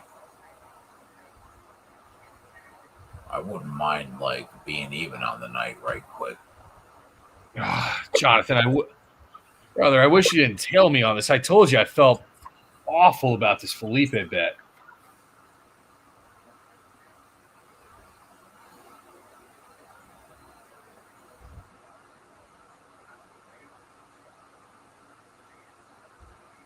I think we're going to go down a round. But Andre's actually throwing a fair amount of shots. And with the fainting and dancing that he's doing, I'm hoping that gas tank doesn't sustain. I know you made a lot of money tonight, but you probably want to see me be even, right? Yeah, at least. So do I got to root in Arlovsky you got to my own yes. Felipe bet? That's basically what I'm saying right now. Yes. Yeah, I don't know if we're there yet, brother.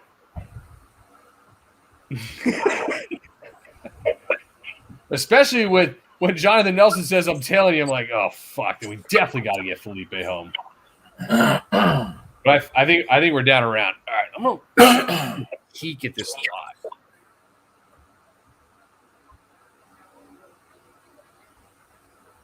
Get it, Hefe. Had a baby. So they got Arlovsky minus 220. Felipe, the thing was that Arlovsky was throwing those front kicks up the middle with pretty good frequency early, and that kind of kept Felipe more shy on the trigger than he is in typical fights. Now, does he figure out a game plan or a counter to that? Knowing Felipe, no, he probably just fights like he's still in another street fight and just eggs the guy on like he's fat Nick Diaz.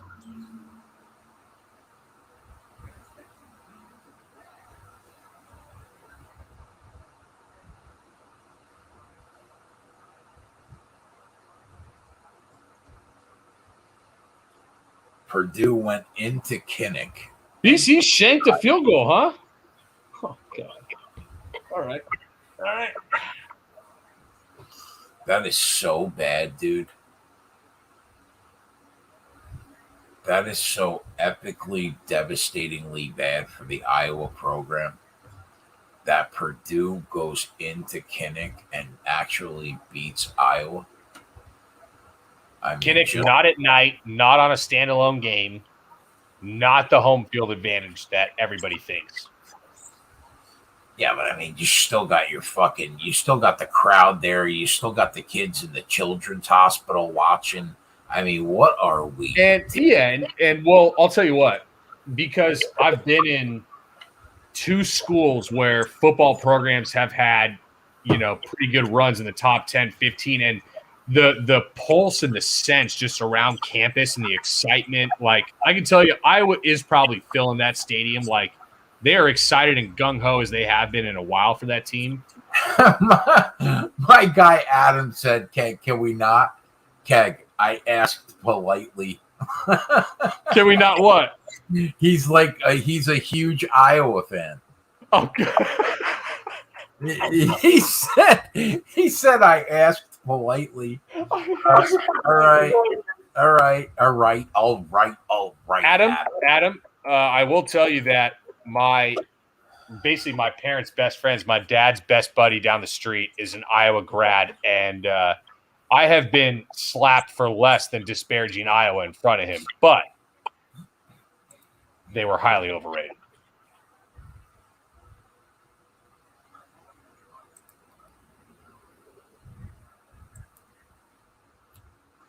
Well, I mean, he asked politely, bro. You know what I mean? He did. So that's the last comment I will make. And he's the other comment I made was, Keg, we got the knick-knack home on that. Jim Miller -3.5, by the way, buddy. Good for you, bud. And you didn't want to bet it with me because you just didn't want to understand the actual bet and how. I don't even have that option. I literally don't even have that option. It's crazy how different of betting options we can have, given we probably have 30 combined outs between the two of us, 30 to 40. And I barely have live NASCAR props or live NASCAR lines. I barely have NFL player live props. Like, this is why you got to have multiple outs, gang. Every book's got the sweet spot of where to make the money at.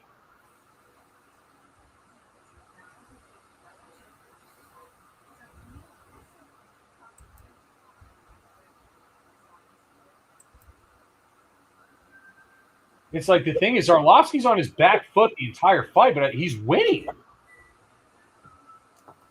He's just staying on his bike, skirting the edge of the kick, and just when Felipe throws a 1-off or a 1-2, he's throwing 2 or 3 back.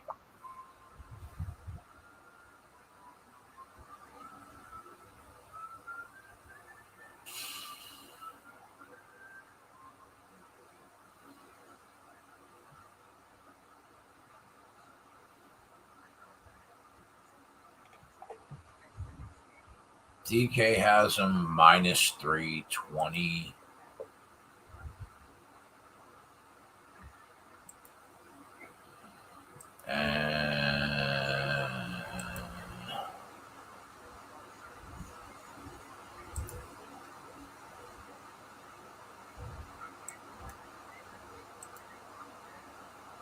Am I praying for another objectively incorrect judging decision? FanDuel has a -360. Bet365 has the line off the board.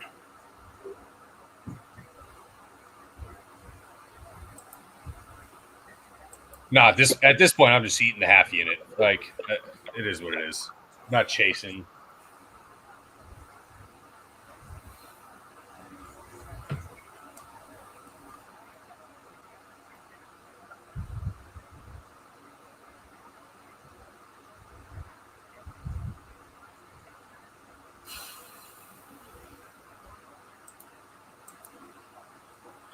Tell you what, Arlovsky's striking defense that last 90 seconds of that round, dude, was way more susceptible.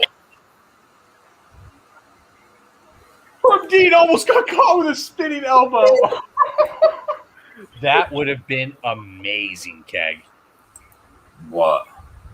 The bell rings pretty much as Arlovsky is throwing that Yuri Prohakta spinning elbow that dusted Dom Reyes with.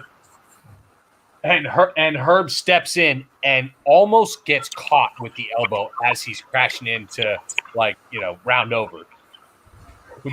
Imagine if Herb Dean just got dosed by an Arlovsky spinning elbow and was just on his face on the mat.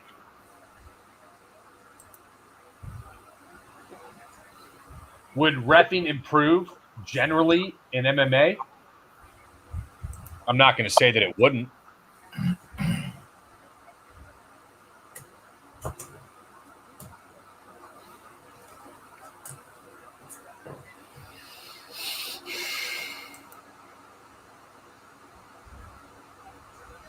I locked myself in some profit. Either way. Yeah, I mean, I want to say that Felipe is finish or bust here, but I don't know what you can't possibly you can't say that after what we just saw. No chance. I don't know how you feel confident in any judging at this point. Yeah, that's why I had to lock in profit. It's actually probably a really good idea. Just remove the variance. 100%. I had Arlovsky plus 110. I took the kid plus 250, and whatever happens, happens. Red Sox money line plus 650. That was the bet that you made a couple nights ago? Yes. And now Felipe's a minus 190 favorite, so good for me.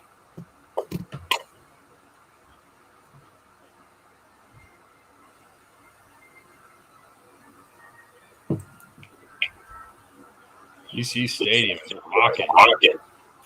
I saw the tide turning. In this fight, at the end of the second, we're talking about the Felipe Arlovsky. Mm-hmm.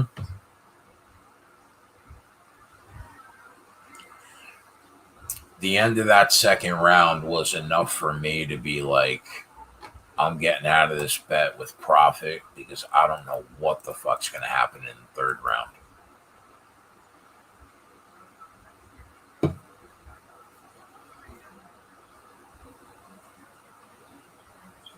I better be ready to run out the door to get some beer after this fight. So I'm gonna get my PF Flyers on.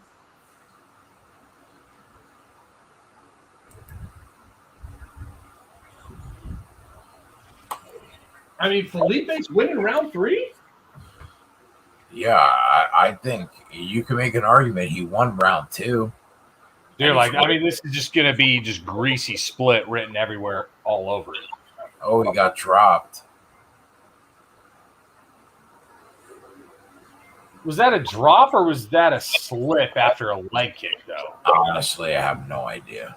It didn't look like he actually caught him with a strike that put him on his butt. It looked like Arlovsky overextended on a leg kick.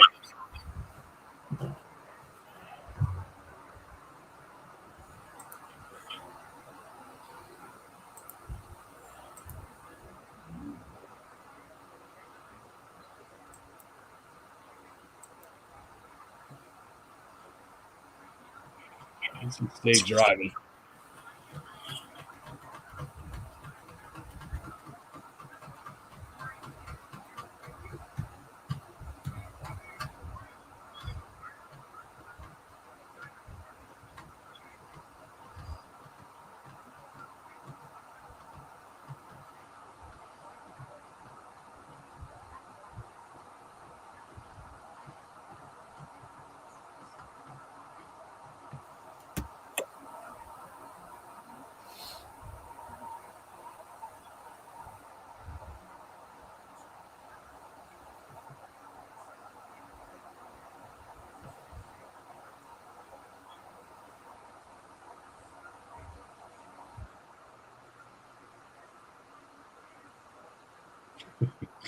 This is a terrible last 60 seconds. There you go. Just like two fat men just staring at each other, just not even punching. All right. So round 2 is even on significant strikes. I mean, it's clear 1-1 when you look at 1 and 3, and then it's like however you grade 2. Dude, this is going to be a greasy split one way or the other. Yeah, thank God I got out of this bet.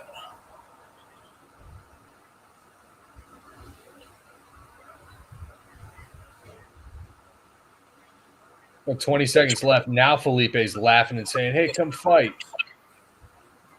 Well, you had 14 minutes to go punch him in the face, and now you're egging him on. What?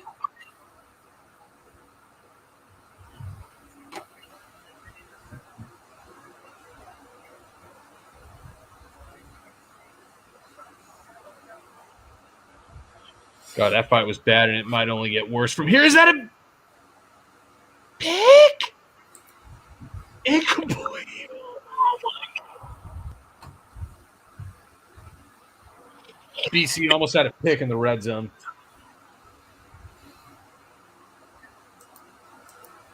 What's the score of that game right now?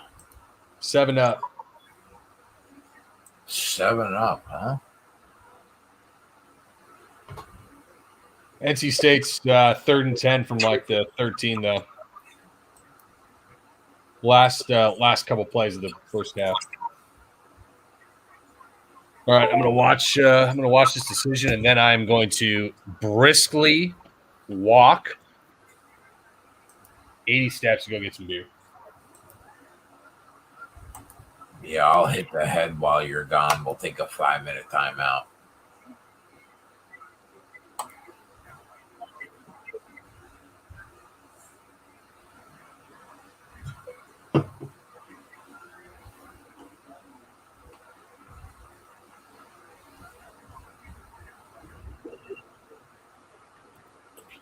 Yeah, BC averaging over 6 yards a carry, while NC State is at 2.6. I mean, come on. I mean, we're going to get this home.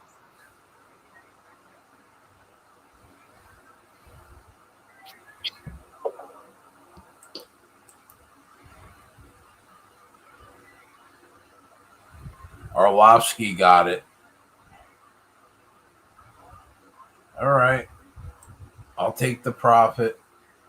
Backed myself up, but I made a profit. I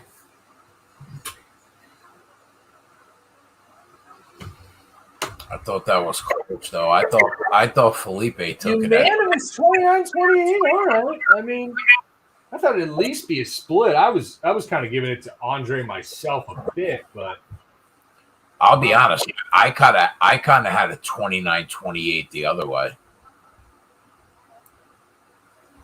I think I would have probably gave round 2 and 3 to Felipe, but I'll take the half unit profit. Half unit's half unit. yeah, in a greasy, relatively low level heavyweight affair, just take the half unit and run.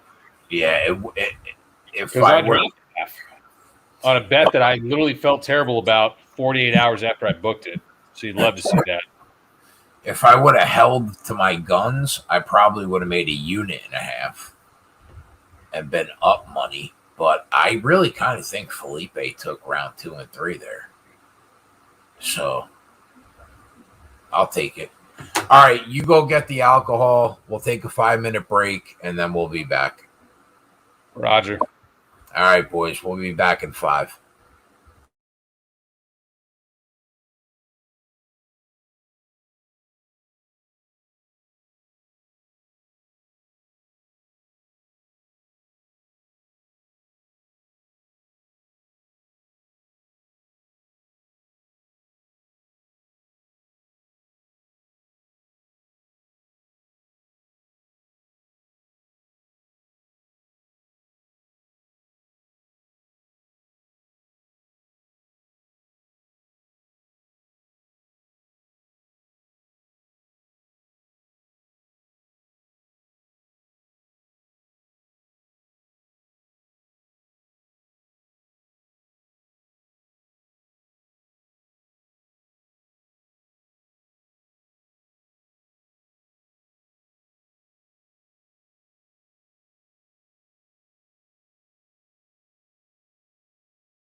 I literally walked to another establishment down the street and I beat Keg back. Imagine.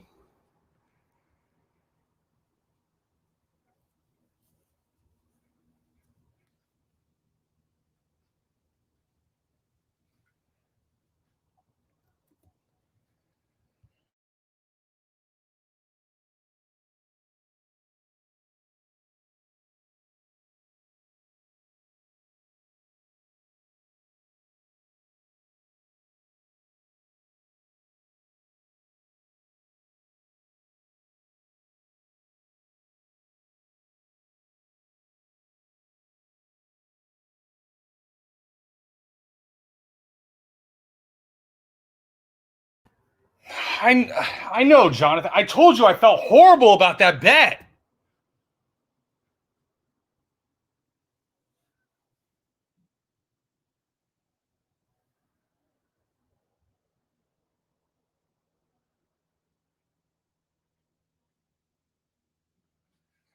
Aspen Ladd is one of these fighters that's better to watch on mute because when she's in top control, she's like literally screaming as she punches you.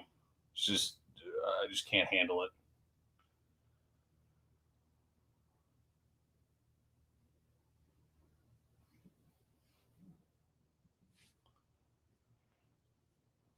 All right, boys, let's get this final play home, huh?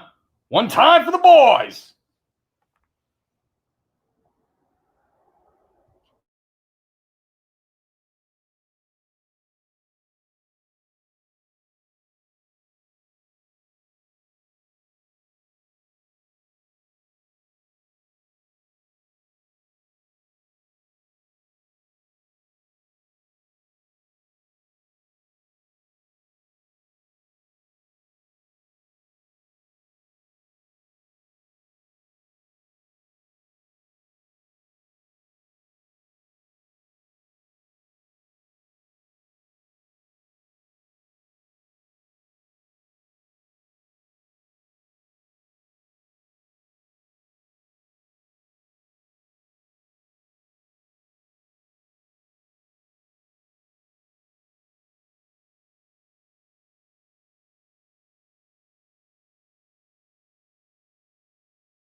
One time for the boys.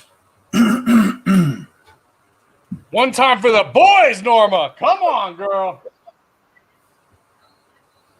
Sprawl and brawl, Norma. Sprawl and brawl. That's all we need tonight.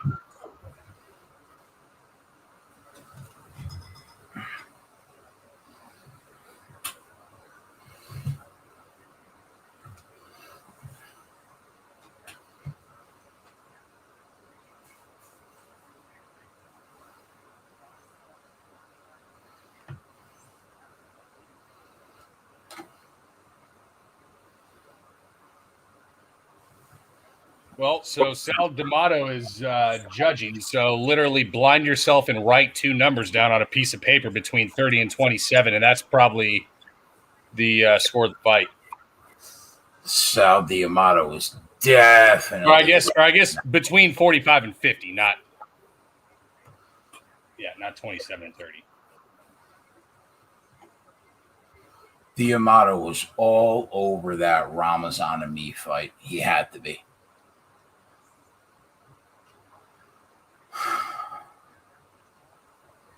He's like the Angel Hernandez of MMA. It's just incredible. He's literally a meme at this point.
So, what did we get at the liquor store, bro?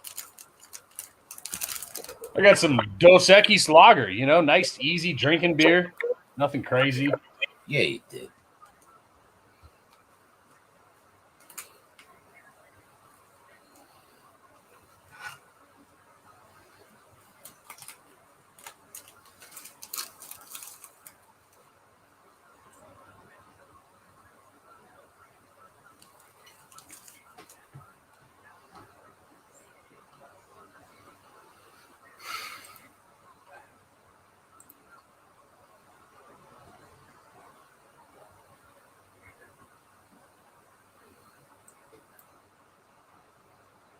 Screw you, Aspen lad. How about that? Dude, he is so plotty. This is like the fakest thing I've ever seen. Sal D'Amato was the guy that had a Meave winning. I mean, what is this? Fucking the Twilight Zone?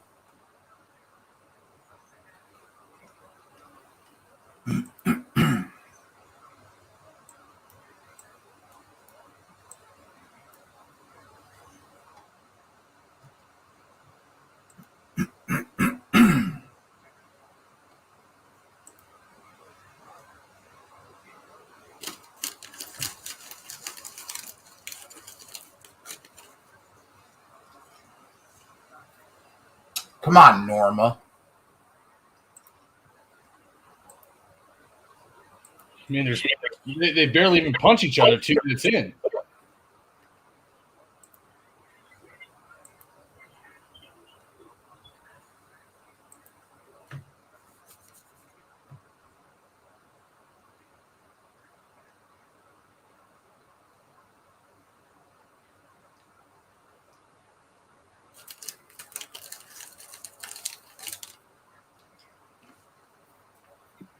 Liberty down 21-14 midway through the third. That's terrible. Jesus Christ. Will this crush our win total? I think it puts us behind the 8 ball, but we're much more looking at a push if they lose this game than a win on that total.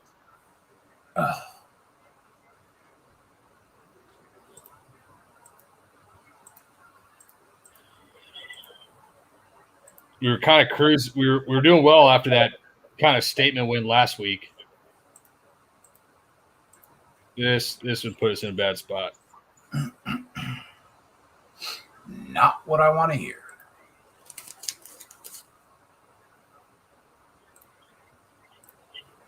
Snoop Connor, 9 carries, 20 yards, 2 touchdowns. This is what I was saying about the under in Ole Miss, Tennessee, dude. There's so many rush attempts in this game that I'm looking at. Ole Miss has ran it 33 to, I guess 33, 14 of those is a corral scramble. I don't know if those are design runs or just impromptu, but dude, what a horrible first round this is. Punch them!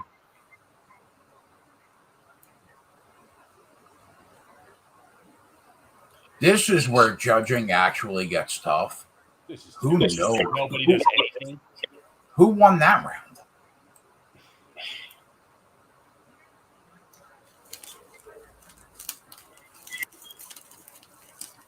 Did they just say that Aspen Ladd has landed 1 strike in the first round? Did I just hear that correctly? Hold on. Yeah, well, what's Norma landed? 3? 6. 8.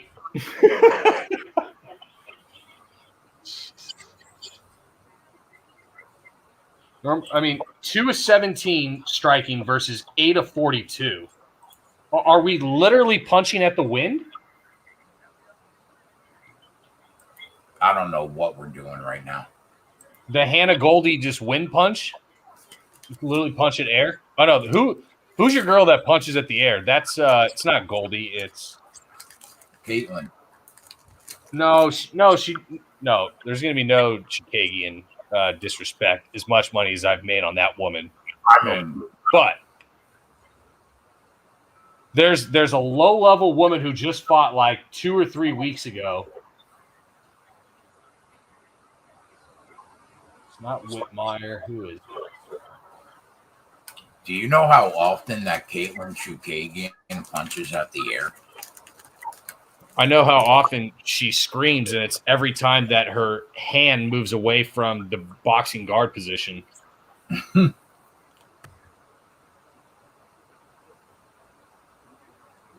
mean, if this is true, and Aspen Ladd landed 2 punches in the first round. Now, Norma only landed 8.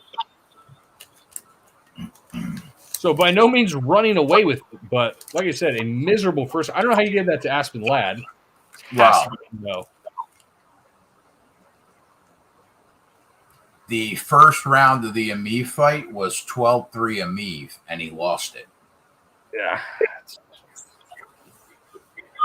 Norma's minus 175 right now.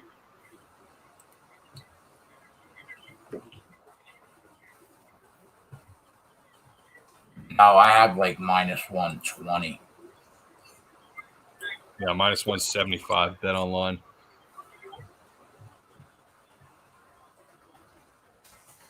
I'll tell you what, Keg, that first round, Aspen Ladd didn't attempt 1 takedown. That tells me that her cardio is a major issue in this fight.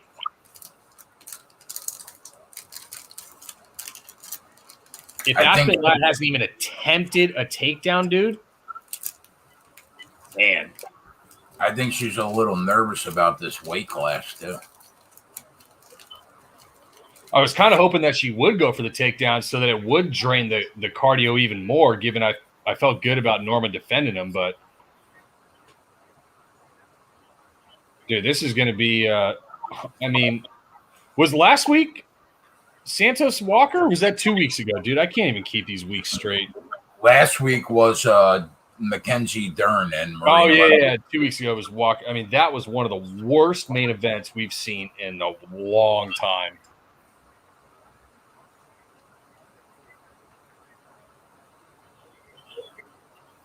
Man, Aspen Ladd is so tentative, bro. Dude, she's so bad on the feet. That's what I'm saying.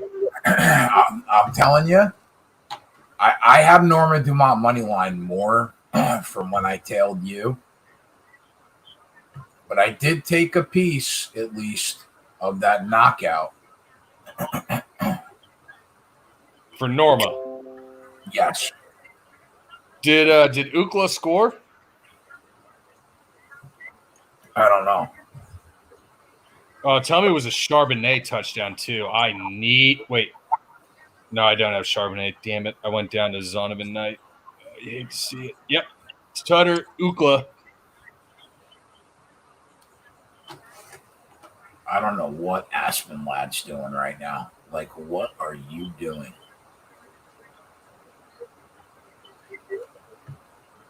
Come on, Norma. Start throwing your hands, sweetheart. They're clinched against the cage right now for me. I'm at like 220. Norma's so much better on her feet when somebody's throwing punches at her. Yeah, she's a way better counterpuncher than someone who leads the dance. 100%, bro. That's when she throws. That's when she sneaks those bombs in there that will just end your fucking night. But Aspen Ladd's not throwing anything. Like, what are we doing?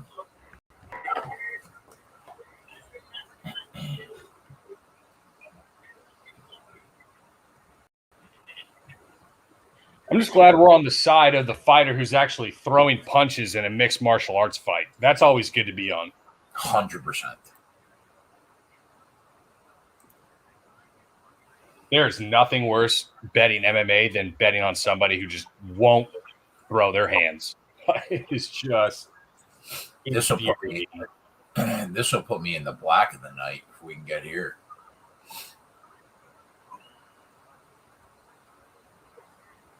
Dude, like, what are the last 3 bets that I, borderline harassed you about betting? It was Howley and Paiva.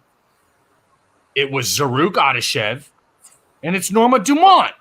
Eventually, you're just gonna you gotta listen to me. Dickhead, I'm on her. I mean, what do you want? What do you want me to do? Write it in blood on the wall behind me? What do you want? My blood? My blood? Like what? I mean, what are you looking for? 1,000 isn't it? What do you need? 5,000? Yeah, you might as well just go a full year of college tuition on it. I mean, this guy. For the we'll just call them the harassment plays from now on.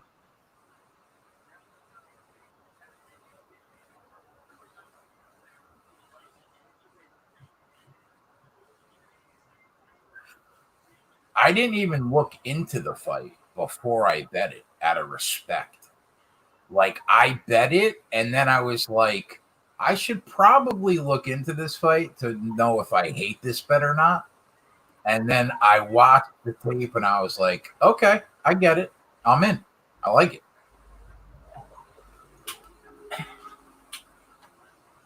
Aspen Ladd is cute. I don't know about that take, boss. That's a tough one. Aspen Ladd is cute. Who said that? That's our Whopper extraordinaire, the guy who makes a shit ton of money and then says, I'm going to get Burger King 2 Whoppers with cheese, boy. Darwin Moon.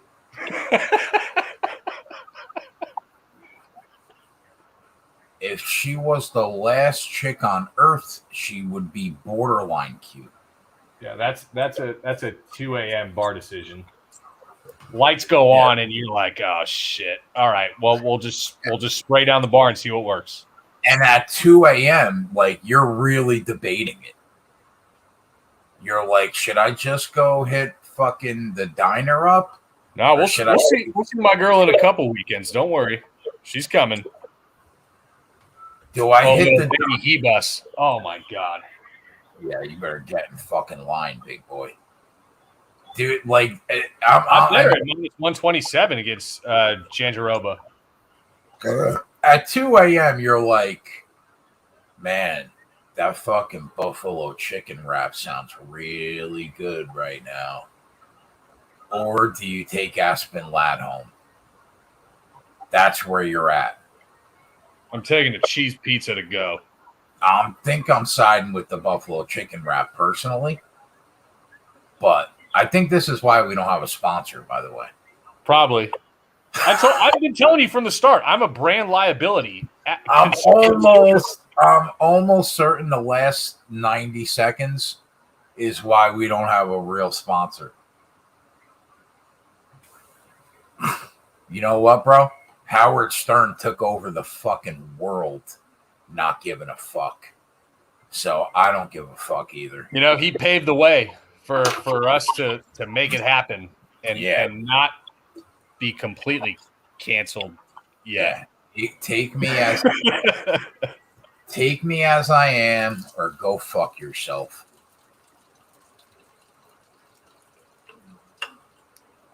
That's it. And if Aspen Ladd's people have an issue with it, holler at your boy. I'll gladly bring you on the show to air out your grievances. It will be great content.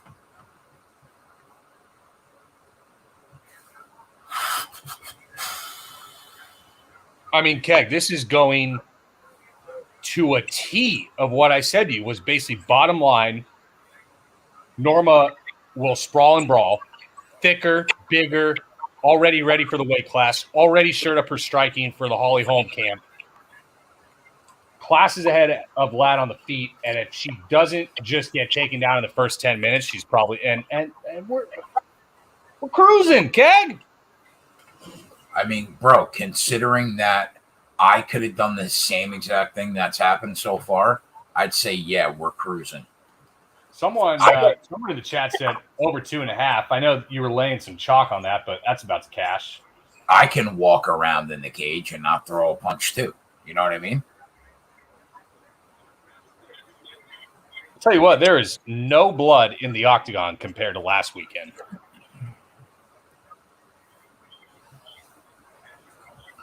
What were the bloody ones that we had last weekend?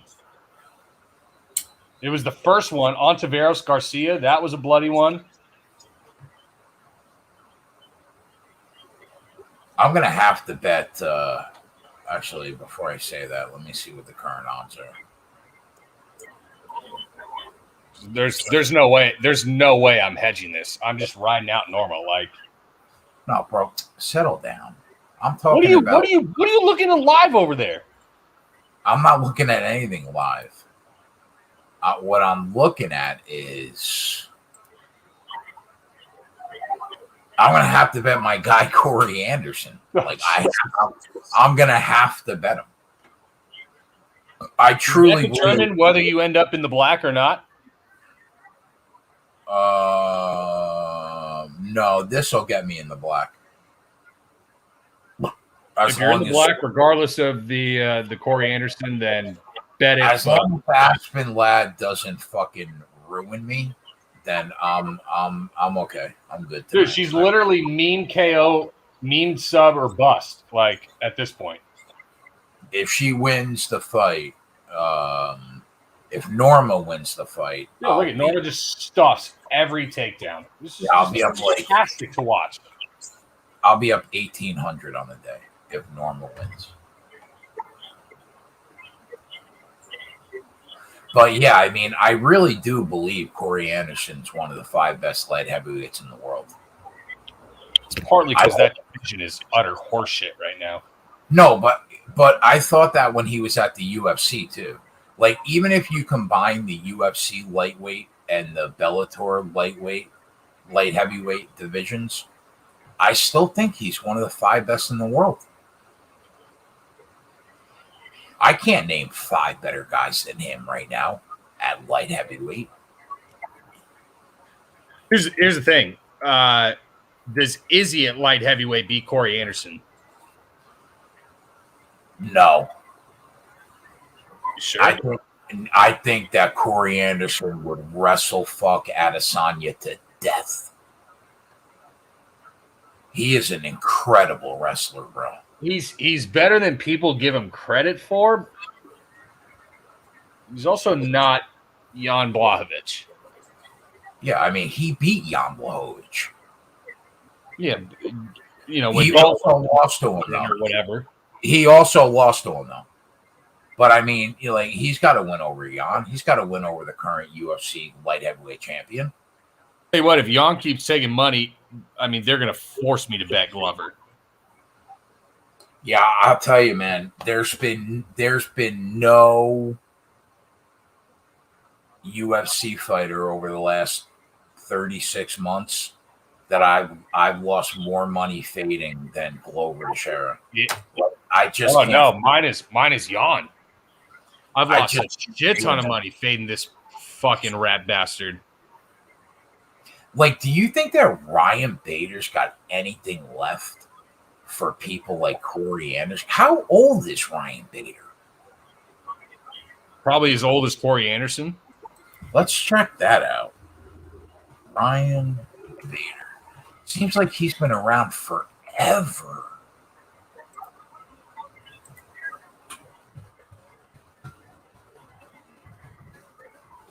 Whatever, Norma. If you literally want to take this round off and just chill, that's fine. Go up 3-1 going into the 5th. Nah, Bader's about to be 39. Corey just turned 32, bro. Like a week ago. Why does Corey Anderson feel way older than 32? You know why? His hairline. He was like half. No, I'm not even joking with you, bro. He had like that half bald hairline. Yeah, I mean, dude, the light heavyweight division has to be the thinnest on the entire roster. I mean, Jan, Glover, Yuri, okay, 3 great fighters. Then you're talking about Rakic, Smith, Thiago Santos, and this broken chin of Dominic Reyes. Like, yeah, I think well, you know what? It's so Ankalaev has to make a move in that division. I'll tell you what, it's so hard to say about Jan, right? Because they fought each other and they each have a win over each other. So I don't know what that means in the Corey Anderson, Jan Blachowicz. Like, it was also way before Jan started being in his best form in terms of the last 6 to 7 fights. That's fair. Yeah, that's fair. 100%. Bro, did we just get a fumble 6 by NC State? You got to be shitting me. Oh, he's got a win over Glover in the last 3 years. Like, I'm telling you, bro, like maybe Jan and Yuri, I think he's better than Rakic. The thing is that Yuri can knock anybody out in any given fight at any point. He's such a wild card, man. He's hard to get a handle on. I think right now this version of Corey is better than Glover. So maybe you put Jan in. No chance, Keg. Come on. He just beat him 36 months ago. What do you mean? By unanimous decision. Yeah, it was relatively sound. I mean, maybe I got recency bias on Glover in his last couple fights and his toughness at that division. And if you don't finish him early, you're going to be in deep waters real quick. He destroyed Johnny Walker on his way out the door.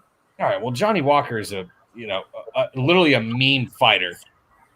I'm telling you, bro.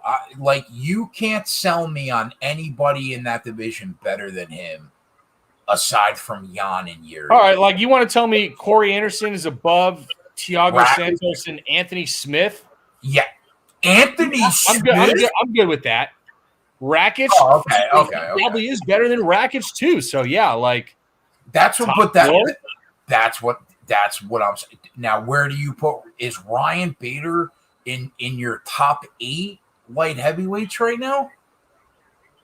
No, because Ankalaev is 7 and 100%. I agree totally. Rakic, you got to put above him, right? Yeah. Everybody, Corey, Jan, Glover, Yuri. I think I gotta bet him. I think that he's considerably better than Ryan Bader. All right. Well, what's the line and what are we betting? How we getting at this? Well, okay, so that's the thing. It's a 5-round fight, right? So my question to you is, Bellator, this is confirmed? Yeah, it's a 5-rounder. Yeah. All right. So my question to you is, in a 25, like I would lay the 170 and really wouldn't think much of it because I think he's that much better than Ryan Bader.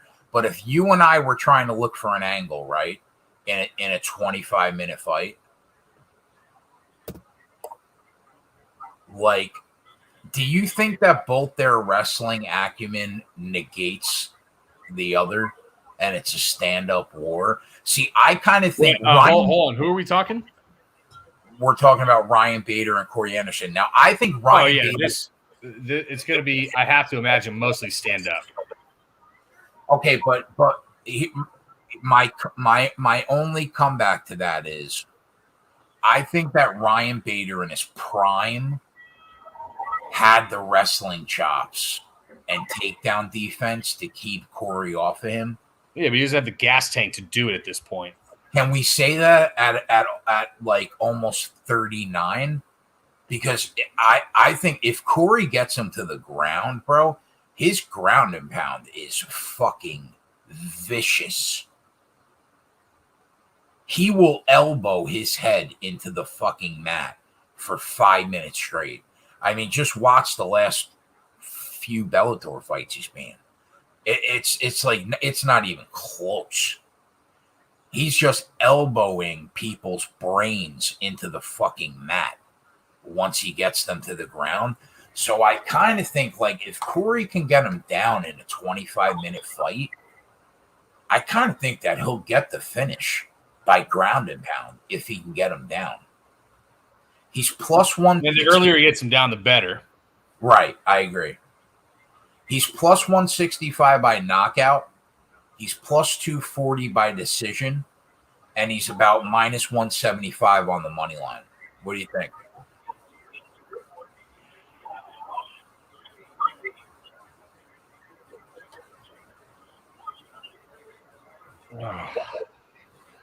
Gun to my head, I got to bet one of those 3. I'm almost just laying the money line, frankly. I think that's where I'm at, too. Is that bad? God, I mean, Now the total's 3.5.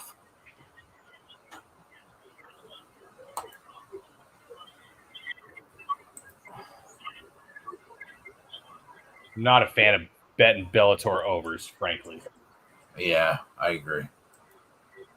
There's a reason that the lower level that fights are in the UFC, the more they typically end early. It's not an accident. I just don't know how Ryan Bader gets him off of him if he gets on top of him with time to work.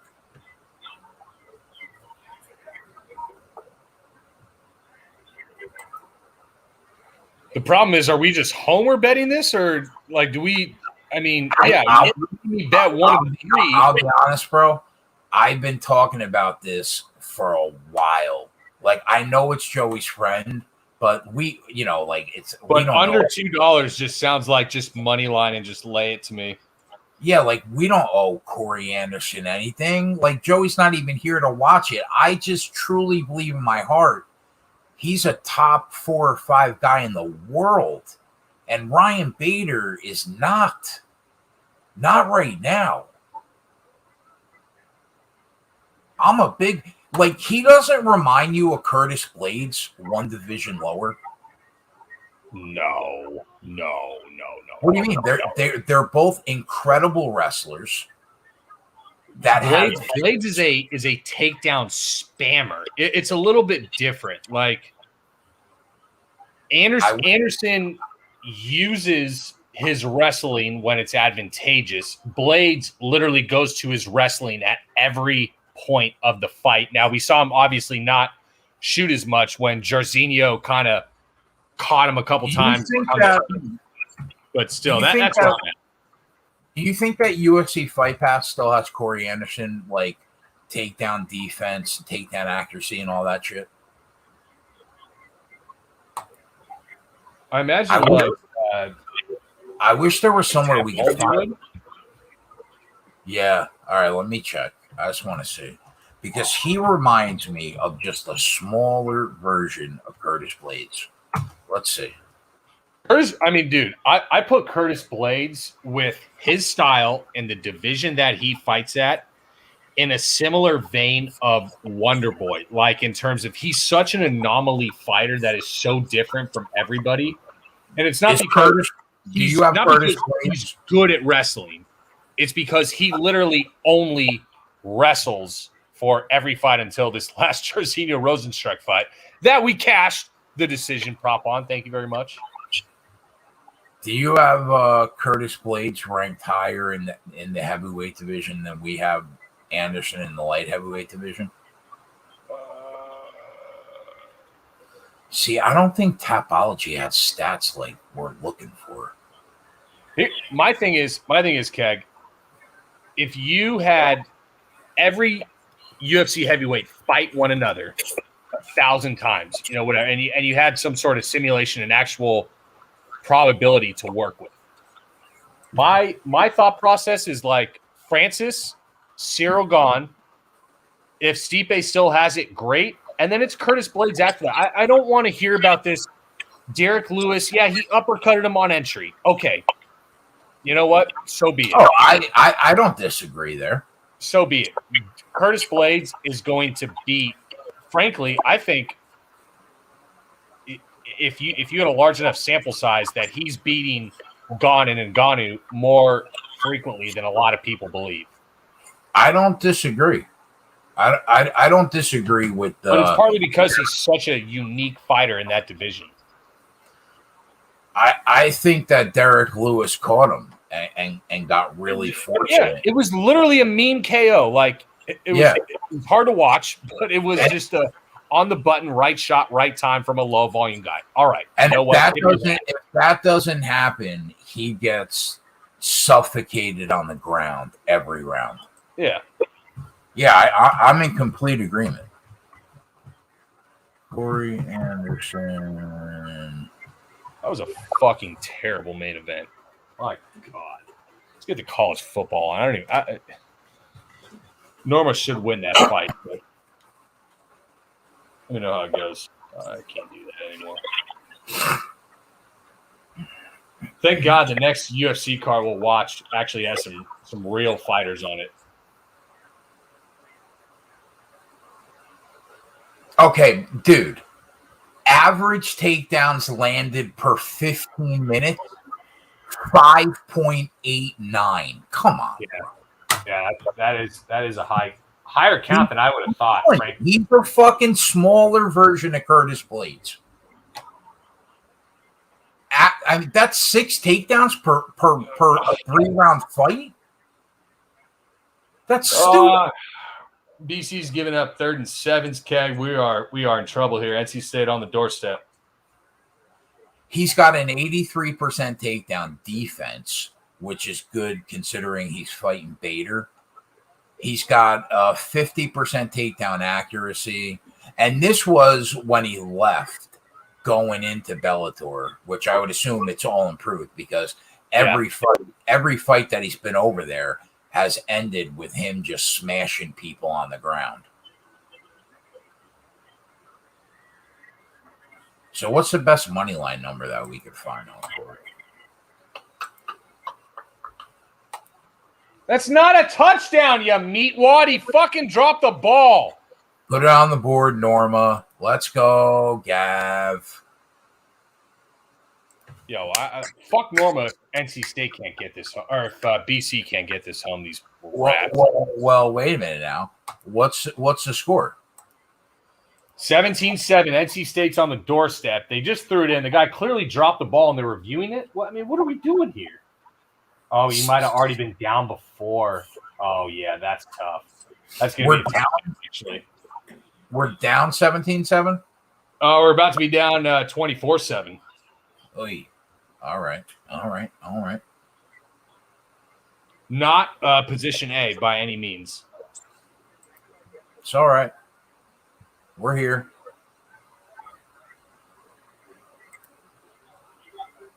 That fumble 6 really did us dirty. No, so they did rule an incomplete on the field, so they got to find overwhelming evidence. Did we find it here? Yeah, that's what I'm saying. I think it's touchdown. So the lowest price that I could find on him is like minus 178.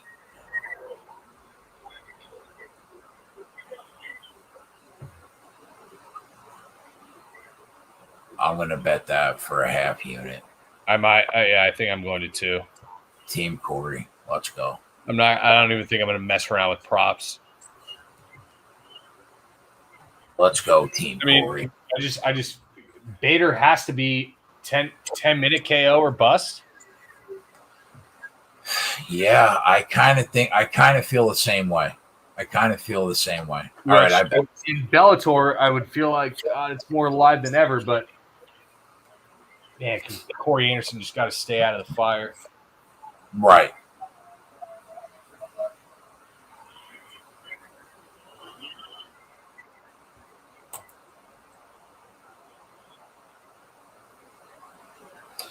BC, you mutts. All right, next game. I mean, I created a monster. I created a mutt monster. That's what I did. No question. That's what I did. Where's the UCLA game? Oh, by the way, you could watch this Bellator card now on Showtime. I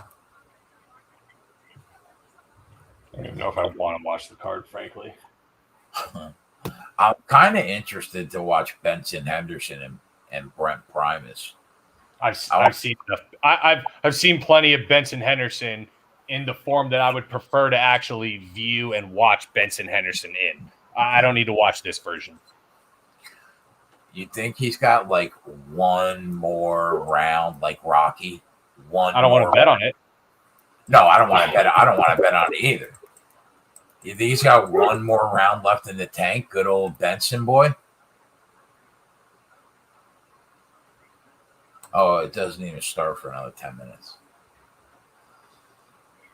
I got UCLA on right now. 6.5 minutes left in the half. Washington's got the ball on their own 14.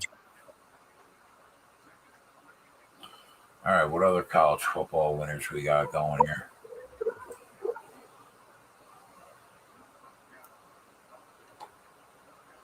Who needs a Bader win? Lamar Jackson said need a Bader win. I mean, Lamar Jackson, why even watch the show?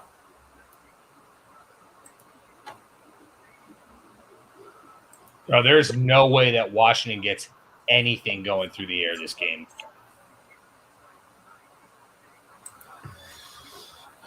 Don't you talk like that.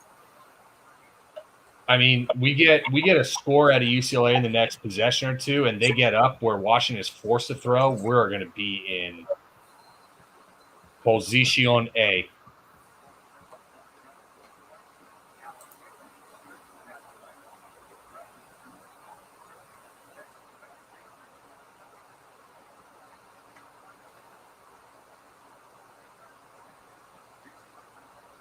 Wow, Liberty. UCLA returning it to the 44? Okay, kid. Liberty is just really looking to just Yeah. Just as my college baseball coach said, rubber sheeting themselves. I mean, we got a season win total alive and well, and Liberty And they're choking it away to Monroe. to Monroe, bro. That's bad. I mean, what are we doing? Malik Willis, man, he's got to stop holding on to the damn football for too long.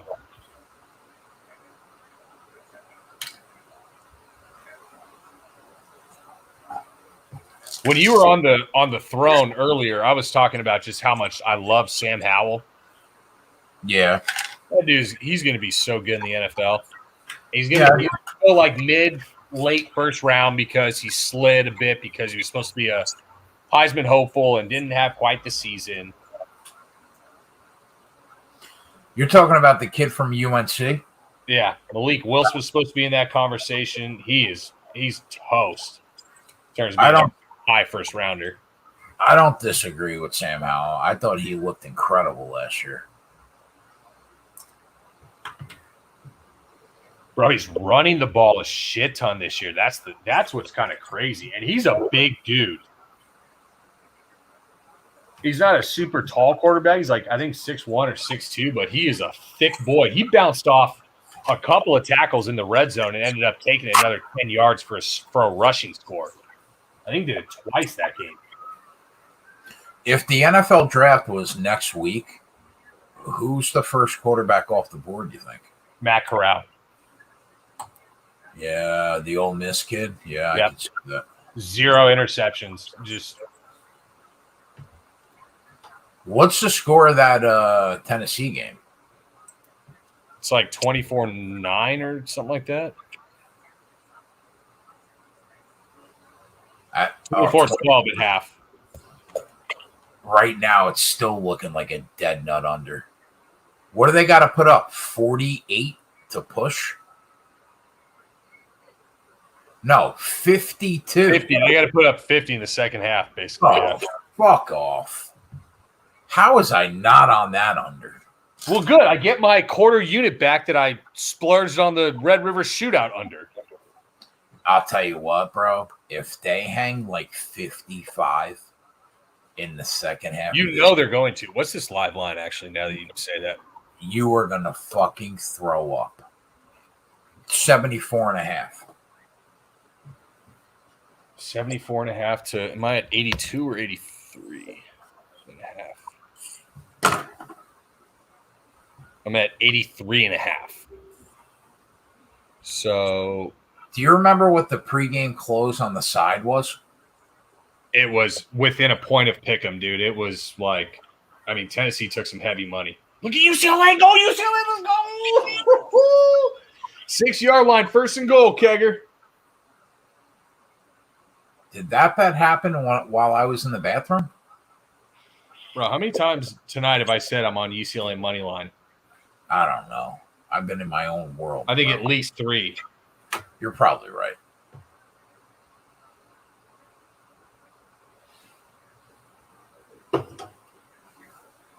Now, will damn near all my bets tonight cash except for Boston College? Yeah, it's likely, and that's how the cookie crumbles in this goddamn industry. Who did you think was going to win the Ole Miss Tennessee game going into the game? Tennessee.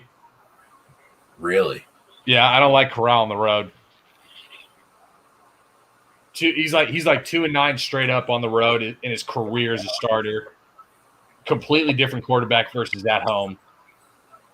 Tennessee being run-centric, not only from the quarterback position, but from multiple angles at the running back, whether it's Tyon Evans as more of a power back or Jabari Small as a scat back and screen catcher. Like, they just had too many options that I thought that Ole Miss was going to be able to handle. But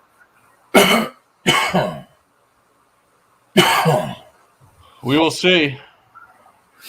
It's looking like Bama minus 17 on the road was a fucking gift.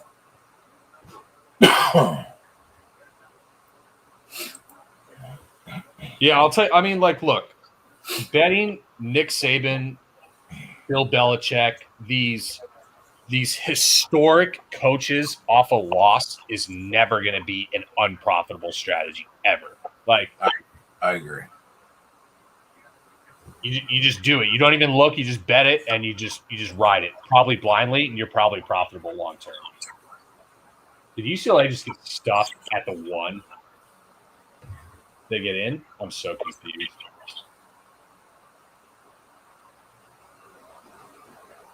Fourth and goal at the 1, and there's just a massive pile up at the goal line. Not what you want to see. Not what you want to see. Touchdown! They're rolling a touchdown gang!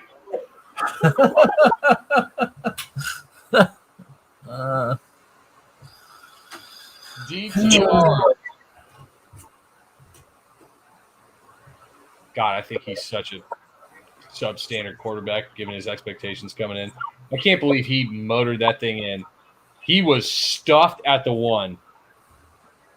Oh, look at that. NC State is just now blowing the doors off BC. Okay. All right. Yep. We can just bag that one. 42-9 Alabama.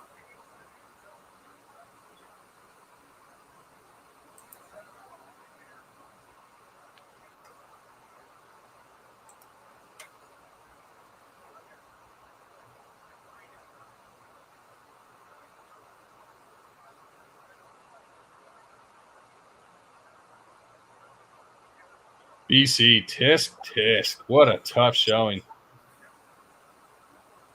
At home in a night game when they're rolling. Liberty tied it. Wow.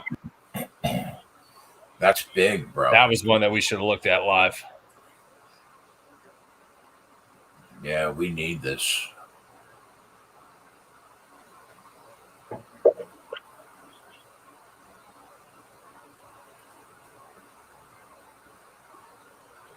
I need to check the YouTube chat. Who's pooing on me for this BC?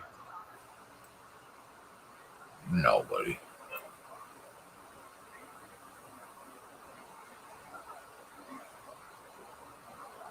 What the hell? Nobody's saying, Gavin, you suck at this fucking betting shit for betting BC, you idiot. I'm actually stunned. JM, I think you have to take Indy. They're playing the Texans, aren't they?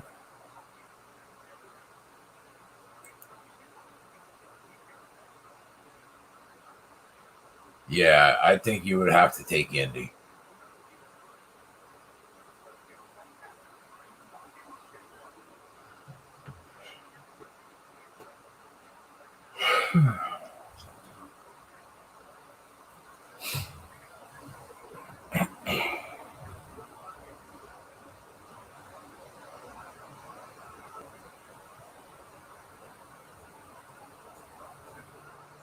All right. Someone is bringing me steak tonight.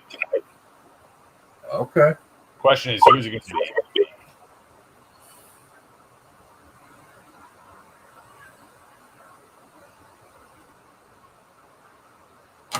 I ordered a sub from my favorite sub place earlier today. That's been in the fridge, ready to go. Dude, you know when you find just like a jewel of a spot, you order like on Postmates, you have no idea about it, and the first time you eat it, you're like, oh my God, this place is actually phenomenal. I found one of them on about Tuesday. It was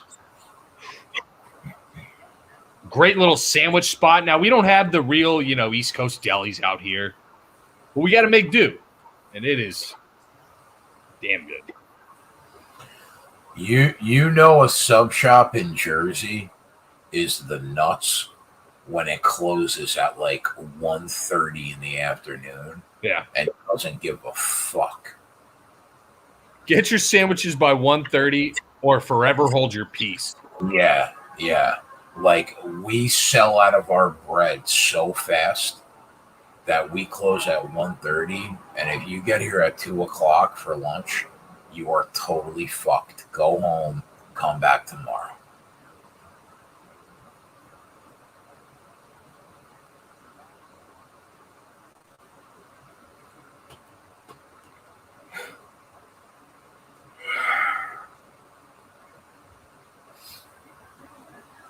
I am going to destroy that fucking sub.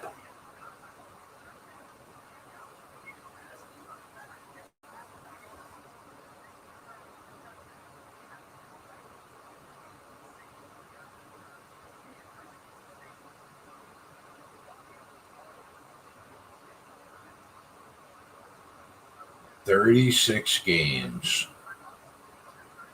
with 40-plus points by Alabama since 2018.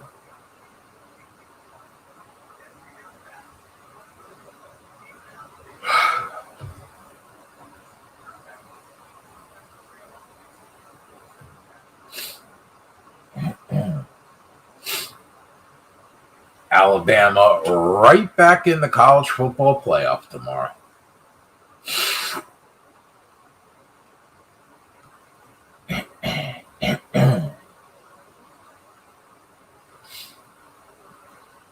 So here's the question. So Cincinnati tomorrow is going to be the number 2 team in the country then, right?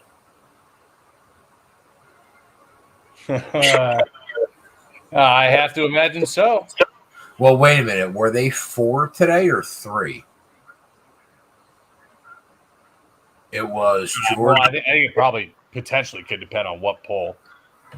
It was Georgia, Iowa. Was it Oklahoma 3, Cincy 4?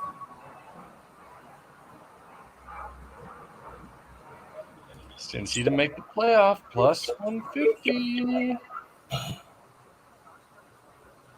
Oklahoma, yeah. So it'll be Georgia 1, Oklahoma 2, Cincy 3, Bama 4. That makes, I guess that makes sense to me.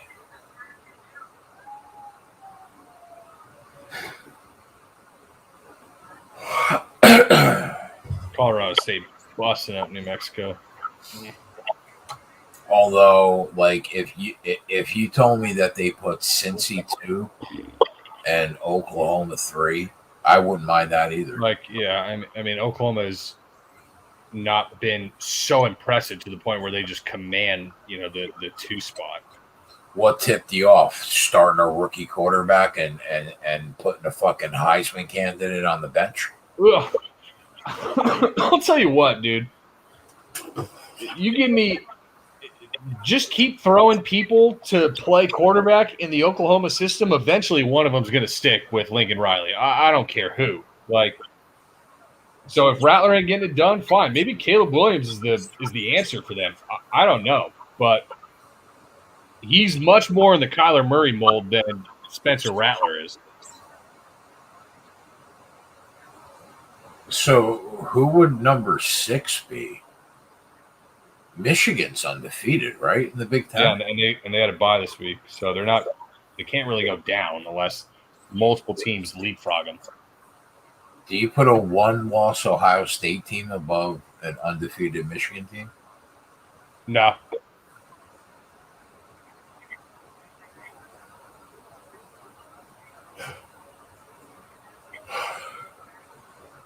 The thing is with that game, it doesn't really matter who you put above or below. The rankings will decide himself, when that game's played. If Michigan is 2 spots higher, if Ohio State is 1 spot higher, they're going to play each other, and it'll sort itself out eventually.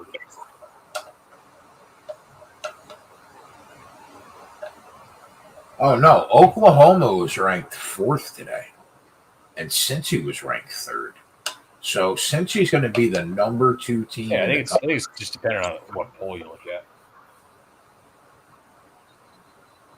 Dude, do you know how awesome it would be to watch a team like Cincinnati win a national championship? I would kind of be sick because I got Georgia to win it all. Yeah. But I would almost take the loss to watch Cincinnati win the national championship. I'm telling you, man, the formula that Cincy has in terms of extremely stout pass defense, veteran dual threat quarterback. Wow, nice pass, Washington, you mutts. And a legit bell cow running back in Jerome Ford. Since he's got the formula to scare the piss out of some higher ranked teams.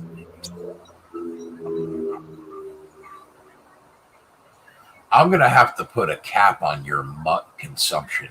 Nah. I don't think you could say it more than 5 times a You show. pushed off a little bit. Come on. Right now, I think we're at 22. You mutt. Well, it's better than saying the alternatives of what I would be saying if I didn't use mutt. So that's fine.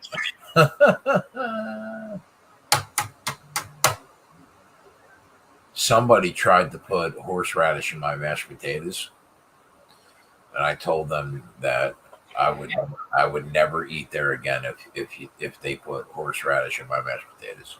Yeah, I know. Because you're an uncultured swine. That's why. All right. That's the route we want to take. That's fine.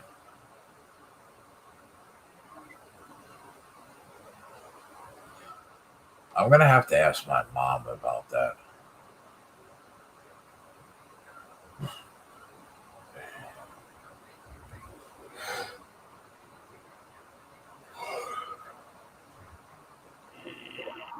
Fuck you, Ryan Bader, walking into the arena.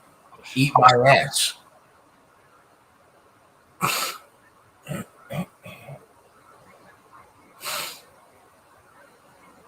All right. Devin Leary's just going to dump all over us tonight. Okay. All right. Imagine having to watch another London game between 2 abysmal teams. I'll tell you what. There's no chance I'm up during the London game. So if you got a bet for me on that thing, you better speak now. I mean, how could I? How could I give you a bet in the Jacksonville-Miami game in London? You might as well go bet a Powerball ticket. I mean, I guess I'm going to say Jacksonville plus the 3. But I mean, dude, think about how bad you have to feel for NFL fans in London. They saw the Jets against the Falcons last week, a pathetic display of American football. And this week, they're going to be forced to watch the They have literally been getting the scraps of Yeah. the NFL. And it's tough. Bro, Jacksonville's like the home team over there in London. They play there every year. The London Jaguars. Yeah, I mean, I think the only way you could look is the Jags. Will my money be on that game? Not a fucking chance.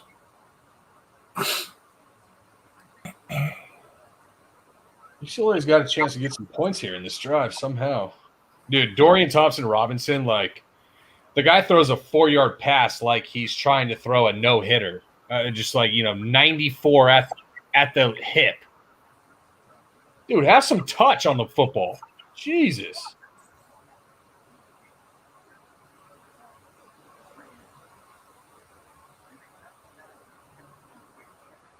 That Army Wisco total was 38.5. It is 13-0 at the end of the third. Still 13-0, huh?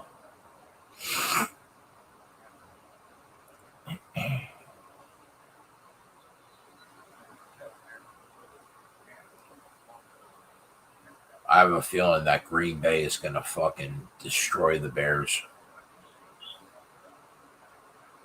Rodgers owns their soul in Lambeau. Owns their soul.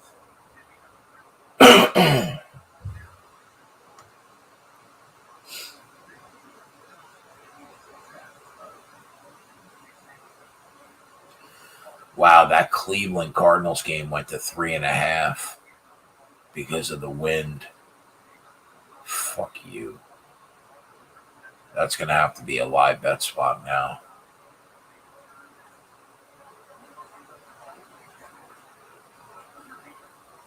Seattle starting Geno Smith on Sunday night, Gav. What do you think about that? Good old West Virginian. What's the West Virginia song again? West Virginia, Mount Mama, take me home. Good old take me home, West Virginia. Geno Smith is starting for Seattle against the Pittsburgh Steelers. Good luck. Country road, take me home.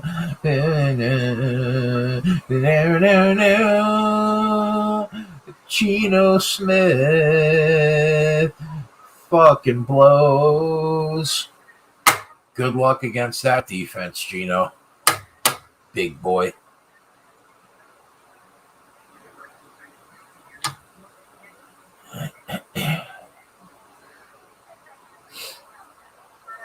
I wish my ears were filled with earwax during that rendition of Country Roads. You know what, you cunt? You know what? What? What? You're a mutt. How do you feel about that? You're a mutt. Fucking BC's a bunch of mutts, these guys. We pushed on the Braves' first 5 money line. All right, whatever. Josh said his membership was just paid just from hearing me sing. So how about that, you fuck? How about that? All right? Bro, if you paid me to hear you sing, I wouldn't be a member of Run Pure. I don't know if this friendship is going to last the night. Bro, Country Roads? Like, what? I don't know. You don't know no damn Country Roads? I don't know if this friendship is going to last the night. All right?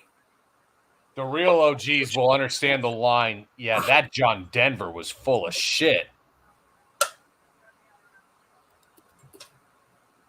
Fucking guy. Does Ookla get a field goal out of this?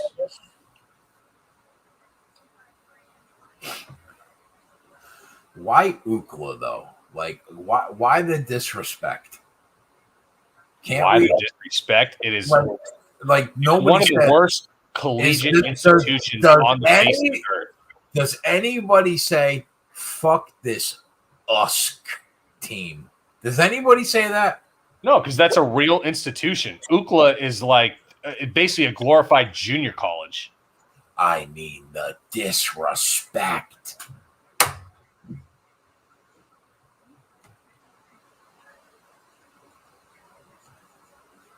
The funny thing is, at my firm, there's probably like out of 56 people, there's probably 25 with a UCLA grad degree.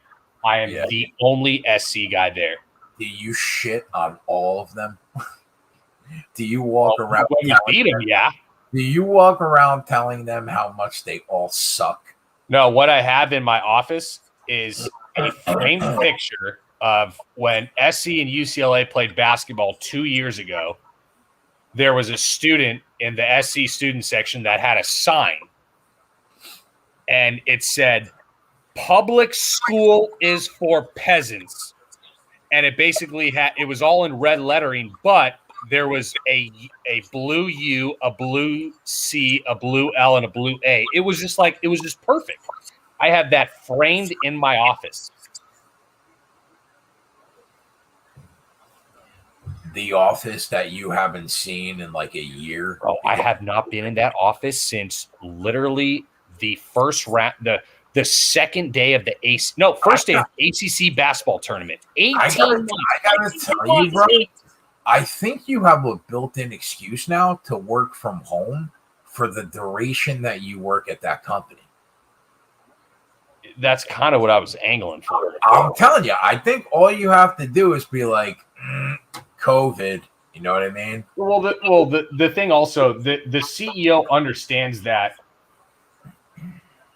I'm just different than most investment bankers at the firm. These are like reserved, well-disciplined folks. I am a half-drunk degenerate. And so he's like, the less that he is around the firm, the less chance I have to fire him because somehow this asshole still makes me money. So, all right, here we go. Just stay at home. I think that's You think that Keg could go to like Gavin's school for dummies, investment banking school for dummies? You think? No, because I wouldn't subject fundamental accounting on anybody who's not actually needed it. You could just say I'm not smart enough. I get it. No. The thing is, too, accounting is oh my god. Regardless of if you're smart enough to grasp the concepts, I'm almost certain I'm not level torture learning accounting. I'm almost certain I'm not smart enough, and I think that it would make for like really good content. You trying to teach me to be an investment banker. I'm pretty sure I'm not smart enough. I'm good. I'm smart enough to.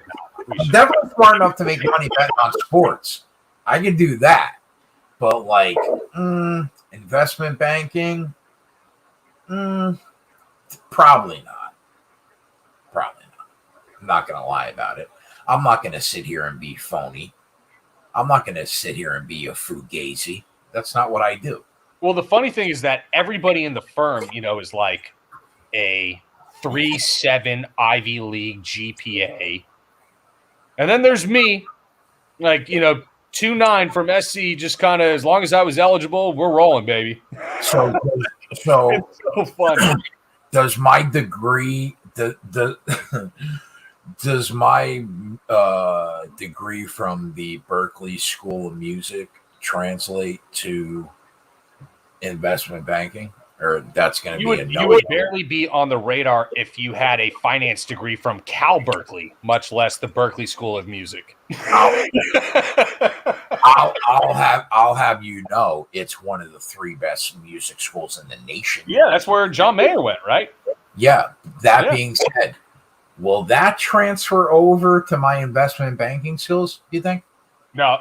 Well, the thing is, investment banking is so hoity-toity about, like, if you're not above a 3.5 from a top 25 school, you're behind the 8 ball on getting in. It's so pretentious and stupid. Meanwhile, every investment banker doesn't have the social acuity of a thumbtack. It's terrible.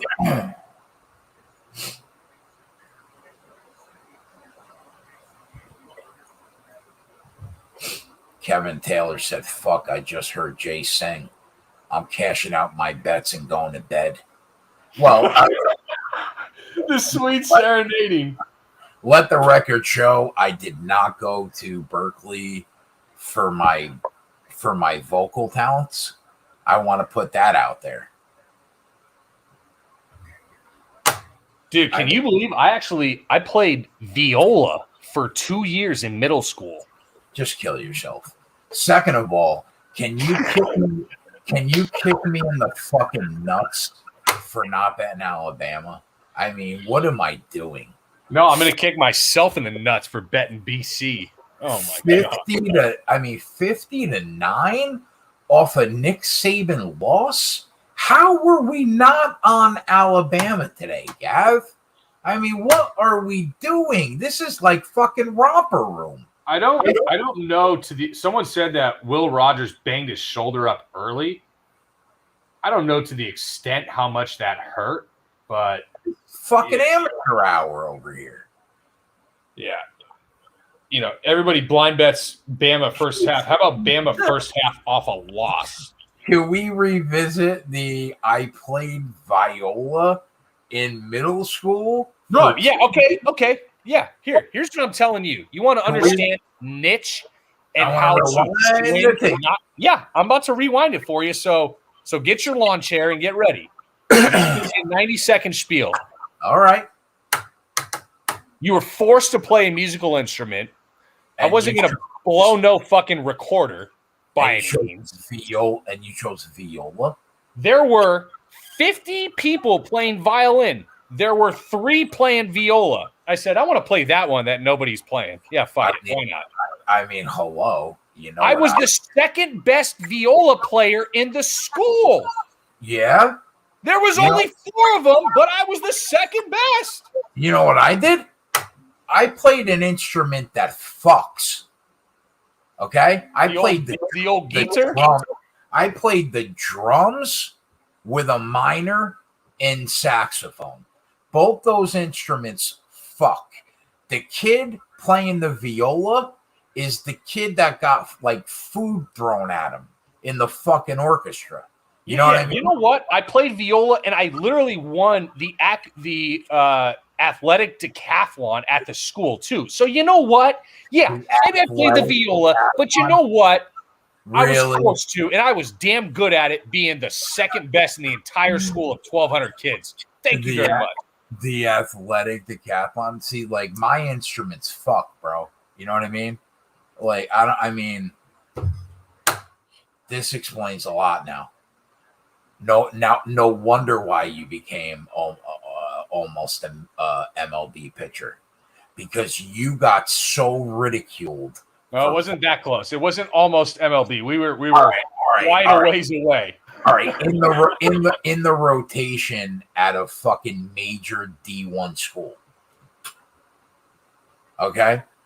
Well, like close. I wasn't in the rotation. I was in. I mean, bro, you ever heard of Mariano Rivera? Closers fuck. You know what I mean?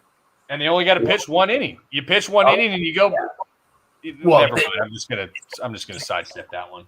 It explains a lot. It all goes back to the ridicule in middle school from the viola. Now I never received ridicule. Oh, you got it. I set a school record. This middle school was alive for like 48 years, and I climbed a 30-foot pole in 3.8 seconds. Yeah? That the did you That was part of the decathlon that I happened to win. So you know what? So be it. Maybe I played the viola. Maybe I was a multifaceted and diverse teenager. You know what I think? You know what I think? I think you went up that pole in 3.8 seconds to get away from everybody that wanted to making fun of me for playing the viola. That's what I think. How about that? All right? You went up that pole so fucking fast. You were in fear for your life for playing the viola. I was a kid. I literally didn't grow until I was like 15. I was like 5 feet in middle school. But I'll tell you what, I shot up that pole like nobody's business, just 30 feet. Soup, soup, soup, soup, soup. When your feet are a little bit sweaty and they stick to the pole, forget about it. But it was like a hill run, a pole climb, a mile run, the obstacle course. Do you remember like the presidential fitness tests? No. It was basically like state regulated like physical SATs? No, like it when I'm like, how old are you?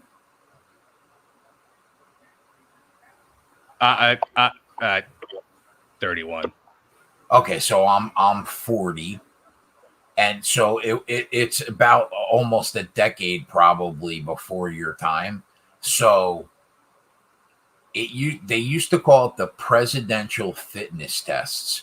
And like everybody in the school would have to see how many pull-ups they could do in a minute, how many sit-ups they could do in 2 minutes, how long it would take you to climb the rope to the top of the gym, and on and on and on.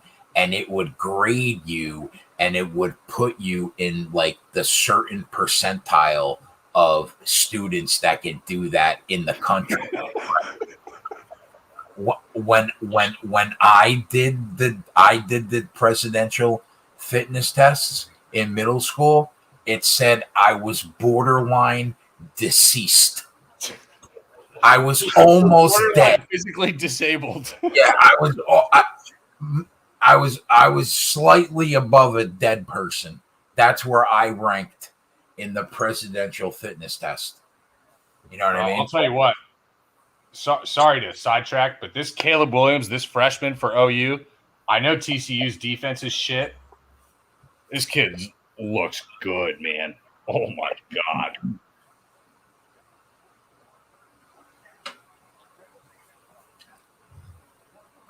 But, like, after middle school, I shot presidential physical fitness test. Like, when I graduated the 8th grade, I was 5'5", and my sophomore year of high school, I was 6'1.5". That's like right when I hit I graduated middle school at like 5 feet, like 100 pounds soaking wet, like a string bean. Sumner said, "Don't forget the shuttle run, Keg. Shuttle run was a part of the presidential fitness test." You're right, Sumner. I broke my wrist doing shuttle runs. I don't want to discuss that. I don't want to say that I was the greatest kickball player. Listen. I don't hang my hat on many things. I'm really good at making other people money. And side note, I'm the greatest kickball player in the history of the town of Bloomfield, New Jersey. Bro, did you not hear that whole deal where Mangone was like doing his kickball like during the week and all the heat that he took for that? Yeah, I heard it, but bro, this and you didn't stand up for the guy when you're about to raise your hand and say I'm the greatest kickball player? I mean, where's the spine, Keg? Wait a minute, this was in high school. I'm not a grown adult at the age of 30. I was saying, not a grown adult. Yeah, I was the greatest kickball player to ever grace the town of Bloomfield, New Jersey. I just want to put that out there. Okay? I just want to throw it out there. Yeah, I'll tell you what. If I had a nickel for every time someone was like, hey, come pitch in our fast pitch softball league, I'm like, are you out of your fucking mind? I can barely brush my teeth. Heck, I went to a game where someone – like my dad played college basketball, and he's 64 right now, and like to this day walks multiple miles through hills with the dogs. Like will throw steak on the grill and then start doing pull-ups on the overhang of the back. Like he's a sicko. And I saw him play one game of softball. He's hitting leadoff because he's fast at like 40. And he's trying to run out a ground ball to first base. He pulls his hamstring, and on his way down, crashes on his shoulder, separates his shoulder. I said, I will never, ever play kickball, softball, basketball, flag football, whatever horseshit friend-making tool that people use today to meet folks. I'm not doing it. All right, now let me also say, because I see my boys in the chat, I was one of the best dodgeball players in the history of the state of New Jersey. Okay? Like, I used to be so good at dodgeball, bro, that I could catch 3 balls coming at me at one time. Okay? Now, yeah. Okay. Now, listen. That being said, You know how like when you were in high school and you played varsity sports, like if you were on the varsity football team, you almost had no choice but to go play baseball. You know what I mean? I was Football players were horseshit baseball players. okay. I was the worst baseball player in the history of the town of Bloomfield. I went an entire season without getting a hit. So you must have played lacrosse or soccer. No, I played football, bro. Oh, well, if you're terrible at baseball, you play lacrosse or soccer. Yeah, like I had offers, like D1 offers before I broke my leg and tore 2 ACLs. But like when I tell you I went an entire baseball season without getting a hit, bro, I batted 0 for the year. Heck, I wish I was joking when I say like my parents and their best friends down the street whose kids I played Little League with, literally every team from the age of 6 to 12. If I wish that we could say that we don't still laugh at some of the kids that were, drafted last and like JT Goldman couldn't catch a fucking fly ball if you gave him a butterfly net. And so that's you. That's you. That's tough. That's a tough look, brother. I swear to God, my old school gym teacher that retired had a plaque in his office with one name on it, and it was my name, my baseball coach, who also used to be one of the, 6 gym teachers that my high school had. It was called the Ofer Club. OFER, the Ofer Club. I went an entire season without getting a hit in a varsity baseball game, and I was declared basically the worst baseball player in the history of my town. So I think in a small way, that's why I despise baseball so much, to the point where I won't watch a game, I won't bet on a game. I fucking loathe it with every ounce of my soul, because I was the fat kid that went over in an entire baseball season. Never got one hit, ever. That's fun. I had the same stint in soccer. I was 4. I played for the Pink Panthers. I played one game. I said, this game sucks. This shit really sucks. Just running and standing around and kicking. Did you say you were 4? 4. I was 16. Well, Ofer, bro. Did you see the guy? There was some guy on Twitter. Who did the Steelers beat week 1? It was the Bills, right? Yes. And some guy tweets the Bills account, and he's like, hey, can you donate some money to Owen? He's having a real hard health predicament, yada, yada. And they're like, yeah, what's Owen's last name? And they say, Owen 1. Go Steelers. Oh, no.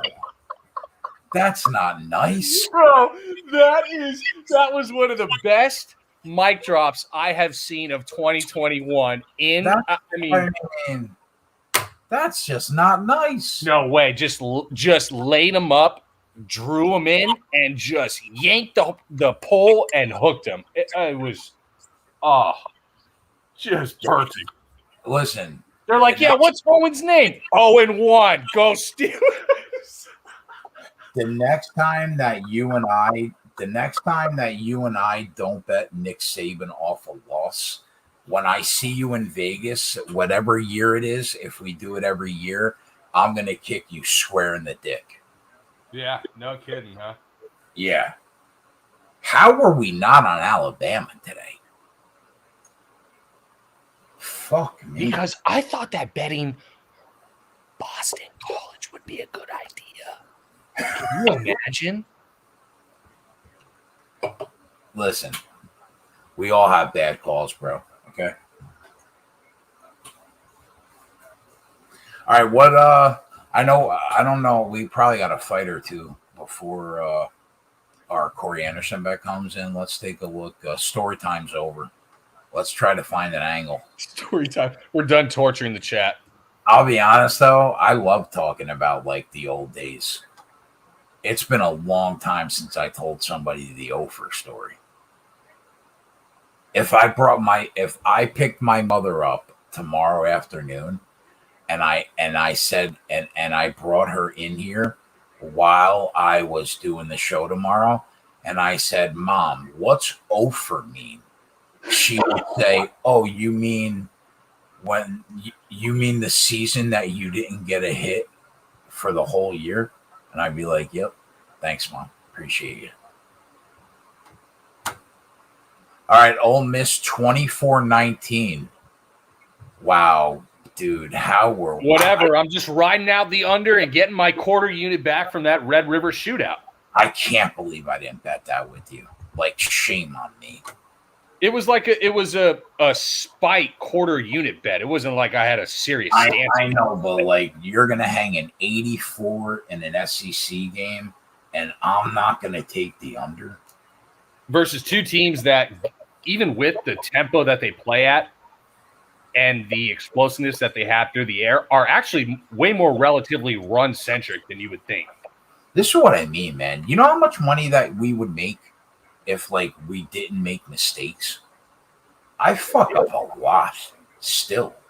20 If I didn't make mistakes, I would be Jesus incarnate. You know, I don't want to be blasphemous, but, like,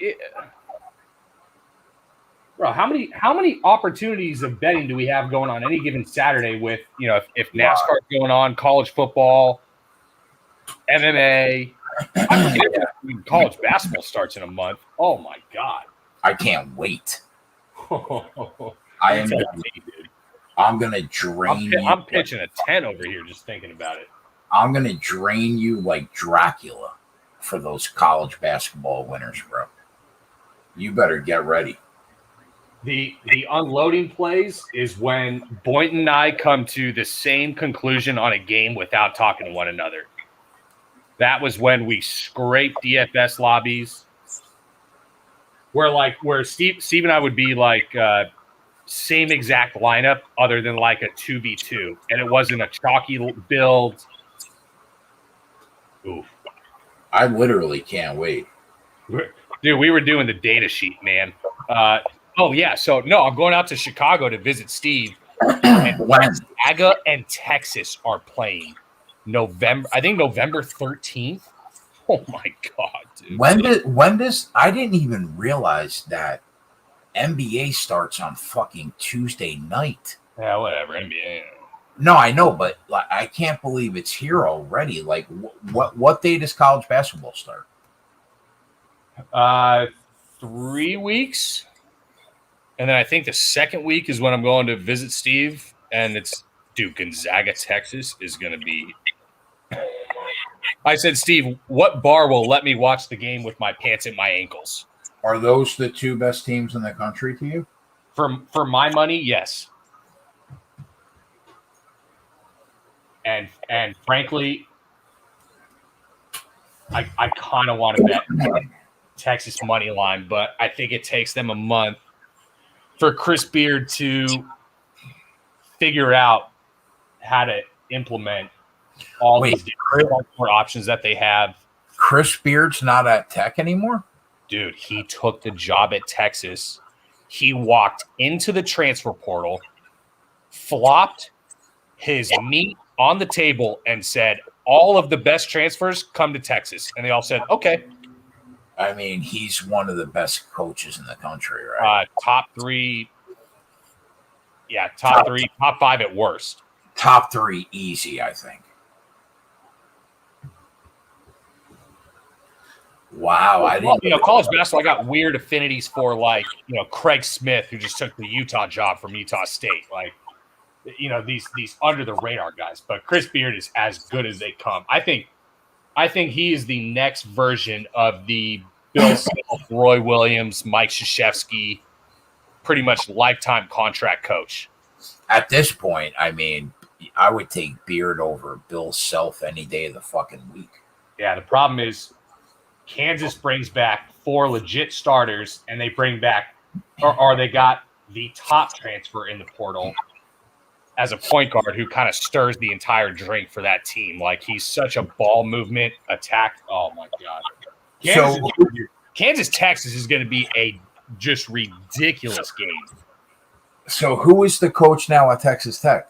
The assistant from Beard.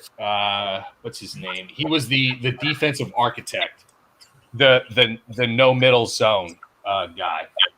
I can't think of how many years do you think Huggy Bear's got left at West Virginia before he retires? A good amount. Really?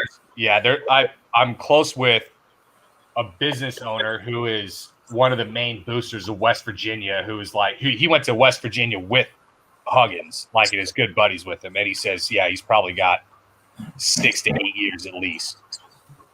Wow. So who was the coach at Texas? Shaka Smart, was he still there? Yeah, he's now at Marquette. Okay. He basically took the Marquette job before they could fire him. Got it. Any other like huge moves? Like best coaches in the country moving around this year? Oh, that's gonna be a drop. Yeah. Porter Moser going from Loyola to Oklahoma. That's a pretty big move. Lon Kruger at Oklahoma was a highly consistent, reliable coach that you knew what you were going to get from him year in and year out from his team. He's out.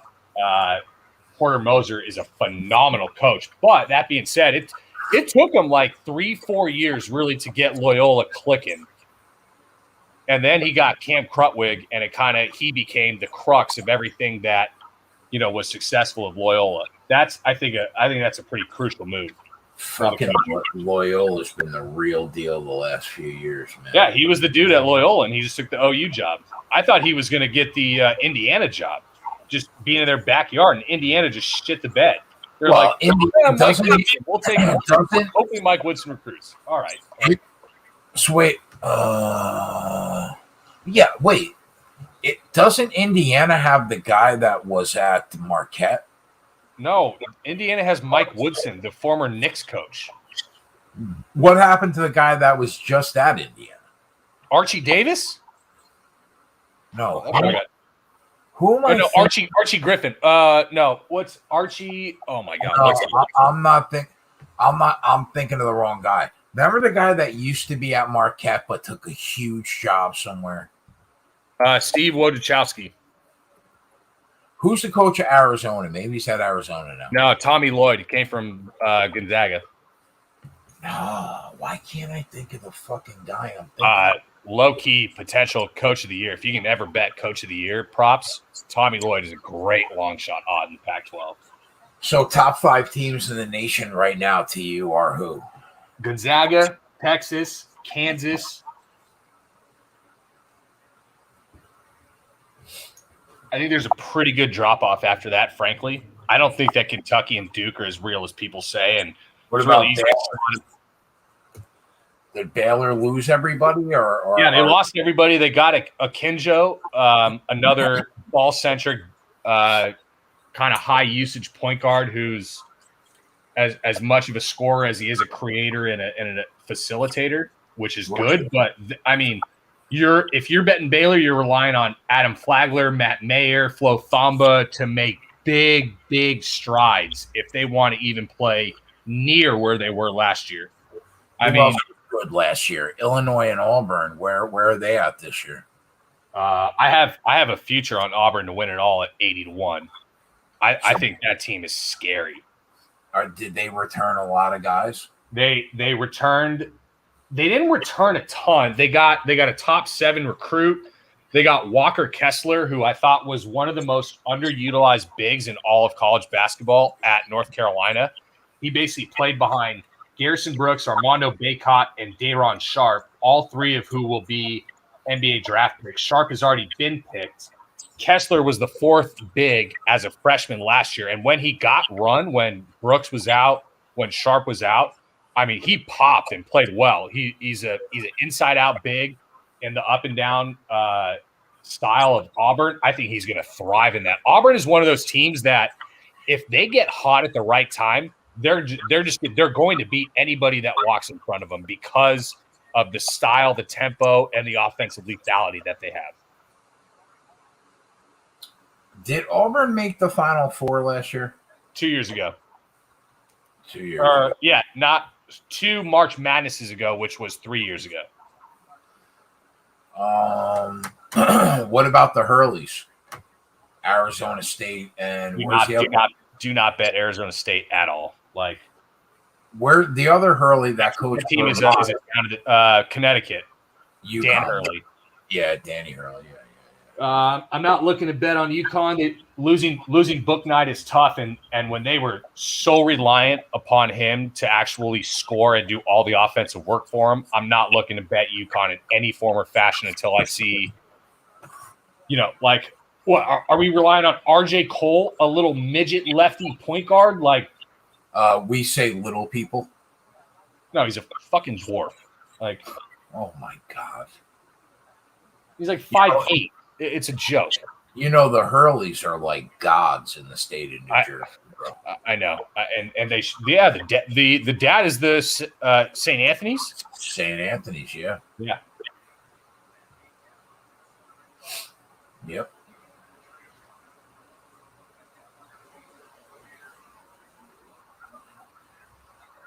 No, Texas is my team though this year, and I think part of the reason is that I think it takes them a month to get their feet under them. They have 4 unreal front court options. Like, and I don't know how you feed all the mouths on that team is the issue. And I think it takes Beard 30 days to kind of get the lineup down and figure out what clicks. And I think after that, it is play on Texas every which way to Wednesday. He is so good at what he does that if they have the talent there, then do you think that this team is more talented than the Texas Tech team that he took to the championship? Well, it's the championship game. This Texas team compared to that Texas Tech team, it is apples to oranges. This Texas team on paper is absurd, Keg. I can't really undersell the amount of firepower this team has in their first 8 guys. Where are we at with Tony Bennett and Virginia this year? And Jay Wright and Nova, Yeah, Nova's going to be nasty. Return Jermaine Samuel should be taking a big step forward. You get Gillespie back off the injury, maybe he comes out slow, but Nova should be a top 5 team, partly because the Big East I don't think offers much resistance. Creighton is down this year. Providence is going to be down this year. There's not as many threats in that conference. St. John's is going to be way down this year. St. John's is my team. How dare you? Dude, Posh Alexander. You need to get a Posh Alexander jersey. What about Rutgers? Where are we at with them this year? I don't know what to make of Rutgers. They lose Ron Harper Jr. They lose Jacob Young. They lose Miles Johnson to UCLA. The team is going to be a rip down of the studs project. I don't know what. There's no reason I'm betting on or against them early. I don't know what to make of them. I think that Brent Primus is about to fuck Benson Henderson up right now. That's what I think. I'm taking a little piece of good old Brenny boy. Yeah, UCLA is probably the 4th. It's probably Gonzaga, Texas, Kansas, UCLA, and then I feel like there's got to be a Big Ten team in there somewhere.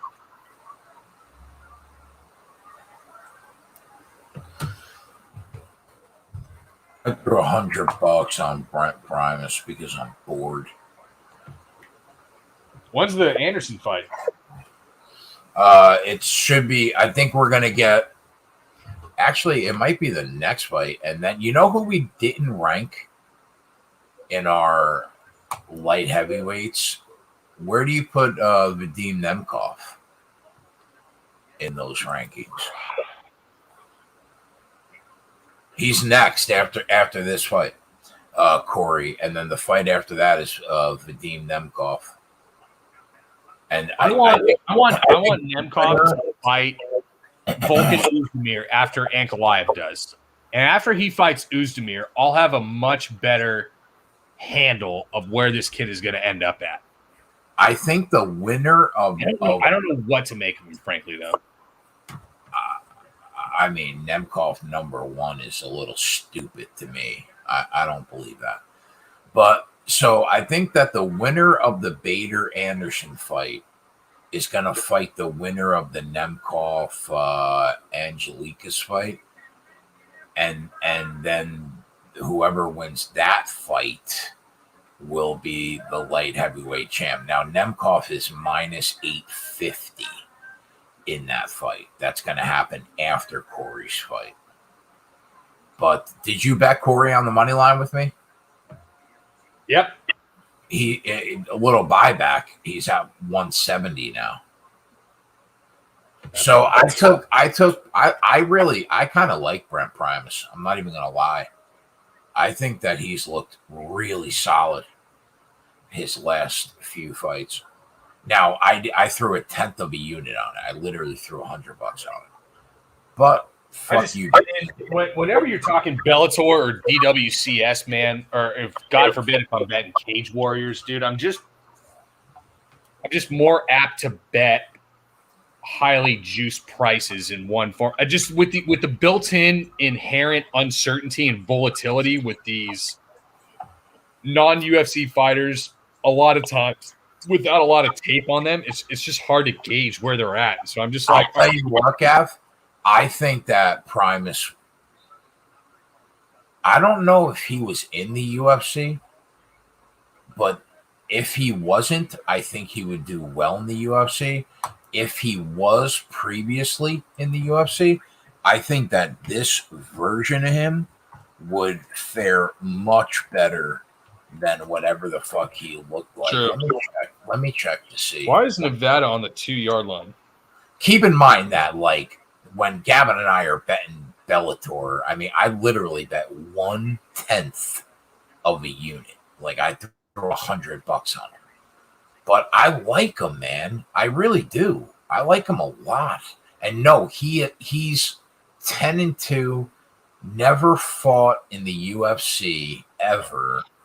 And I got to tell you, bro, like, do I think he's a top 8 guy at 155? No. But I bet you're also talking about one of the maybe the deepest division. Right. Versus we were talking about light heavyweight, potentially the thinnest division on the roster. I mean, that's apples and oranges. I bet you he's a top 20 guy at 155 in the UFC. And that's saying something because, like you said, that's one of the deepest divisions right now in the sport. I feel like bantamweight, 1 through 10, bantamweight is as stacked as any division. If you got to go top 15, top 20, that's where lightweight, I think, takes over. I like this kid a lot, man. I like him a lot. How old is he? Wow, he's 36. Kid, huh? He's 36, Gav. He's only had 12 fights, and like 10 of them have been in Bellator, and he never got the call from Dana. I mean, I like this kid a lot. I don't think he's that bad. Come on, Brent. I mean, what are we dealing with right now? We're dealing with how old is Benson Henderson now? 48? 72, something like that. 37, but I mean, he's been through a lot more wars than Brent Primus. 48 in terms of fight miles. How many fights does he have? He's got 38 fights as opposed to 12. Yeah, I like this kid. I've liked him for a couple of years now at Bellator.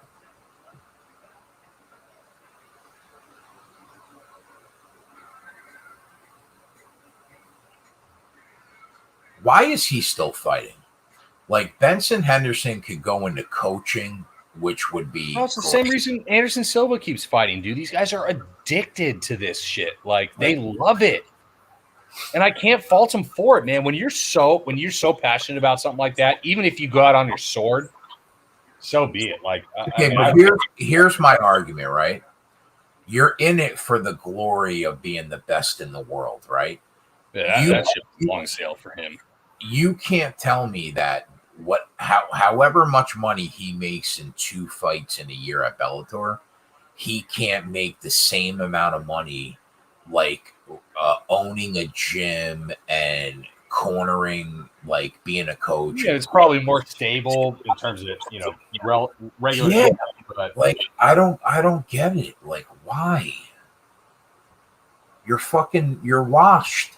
Even if you beat Brent Primus, you're still washed.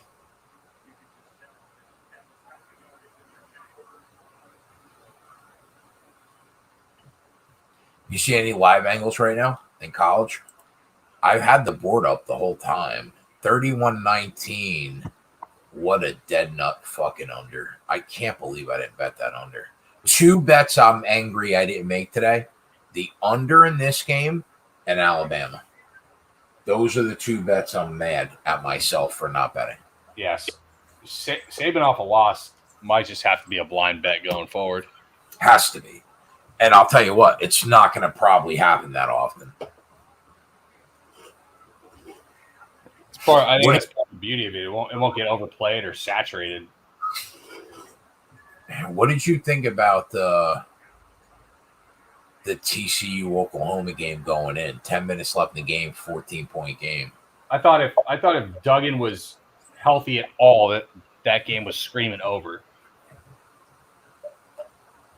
I didn't really have a good handle on the side. It was kind of a dead line at 14, 13-ish. Nolan says, Keg, did you guys hit the Xfinity today? I identified the winner 50 laps into the race, Nolan. But the problem was he was 4-1. And I did not like the odds with about 160 laps to go. So I wanted to wait to try to get a better number. As I mentioned that in the Discord and on the show, Coop jumped on him at 4-1 and ended up getting the best number that you were able to get on him all day. I just didn't think that number was high enough, but Coop got the job done because we both liked the same guy, but he made money on it and I didn't. So Coop got it done. But I saw it. I just didn't want it. And then as soon as the caution was over, Coop bet it going into the caution at 4-1. As soon as the caution was over, it was 2-1, and the boys really couldn't get on it anyway. But yeah, Coop cashed a nice 4-1, and I was stingy and stubborn. Did not take the 4-1, and I wanted a better number, and that better number never came. So the joke was on me, and Coop got it done. But we'll try to get a winner tomorrow on the show. Obviously, we'll be live all day tomorrow. I have one play on the spreadsheet for the NFL already tomorrow. And after the show is over, I will probably add 2 or 3 more. You know what the worst part, Gab, you know what the worst part is, bro? I've hit 8 of the last 9 NFL plays on the live show. And I did not put any of them on the spreadsheet because the spreadsheet has so many plays on it on a Sunday. Yeah.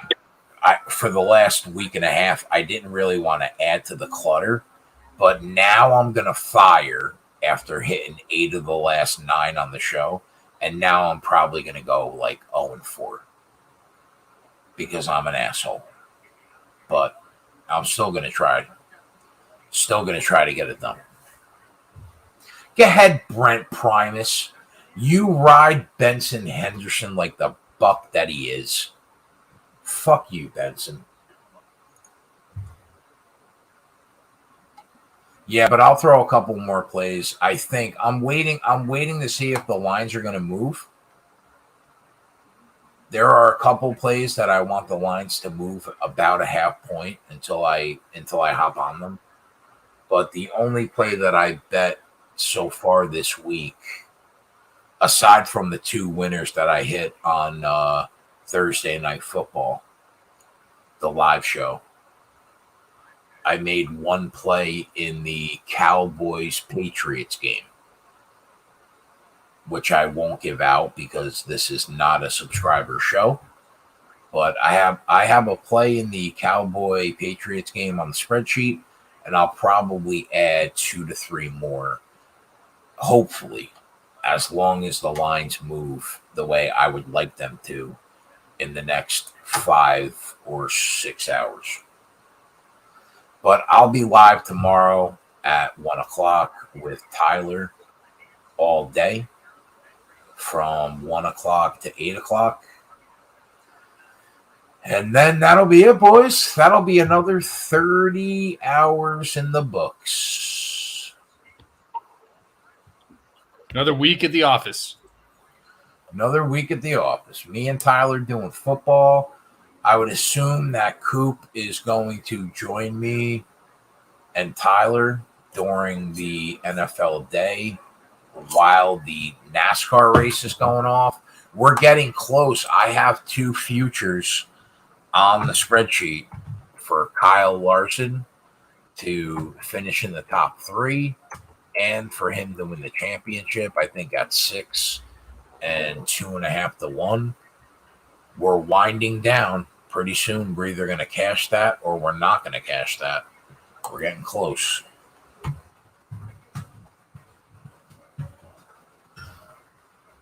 Tomorrow's race starts at, Jesus Christ, 2 o'clock. Is it that early?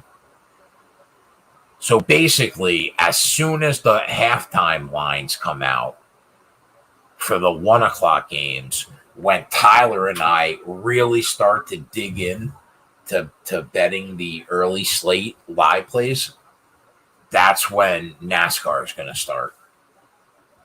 So, as usual, we'll have about a fucking million things going on tomorrow.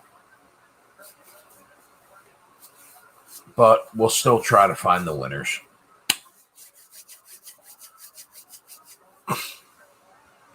I like the Browns. Well, I don't like the Browns at 3.5, Andrew. Right now, if you haven't already bet the Browns, it can only be a live spot. And the reason why I did not bet the Browns is because I wanted to see the game time conditions.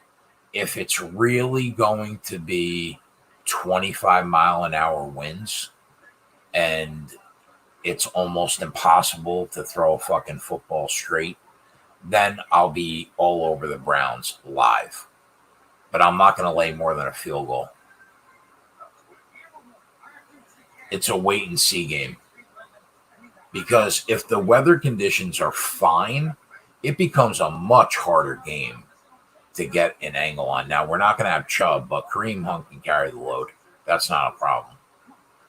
But if the weather is completely fine and Murray can hit his wide receivers completely fine, then it becomes a much tougher game to call. But if there is severe wind, I like the Browns here a lot. But at no more than 3. So no matter how you slice it, it's a live spot at this point. What do you think about the NFL slate, Gab? I know you dabble in the NFL. You're a man of the people. No comment.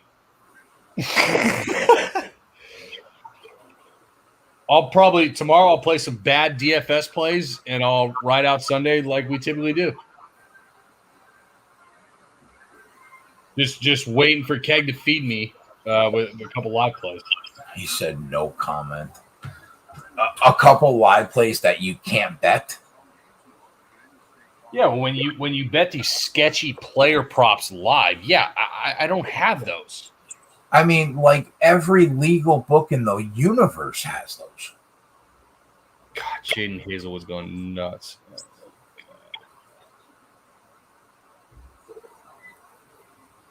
What do you think about the Ravens?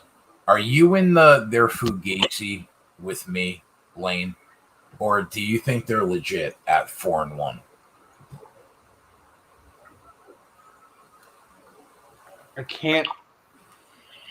I tend to believe that Lamar has to be making some strides as a passer, and so it forces me to feel like I have to lean on a little bit of they are for real.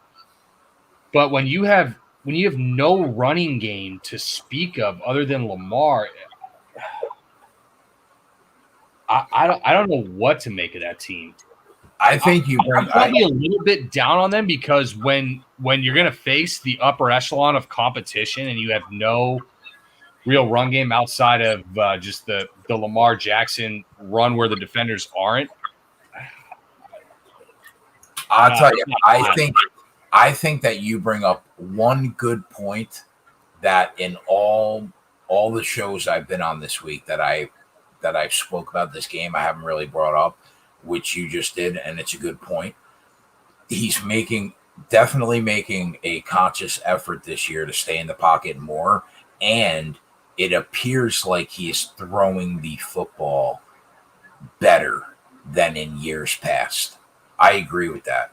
But that being said, I just can't get away from the fact that that defense made Carson Wentz look like Montana. They come back from a 19-point deficit against the Colts. They got to hit a 68-yard NFL record field goal against the Lions to get the win. The fucking Raiders blew the game twice in order for the Ravens to get the win. I mean, if they're 1-4 or 2-3, which they should be, we're talking about this Ravens team in a completely different way. Yeah, I was going to say, I would almost rather lay more than a touchdown on the Ravens before I would bet them in a game of like less than 3 points in terms of a spread or less than 7 points. Like, I feel like they're much better the hammer than the nail. Yeah, they bully on bad teams, 100%. Yeah, when they win big, it's beating up on bad teams. That's seriously the Harbaugh brothers, dude. They don't care. They'll just beat the piss out. You're down 49-0 in the third quarter, midway through. Yep, we'll play action, air it out. That is not what the LA Chargers are. They're one of the better teams in football, and I just think that they're going to have a tough task. You're going to give me a field goal on the road. I'm going to take that field goal. Now, I don't know if it's going to – it will probably be a ticket in my pocket personally. I don't know if it's going to make the spreadsheet, but I'll probably have a piece of the Chargers tomorrow. At 3. What's the current line actually right now? Are you looking at these live college football lines? No, I need to, though. I'm wallowing in this just poor BC look. Oh, mercy. Could we get over that? Maybe you find one more winner? I'll feel a little bit better if I find one more. But allergies are the worst. Tell you what, Norma was a nice, easy cruise there. Tell you what. Yeah, all right.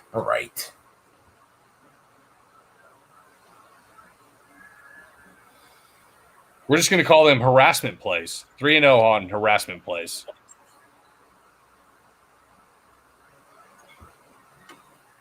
Yeah, I need to not bet it first and actually look into it. I think I did it backwards. I just bet it and then looked into it. Oh, you would have lost like 20 cents. Yeah, that's the problem. You're right. Because if I do end up liking it, I'm going to lose value. Yeah, that's a good point. That's a good point, Gav. Here we go. Winner, Benson or Brett? Oh, yes, you pick. Oh, baby. Who's it gonna be? Give me my 100. Give me my $100. Brent Primus. Fuck you, Benson Henderson. One time for the boys. Yeah, buddy. Cash it. Put it on the board. Boop. Dusty Benson. That's what I want. That's what I want to see. Now let's go, Corey Anderson. You fuck. Friend of the show, Corey Anderson.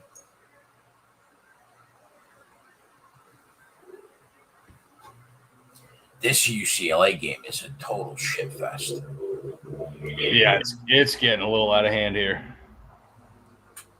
What did we bet this at? What was the line? Just UCLA money line plus 110. Oh, okay. They got up early. They're giving it away here. Man, the line on the Packers game on the Wednesday show that I did with Mangone and Holden was 4.5. Now the line is 5.5, but it's because Chicago's got cluster injuries at the running backs got COVID. Yeah, I mean, I think they're starting a third string running back. Khalil Mack out.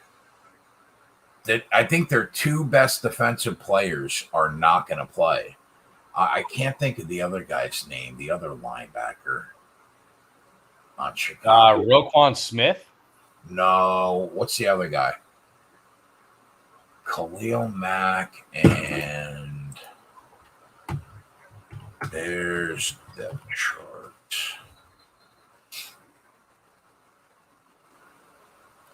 Last I saw, Khalil Mack was doubtful. Not Roquan Smith. Oh, Akeem Hicks. Akeem Hicks was doubtful. Now they've both been upgraded to questionable. But from everything that I can see, it's nobody thinks they're going to play. So if they don't have Khalil Mack and they don't have Hicks, and their safety, Eddie Jackson, questionable, Damian Williams out, Allen Robinson, questionable. I mean, Bears are in a tough spot against Green Bay.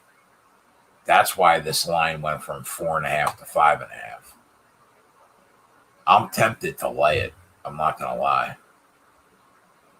I mean, if you take a look at Aaron Rodgers' lifetime record at Lambeau, at Soldier Field,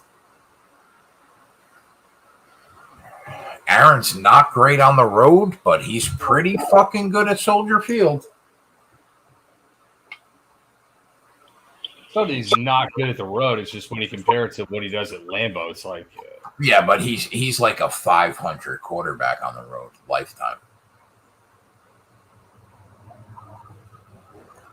You know what I love about you getting me involved in this fucking UCLA game? It's a total shit fest tied going into the fourth. This is the kind of sweat that I'm here for. Let's go. I mean, Washington just got a free pass interference penalty that gave him a first down. UCLA should have the ball right now. Oh, go ASU. Go ASU, go. Oh, my God. Down to the 2. Oh, let's go. Who? ASU. Did you bet Arizona State? Yes. Do you listen to anything I say? Wait a minute. Is that the Utah game? Oh, my God. Yes, welcome to the stream, Keg. I don't know what happened, but I'll give myself a 30-second timeout. We got the 30-second timeout, chat. We won.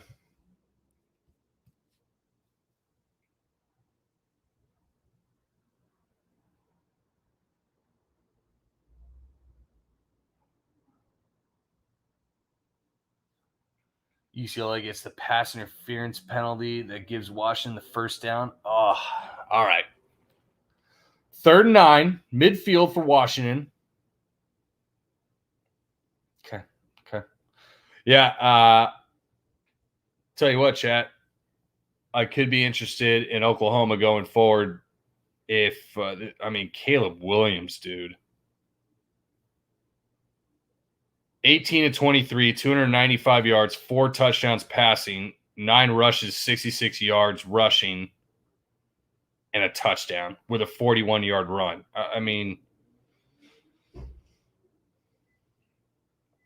You got to be mindful of potential overreaction, but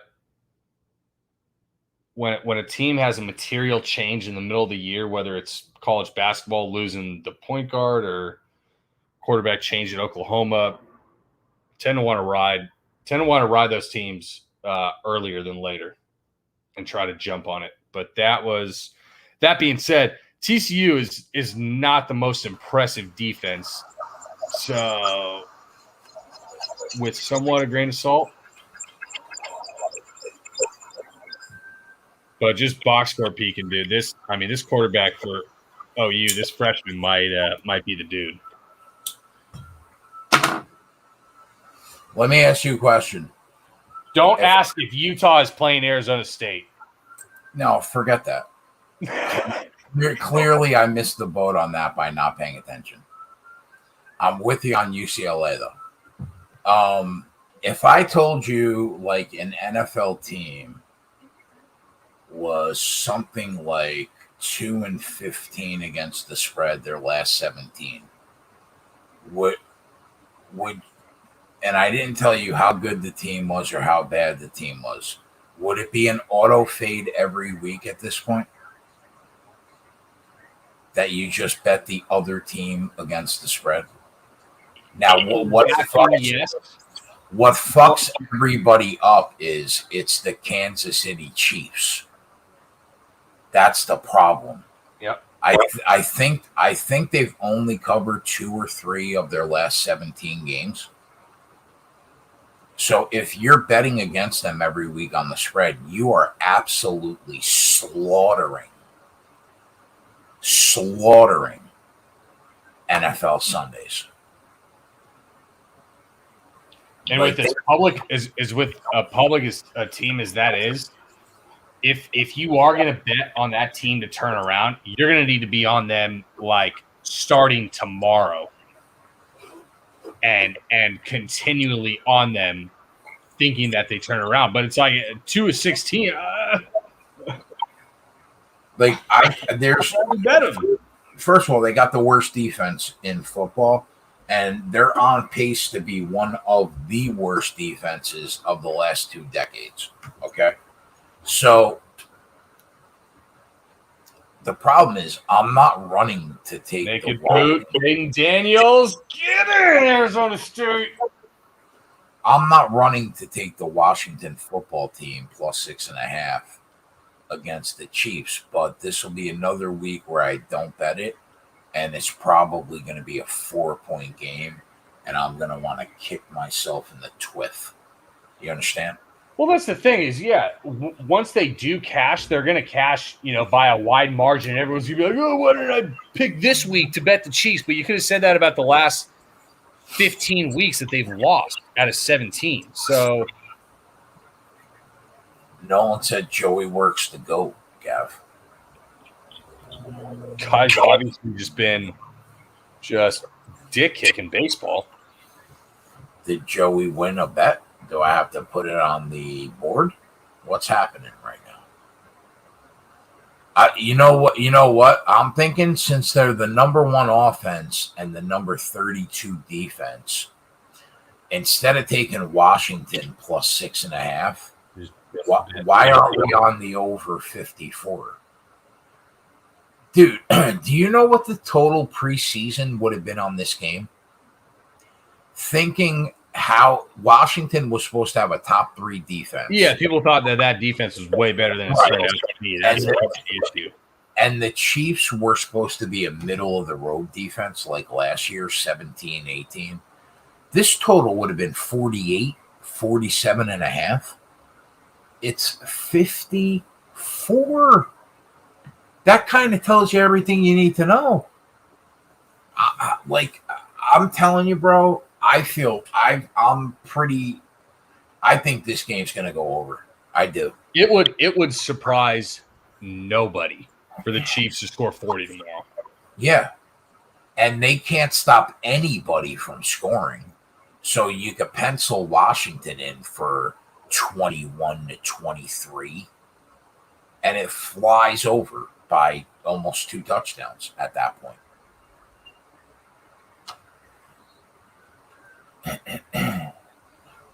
The New York Giants at home getting 9 against the LA Rams. This line is slightly confusing because my power ratings, it all depends on is Glennon going to play or is Danny Dimes going to play? It looks like Danny Dimes is going to play. My power ratings would have had this game at about 6 if it was going to be Danny Dimes, and about 9.5 if it was going to be Glennon. And the number is at 9. So if Danny Dimes plays, you would think that there's implied value on the New York Giants at home plus the 9. The problem is I am sky high on the Rams this year. Sky high. Just wake me up when the Rams are in the Super Bowl. I'm right there with you. I'm sky high on the Rams. But this number seems a little, if I'm being honest, on the road, this means that they're an 11-point favorite on a neutral and a 13-point favorite at home against the Giants with Danny Dimes. That number seems inflated to me. It does. So at this current number, I lean the Giants plus the 9. But if you take a look at the team totals, even the team, they got the Rams 29.5. Fuck me. On the road against a Is there any adverse weather over there? No. It looks like it's going to be completely fine tomorrow. I live 10 minutes away from the stadium. Yeah, I was thinking bad weather would just indicate more either that Rams total under or the Giants, but you and I are both high on this offense. Yeah, the problem is this same thing with the Rams. If they scored 40, nobody would be surprised or bat an eye. But don't you think the Giants have an average defense, maybe slightly below average?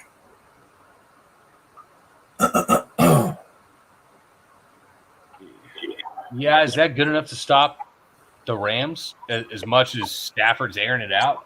I don't know, maybe. Yeah, I don't know. Don't listen to me about NFL, dude. No, I mean, well, I don't. I mean, you're talking to me, bro. I don't. Yeah, you just asked me a bunch of college basketball questions. I just went like 7 deep on Texas's roster. Ask me about that. I don't know about this NFL shit. I don't know. That's why you're you and I'm me, and we make a good team. But I still like to talk it out, You're not a fucking idiot. I guarantee you know more about the NFL than I do about college basketball. I can guarantee you that. Well, it's a mass sport versus a niche sport. Right, exactly.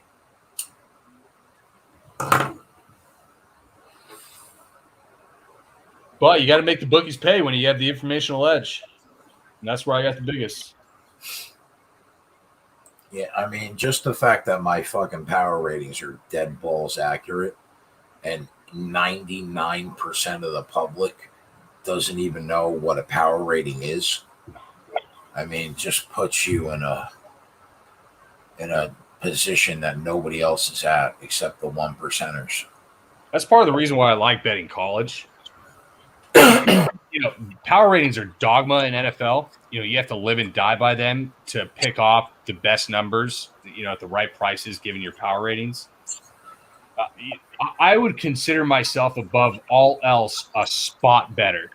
I think Boynton's kind of the same way. We're both big-time spot bettors. And I think that more comes into play when you're talking about 18 to 22-year-old kids versus professionals.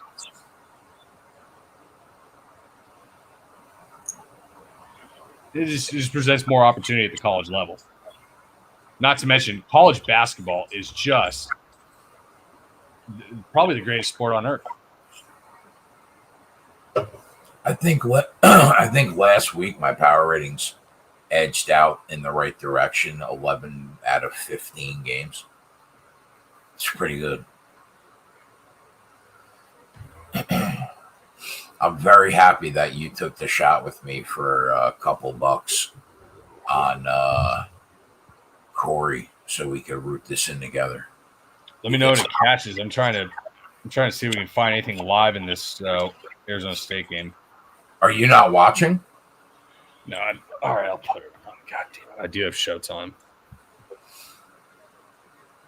Getting that minus 170 was the best of it, too. He's minus 195 now.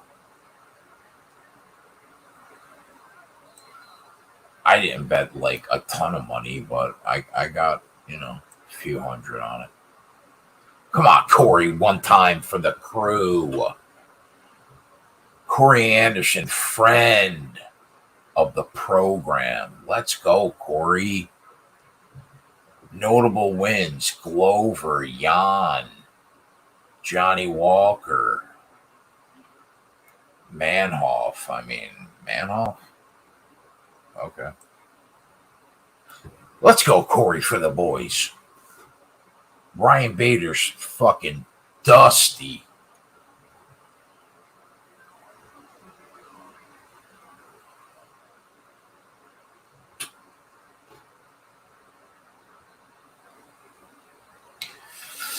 Yeah, Otter, listen, would it surprise me if the final score of this Rams game is 38-17? No, not at all. I got the Rams every which way you could bet them to win the division, the conference, the bowl. Jason Herzog's there. Let's go. I feel better about it than I already did. We got Herzog there. Come on, Gav. You better get this fight on. That's a W. You better get this fight on. Let's go for the boys. Come on, Corey. Bring me home. All right, here we go.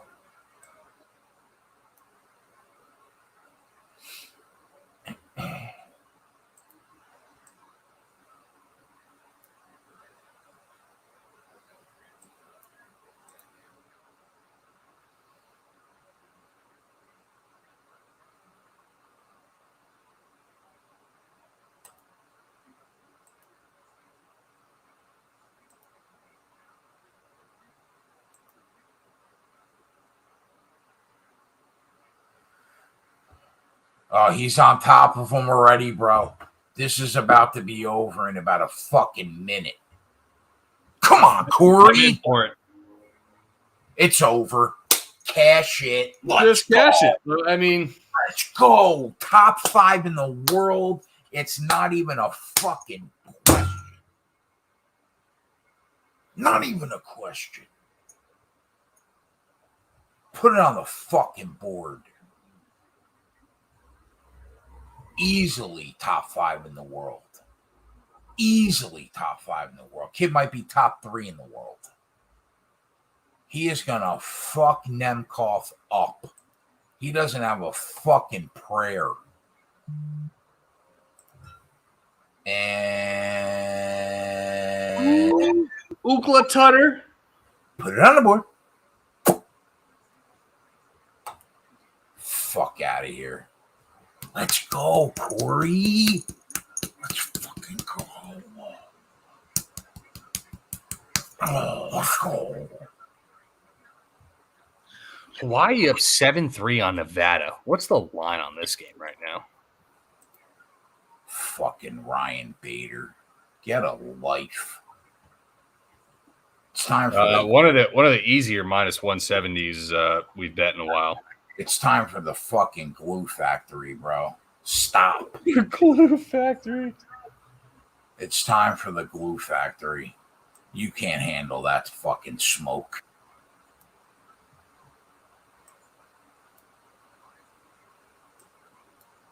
You can't handle that smoke. I'm telling you, bro, this kid's going to have the belt in Bellator for a minute. And he's making like 10 times the money that he would have made being in the UFC. Oh, I'm so happy right now. Friend of the program, Corey Anderson. Let's fucking go. Hit the last 4 bets, bro.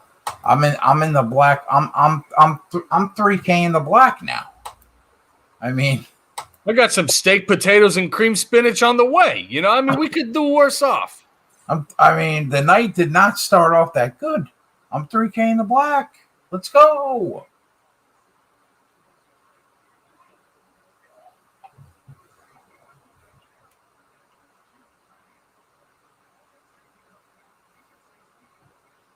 Yeah, by the way, Keg, that Miller minus 3.5, that probably should have been at the bottom of the sheet.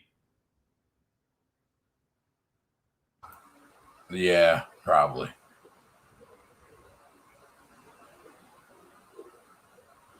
That was the way to bet that. Cover every finish outcome. And even if it gets to a decision. And I thought that Boston College was worthy of the bottom of the show. Oh, my God. The level of disgust.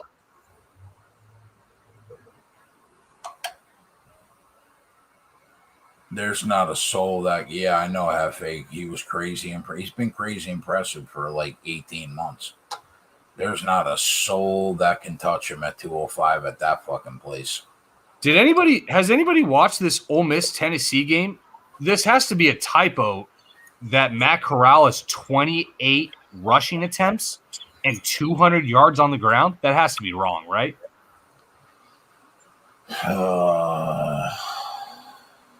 I'm not sure. Wait, was Tavion Evans ruled out?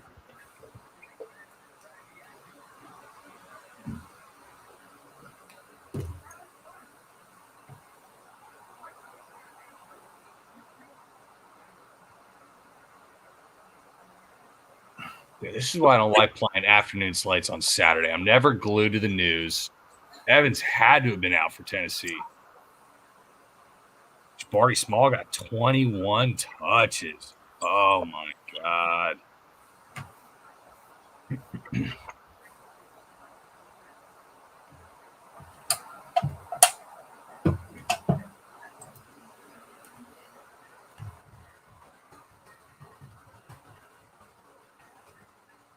I mean, Matt Corral has 35 passing attempts and 28 carries. How?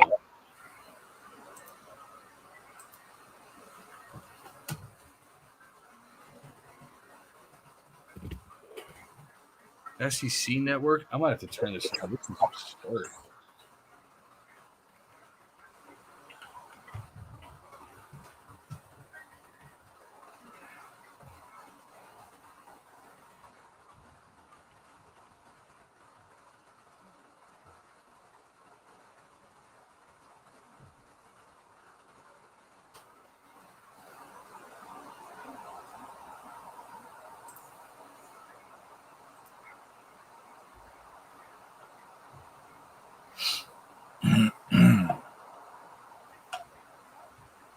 How much time's left in that game? 4 minutes.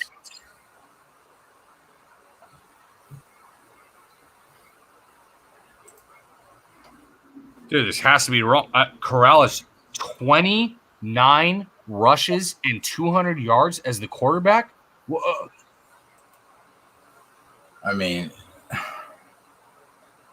that can't be right.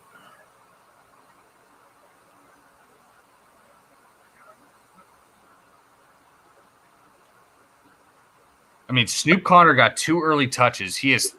There's 59 carries. He has 29 of them? That's hard to believe.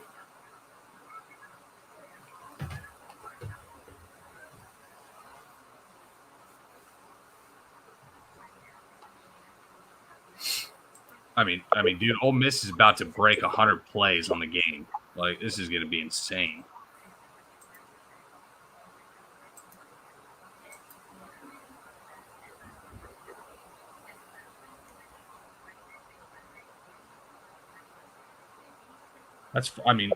I got him in DFS, so God bless him. Every time he tucks it and goes, do more. How you looking in DFS? I think both slates I'm gonna like right around 2 to 3x. Nothing crazy, but cashing.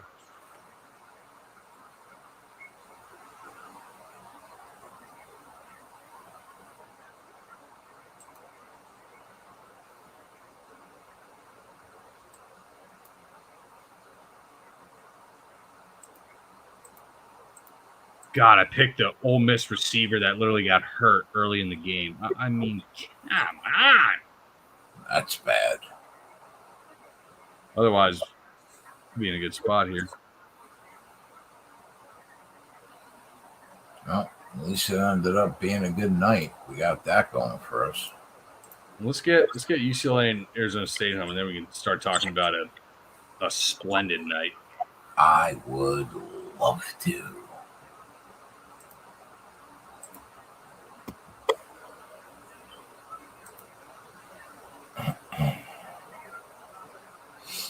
That's crazy. There's basically been 50 rushes between the two quarterbacks in this game. It's just mind-blowing to think about. Imagine not being on the under in this game. Oh. Well, this could have easily been the under in Red River like last week, where you either look like a genius or you end up with egg all over your face.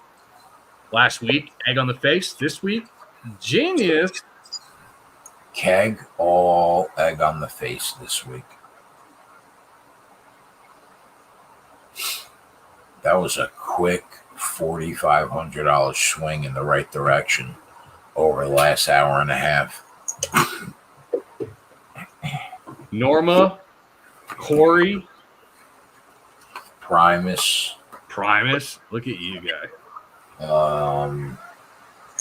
There was one more UFC play.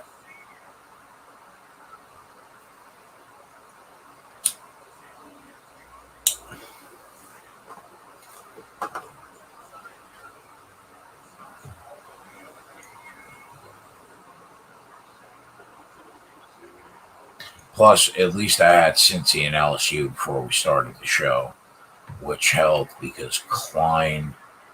I mean, dude, imagine if I don't get robbed in the fucking me fight, and imagine if I just grabbed my balls and had Firo straight at minus 230, and imagine if when I saw the edge at 4-1 in the NASCAR race, I'd be up 15,000 right now. Joey's here a little late to the party, but we victory lapping his Braves. Get it, Joey. We can't. No, he's talking about Corey. Oh, Corey too. Yeah, wins all around for Joey work.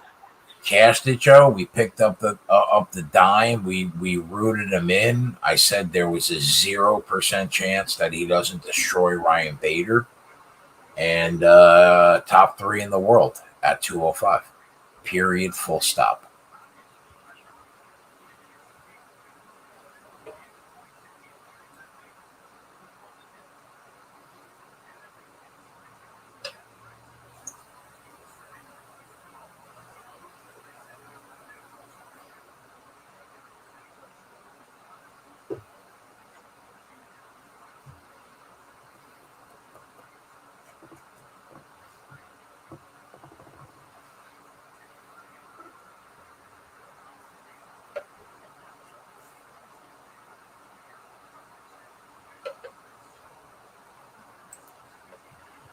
I mean, when are these fucking mutts gonna learn?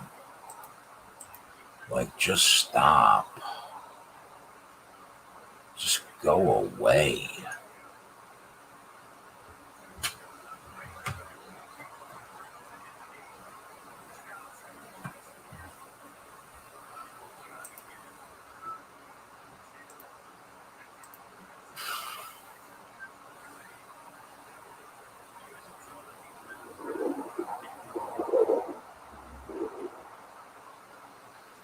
Yeah, I'll do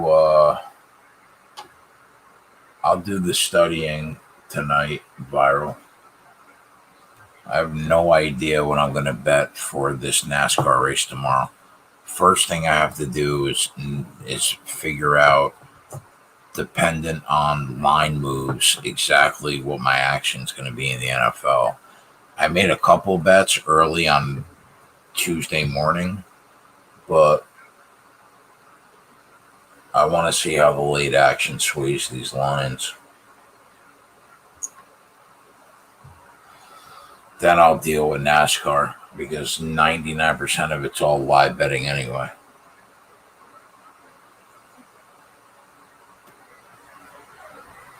This would be the old Ookla pick in the red zone. Things you love to see for 500, please, Alex.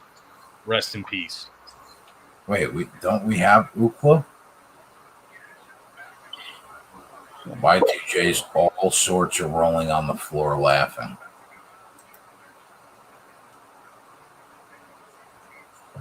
Yes, we have Ookla, Keg. Welcome to the stream. I'm saying they just picked it off. Oh, I thought you were saying they got picked off. No, they picked it off while Washington was in. I guess that was the longest pass. Not quite red zone, but.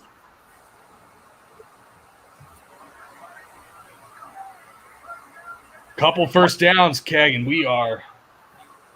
Dude, Tennessee's trying to win this game. What's the money line on Tennessee? You pay to win the game. Yeah, I like. Third of the 4th and 20. Oh my. Okay. Hold on, right now. Why are we holding? Because that play, if this Tennessee play is ruled short of the first down marker, Keg, and the 4th down play by Miami wasn't,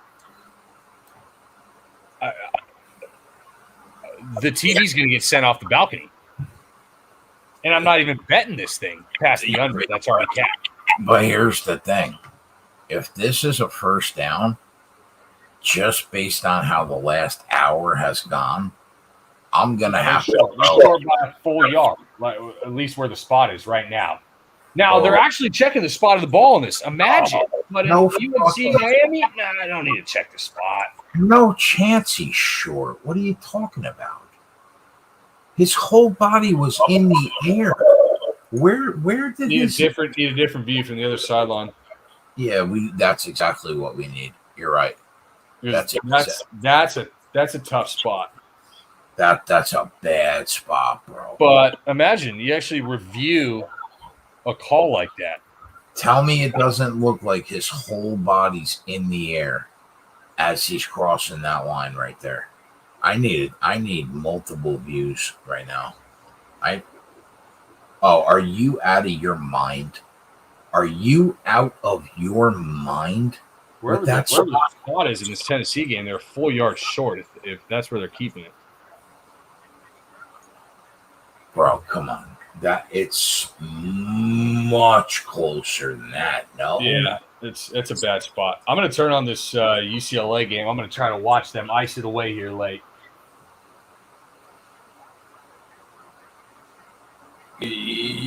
That's where he's down. Could we get a? Oh, he's over. He's over. Stop it. Stop it. Stop it. Really Stop it. Was that 4th down? Yeah. Yes, that was 4th down. Yes, Hefe, exactly.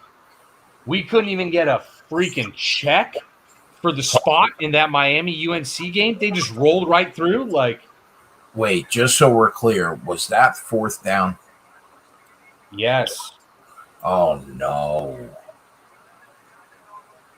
Oh, no. I hope they give it to them because I want to throw a couple bucks on them to win at plus 380.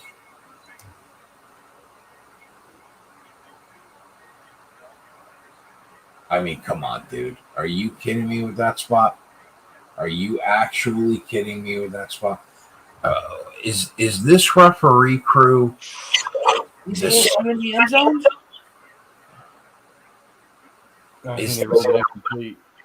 Is this the crew that called Wilmer Flores out in that Giants game? I mean, what are we doing? I'm not even watching the baseball right now. Bro, it happened 3 days ago. It was a metaphor. Oh, I thought you said there was a similar call in the baseball game that was like the Flores call.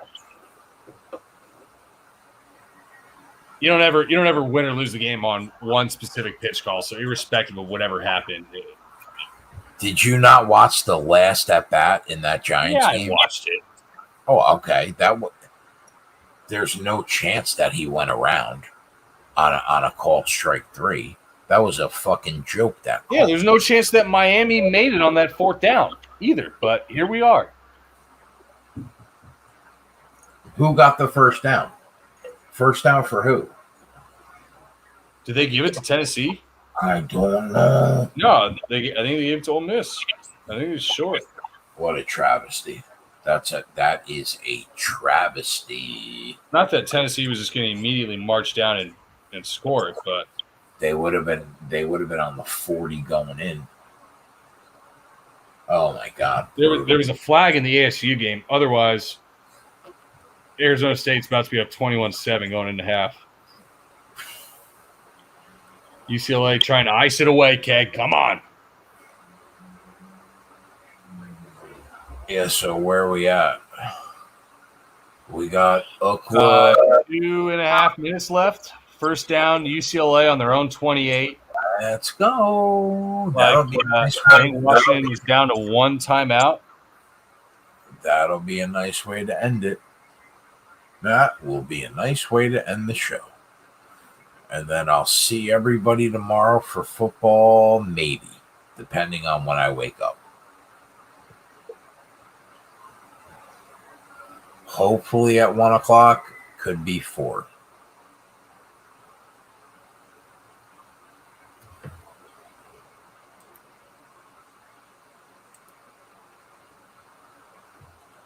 Yeah, one day maybe I'll get a link to the actual morning live show. I don't got to wait, until the afternoon with the plebs.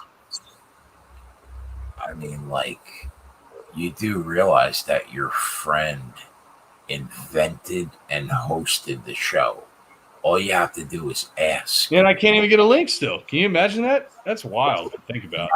You see, now because of this passive aggressive nature, I will send you a link Not that I'll be up, because I typically close the eyes for a good hour or two after kickoff once I crunch my lineups after I've been hungover for 3 hours since 6 a.m. What a mutt.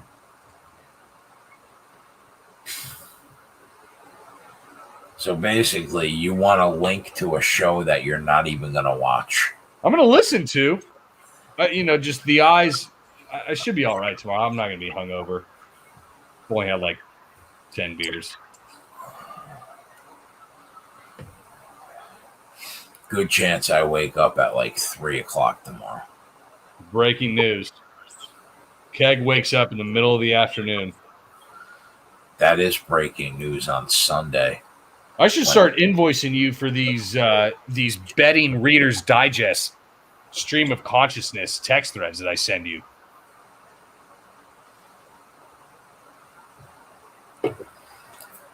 If that Sunday sack exchange isn't live tomorrow at 1 o'clock, there'll be a fucking riot.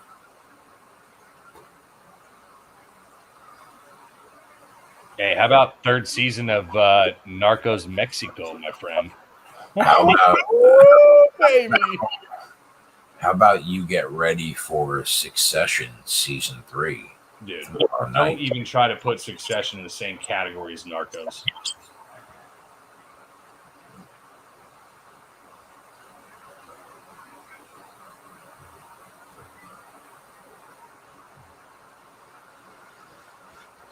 Jay, what time do you go to bed? On a normal day, 8 a.m.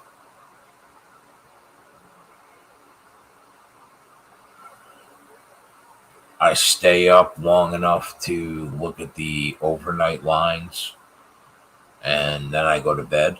Wake up at about 3 o'clock in the afternoon.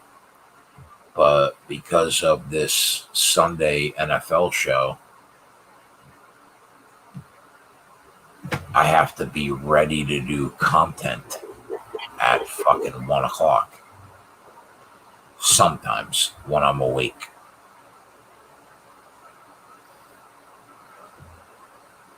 All right, 3rd and 5 for Ookla. Let's go, Ookla.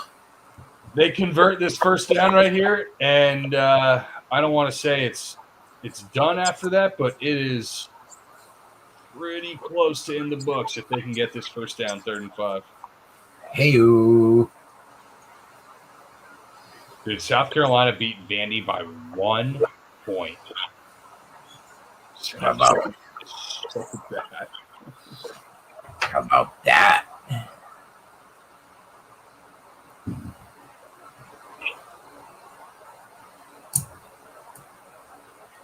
Remember when I actually bet UMass against UConn, and they beat them?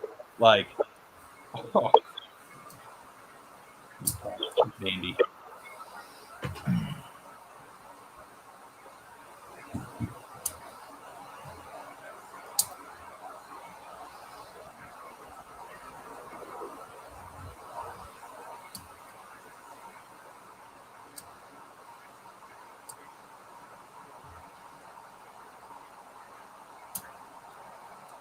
Come on, Ookla.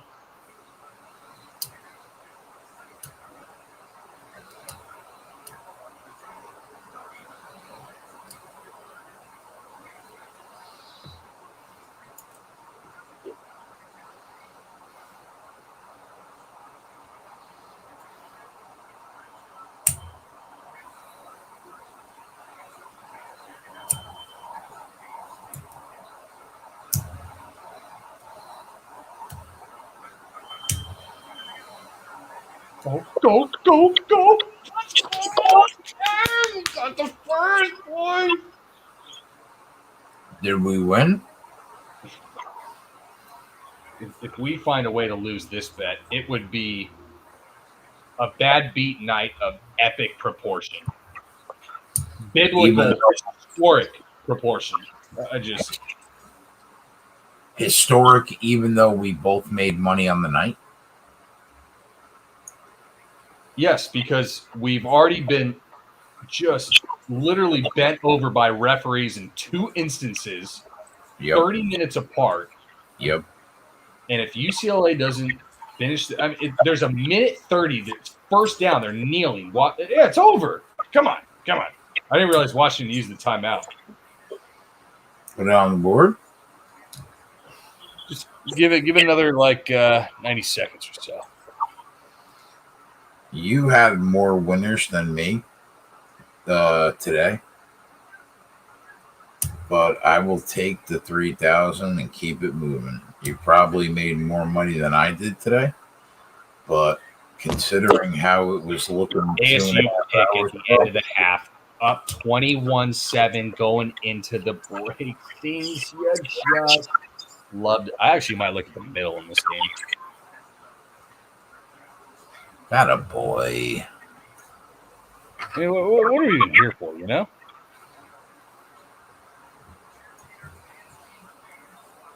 It's 13.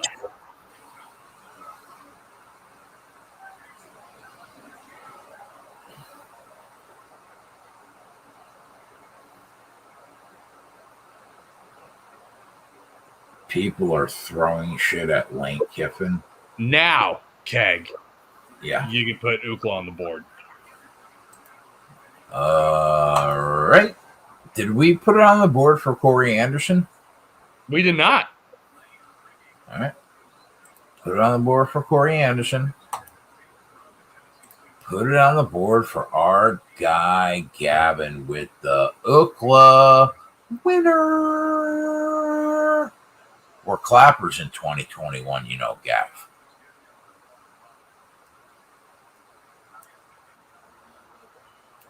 So ASU gets home tonight, and we are looking at.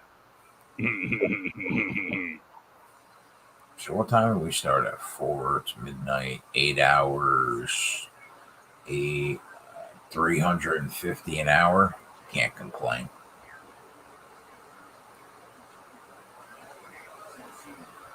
It's actually insane that it's looking like, as long as ASU comes through, that I had 7 college football picks, and the only one I lost is at the bottom of the fucking screen. It just makes me sick. If it makes you feel better, I think I bet 5 college games today. 2 before the show. 3 with you. And the only one that lost was BC, but you gave me 2 winners. So, appreciate you. What a horseshit performance by BC. That's a tough look right there. Oh, boy. They never recovered from that fumble 6 early in the second half.